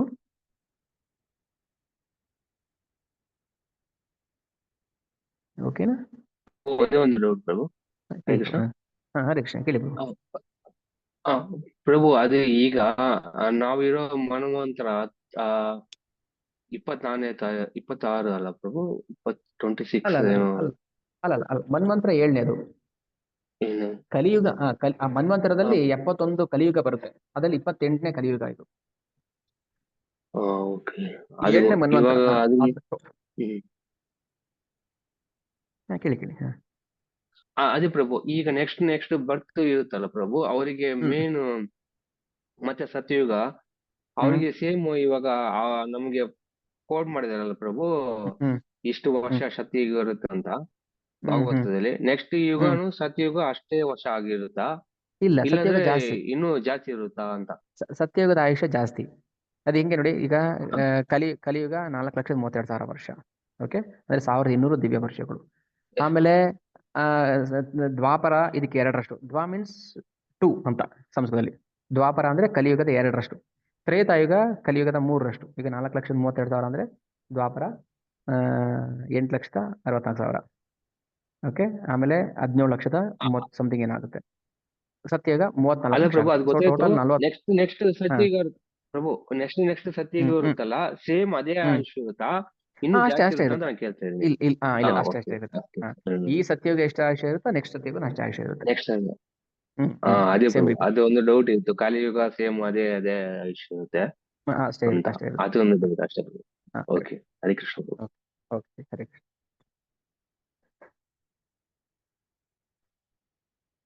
ಓಕೆ, ಅರ್ಥ ಆಗ್ತಿದೆಯಾ ಅಥವಾ ಗೊಂದಲ ಆಗ್ತಿದೆಯಾ?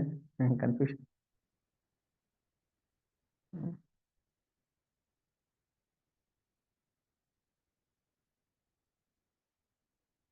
ಯಾರಿಗೆ ಗೊಂದಲ ಆಯ್ತು? ಎಲ್ರು ಕೂಡ ಮರಿಮನಿ ಮಾತಾಡಿ. ಒಂದ್ ಸ್ವಲ್ಪ ಕಷ್ಟ ಇದೆ ಪ್ರಭು, ಮಹಾತತ್ವದ ಬಗ್ಗೆ. ಎಲ್ಲಿಂದ ತಕೊಂಡು ಹೋಗ್ತೀರಿ ಏನು ಅನ್ನೋದು ಗೊತ್ತಾಯ್ತಾ ಪ್ರಭು?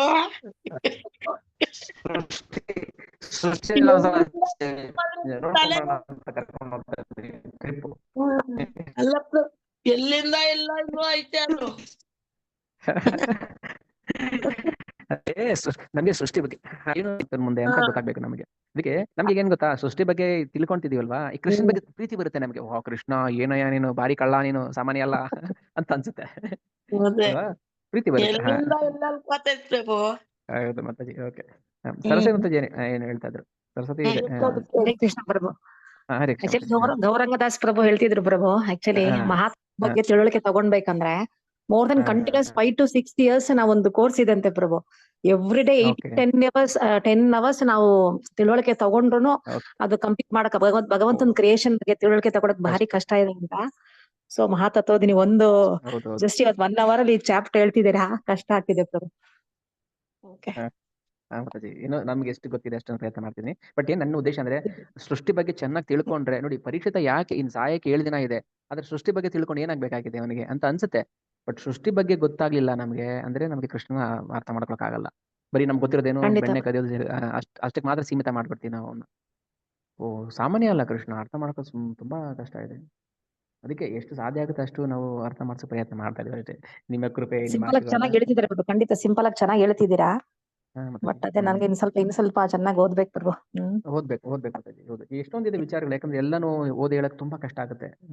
ಬಟ್ ಎಷ್ಟು ಅರ್ಥ ಮಾಡಿಸ್ಬೇಕು, ಅರ್ಥ ಮಾಡಿಸಕ್ಕೆ ಎಷ್ಟು ವಿಷಯ ಹೇಳ್ಬೇಕು ಅಷ್ಟನ್ನ ಹೇಳೋ ಪ್ರಯತ್ನ ಮಾಡ್ತಾ ಇದೀನಿ. ಖಂಡಿತ. ಇಲ್ಲ ಆಕ್ಚುಲಿ ನಾರದಮುನಿಗಳು ಸೆಕೆಂಡ್ ಶ್ಲೋಕದಲ್ಲಿ ಆಕ್ಚುಲಿ 6 ಪ್ರಶ್ನೆ ಕೇಳ್ತಾರೆ. 6 ಪ್ರಶ್ನೆಗಳಿಗೂ 6 ಉತ್ತರ ಈ ಇಡೀ ಚಾಪ್ಟರ್ ಸಿಗ್ತಾ ಬರುತ್ತೆ ಪ್ರಭು. ಕರೆಕ್ಟ್ ಹೌದು. ಸಿಗ್ತಾ ಬರುತ್ತೆ. ಸೊ ಅಲ್ಲಿ ಸ್ವಲ್ಪ ಕಷ್ಟ ಇದೆ, ಸ್ವಲ್ಪ ಅಹಂಕಾರ ತತ್ವದ ಬಗ್ಗೆ ಇರ್ಬೋದು ಇಲ್ವಾ. ಅದಕ್ಕೋಸ್ಕರ ಆ ಕ್ವಶನ್ ಕರೆಕ್ಟ್ ಆಗಿ ಆನ್ಸರ್ಸ್ ನ ಒಂದ್ ಸ್ವಲ್ಪ ಅದನ್ನ ಇದು ಮಾಡ್ಕೊಂಡ್ರೆ ಸ್ವಲ್ಪ ಇನ್ ಸ್ವಲ್ಪ ಒಂಚೂರು ನಾಳೆ ಇನ್ ಸ್ವಲ್ಪ ರಿವೈಸ್ ಮಾಡಿ ಪ್ರಭು. ಖಂಡಿತ ಮಾತಾಜಿ, ಅದನ್ನ ರಿಪೀಟ್ ಮಾಡೋಣ. ಕಾರ್ಯ ಸೃಷ್ಟಿ ಬಗ್ಗೆ ಇರ್ಬೋದು ಇಲ್ವಾ, ನೆಕ್ಸ್ಟ್ ಅಹಂಕಾರದ ಬಗ್ಗೆ ಇದೆಲ್ಲ ಕೊಟ್ಟಿದಾರಲ್ಲ ಪ್ರಭು. ಆ ಕ್ವಶನ್ಗೆ ಪ್ಲಸ್ ಆನ್ಸರ್ಸ್ ಸ್ವಲ್ಪ ಸಿಂಪಲ್ ಆಗಿ ಒಂಚೂರು ಸಿಂಪ್ಲಿಸಿಟಿ ಮಾಡಿ ಅದೊಂಚೂರು ಆನ್ಸರ್ಸ್ ಕೊಡಿ ಪ್ರಭು. ಸರಿ ಮಾತಾಜಿ. ಹರೇ ಕೃಷ್ಣ. ಹರೇ ಕೃಷ್ಣ. ಓಕೆ ಪ್ರಭು ಏನಿಸ್ತದಲ್ಲ ಮಾತಾಜಿ ಹೇಳಿದ್ರಲ್ಲ ಅಹಂಕಾರದ ತಜ್ಞ ಕೊಡ್ರಿ ಪ್ರಭು ಅಂತ. ಅದು ಕೊಡ್ರಿ. ಹರೇ ಕೃಷ್ಣ ಪ್ರಭು. ಅಲ್ಲ ಅಹಂಕಾರ ತತ್ವ ಅಂದ್ರೆ ಅಹಂಕಾರ ತತ್ವ. ಅದೇ ತತ್ವನೇ ಅದ್ರೊಳಗೆ ಏನೈತಿ ಅನ್ನೋದು ಕೇಳ್ಬೇಕಲ್ಲ ಪ್ರಭು. ಅಹಂಕಾರದೊಳಗೆ ಏನೇನ ಹೆಂಗ್ ಮನ್ಸನ್ ಬಾಳ್ತಾರೆ ಅಂತ. ಅದೇ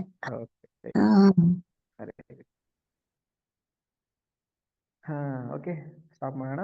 ಏನ್ ಪ್ರಶ್ನೆ ಇಲ್ಲ, ಇರುತ್ತೆ ಪ್ರಶ್ನೆಗಳು, ಬಟ್ ಅದು ಹೇಗೆ ಕೇಳಬೇಕಂತ ಗೊತ್ತಾಗ್ತಾರಲ್ಲ ಅಷ್ಟೇ. ಬಟ್ ಅದು ನಮ್ಗೆ ಆನ್ಸರ್ ಸಿಗುತ್ತೆ ಭಾಗವತ ಶ್ರವಣ ಮಾಡ್ತಾ ಸಿಗುತ್ತೆ.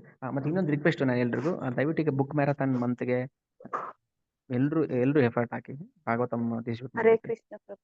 ಓಕೆನಾ, ಆಗ್ಬೋದಾ? ಹರೇ ಹರೇ ಕೃಷ್ಣ. ಕೃಷ್ಣ. ಈಗ ನಾವು ಎಷ್ಟೋ ಕೇಳಿಸ್ರಿ? ಜನಕ್ಕೆ ಕೃಷ್ಣ ಭಕ್ತಿಗ್ ಬನ್ನಿ ಅಂತ ಹೇಳ್ತಾ ಇರುವಾಗ ಅವರು ಇದೇ ತರ ಆನ್ಸರ್ಸ್ ಮಾಡ್ತಾರೆ. ಯಾಕಂದ್ರೆ ನಾವು ವಿಷ್ಣುನೇ ಭಕ್ತಿ ಮಾಡ್ತಾ ಇದೀವಿ, ನಮ್ಮನೆ ದೇವ್ರದು ಅಂತ ಹೇಳಿದಾಗ ನಮ್ಗೊಂದು ಸ್ವಲ್ಪ ಕಾಲಾವಕಾಶ ಇರುತ್ತೆ. ಅವ್ರಿಗೆ ಇಷ್ಟು ಅರ್ಥ ಮಾಡ್ಸೋದಿಕ್ ನಮ್ಗ್ ಆಗಲ್ಲ. ಸೊ ಅವ್ರಿಗೆ ಇನ್ ಯಾವಾಗಾದ್ರೂ ಭಕ್ತಿಗ್ ಬರ್ತಾರಾ ಅಂತ. ಖಂಡಿತ. ಈಗ ಚೈತನ್ಯ ಚರಿತಾಮೃತದಲ್ಲಿ ಒಳ್ಳೆ ಪ್ರಶ್ನೆ. ಚೈತನ್ಯ ಚರಿತಾಮೃತದಲ್ಲಿ ಸನಾತನ ಗೋಸ್ವಾಮಿ ಉಪದೇಶ ಮಾಡ್ಬೇಕಾದ್ರೆ ಚೈತನ್ಯ ಮಹಾಪ್ರಭು ಹೇಳ್ತಾರೆ, ಯಾರಾದ್ರೂ ಒಂದು ಸಲ ನನ್ನ ಹೆಸರನ್ನ ಹೇಳಿದ್ರೆ, ಗಟ್ಟಿಯಾಗಿ ಹೇಳಿದ್ರೆ, ಅವನ್ನ ಖಂಡಿತವಾಗ್ಲೂ ಅವನ ತಲೆ ಕೂದಲು ಹಿಡ್ಕೊಂಡು ನಾನು ನನ್ನ ಧಾಮ ಕರ್ಕೊಂಡು ಹೋಗ್ತೀನಿ ಅಂತ. ಖಂಡಿತ ಬರ್ತಾರೆ, ಯಾವುದು ವ್ಯರ್ಥ ಆಗೋದಿಲ್ಲ. ಆದ್ರೆ ಕಾಲಾವಕಾಶ ಜಾಸ್ತಿ ತಗೋಬಹುದು. ಈಗ 1 ಗಂಟೆ ಸಮಯ ಸಿಕ್ಕಿದ್ರೆ ನಾವು ಏನಾದ್ರೂ ಹೇಳ್ಬೋದು, ಕನ್ವಿನ್ಸ್ ಮಾಡ್ಬೋದು. ಬಟ್ ನಾವು ಸಾಮಾನ್ಯ ಜನಗಳಿಗೆ 5 ನಿಮಿಷ 10 ನಿಮಿಷ ಅಷ್ಟು ನಿಂತ್ಕೊಳ್ಳೋಕ್ಕೂ ಅವ್ರಿಗೆ ಪೇಷನ್ಸ್ ಇರೋದಿಲ್ಲ. ಅಷ್ಟರಲ್ಲಿ ನಾವೆಲ್ಲ ಹೇಳಕ್ಕಾಗೋದಿಲ್ಲ. ಅದಕ್ಕೋಸ್ಕರ ನಾವು ಈಗ ವಸುದೇವಂದು ಕಂಸಂದು ನಾನು ಎಕ್ಸಾಂಪಲ್ ಕೊಟ್ಟು ಹೇಳ್ತಾ ಇದ್ದೆ. ಅವ್ನಿಗೆ ಇರೋದು ಒಂದು ನಿಮಿಷ 2 ನಿಮಿಷ ಟೈಮ್, ಅಷ್ಟ್ರಲ್ಲಿ ಕನ್ವಿನ್ಸ್ ಮಾಡ್ಬೇಕು. ಇಲ್ಲಾಂದ್ರೆ ಕಂಸ ದೇವಕಿನ ಕೊಂದ್ಬಿಡ್ತಾನೆ. ಹಂಗಿದ್ದಾಗ ಕನ್ವಿನ್ಸ್ ಮಾಡೋದು ತುಂಬಾ ಕಷ್ಟ ಆಗುತ್ತೆ ಜನಕ್ಕೆ.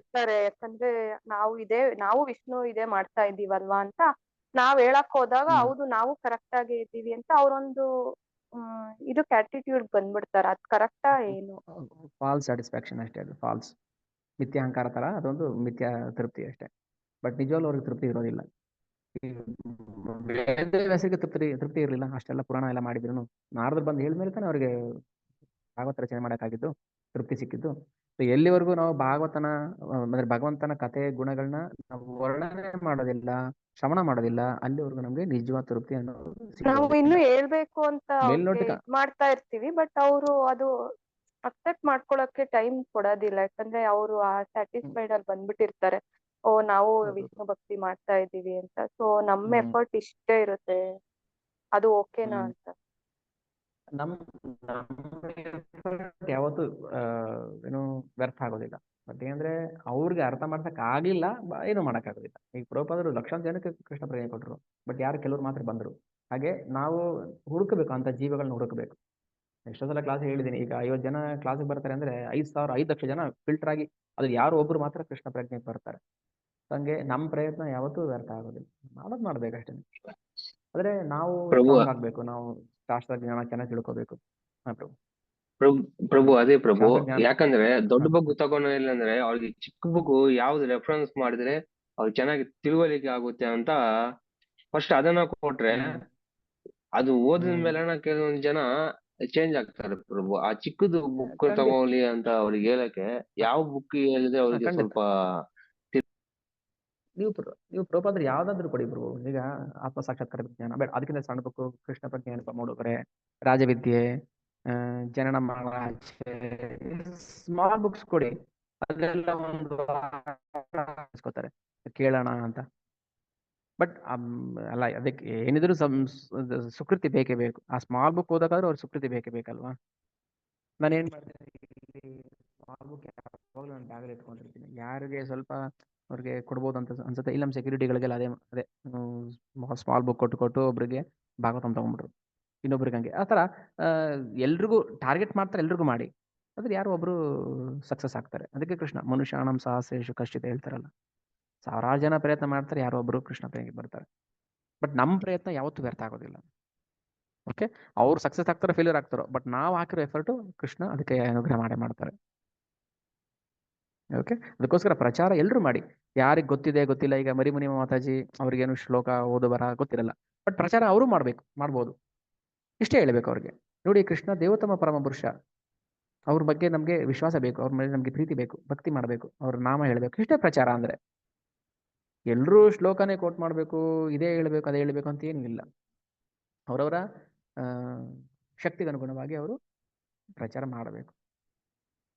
ಈಗ ನಮ್ಗೆ ಅನುಗ್ರಹ ಬೇಕಲ್ವಾ? ಅನುಗ್ರಹ ಇಲ್ಲದೆ ನಾವು ಇದೆಲ್ಲ ಮಾತಾಡೋಕ್ಕಾಗಲ್ಲ, ಭಗವಂತನ ಬಗ್ಗೆ ಮಾತಾಡೋಕ್ಕಾಗಲ್ಲ. ಅನುಗ್ರಹ ಕೃಪೆಗೋಸ್ಕರ ನಾವು ಮಾಡಲೇಬೇಕು. ಓಕೆ, ನಿಮ್ಮ ಪ್ರಯತ್ನ ನೀವು ಮಾಡಿ. ಅವ್ರಿಗೆ ಪೇಷನ್ಸ್ ಇದೆಯಾ ಇಲ್ವಾ, 5 ನಿಮಿಷ ನಿಂತ್ಕೊಳ್ಳಿ, ಪರವಾಗಿಲ್ಲ.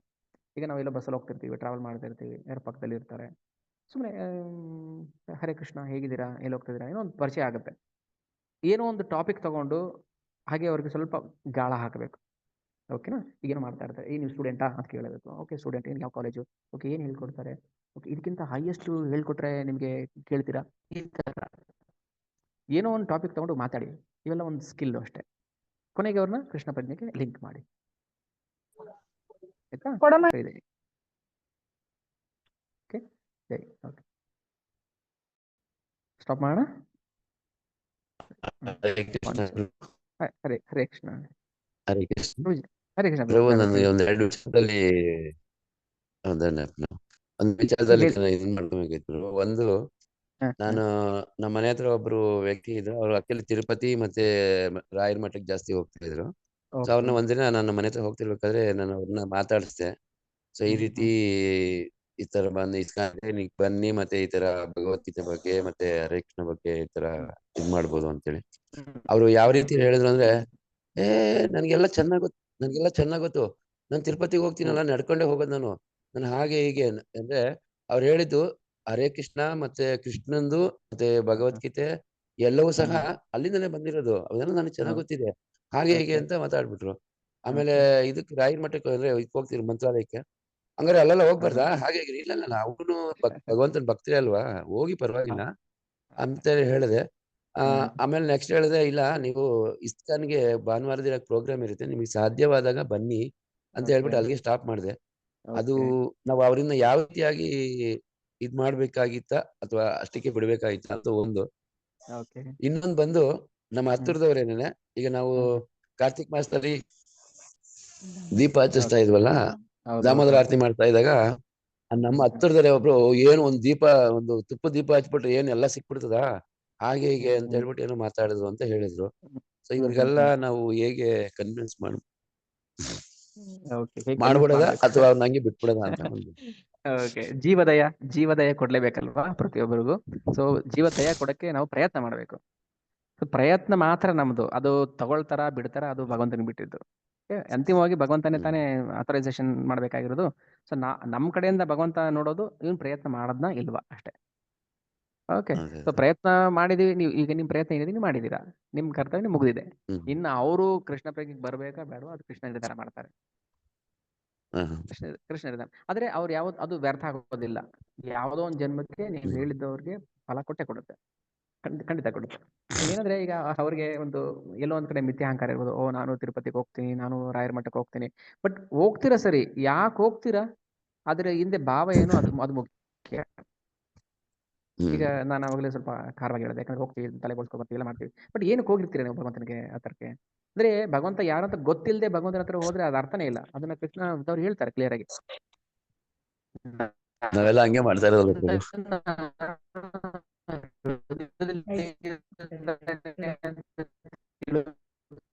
ವಾಯ್ಸ್ ಬ್ರೇಕ್ ಆಗ್ತಾ ಇದೆ.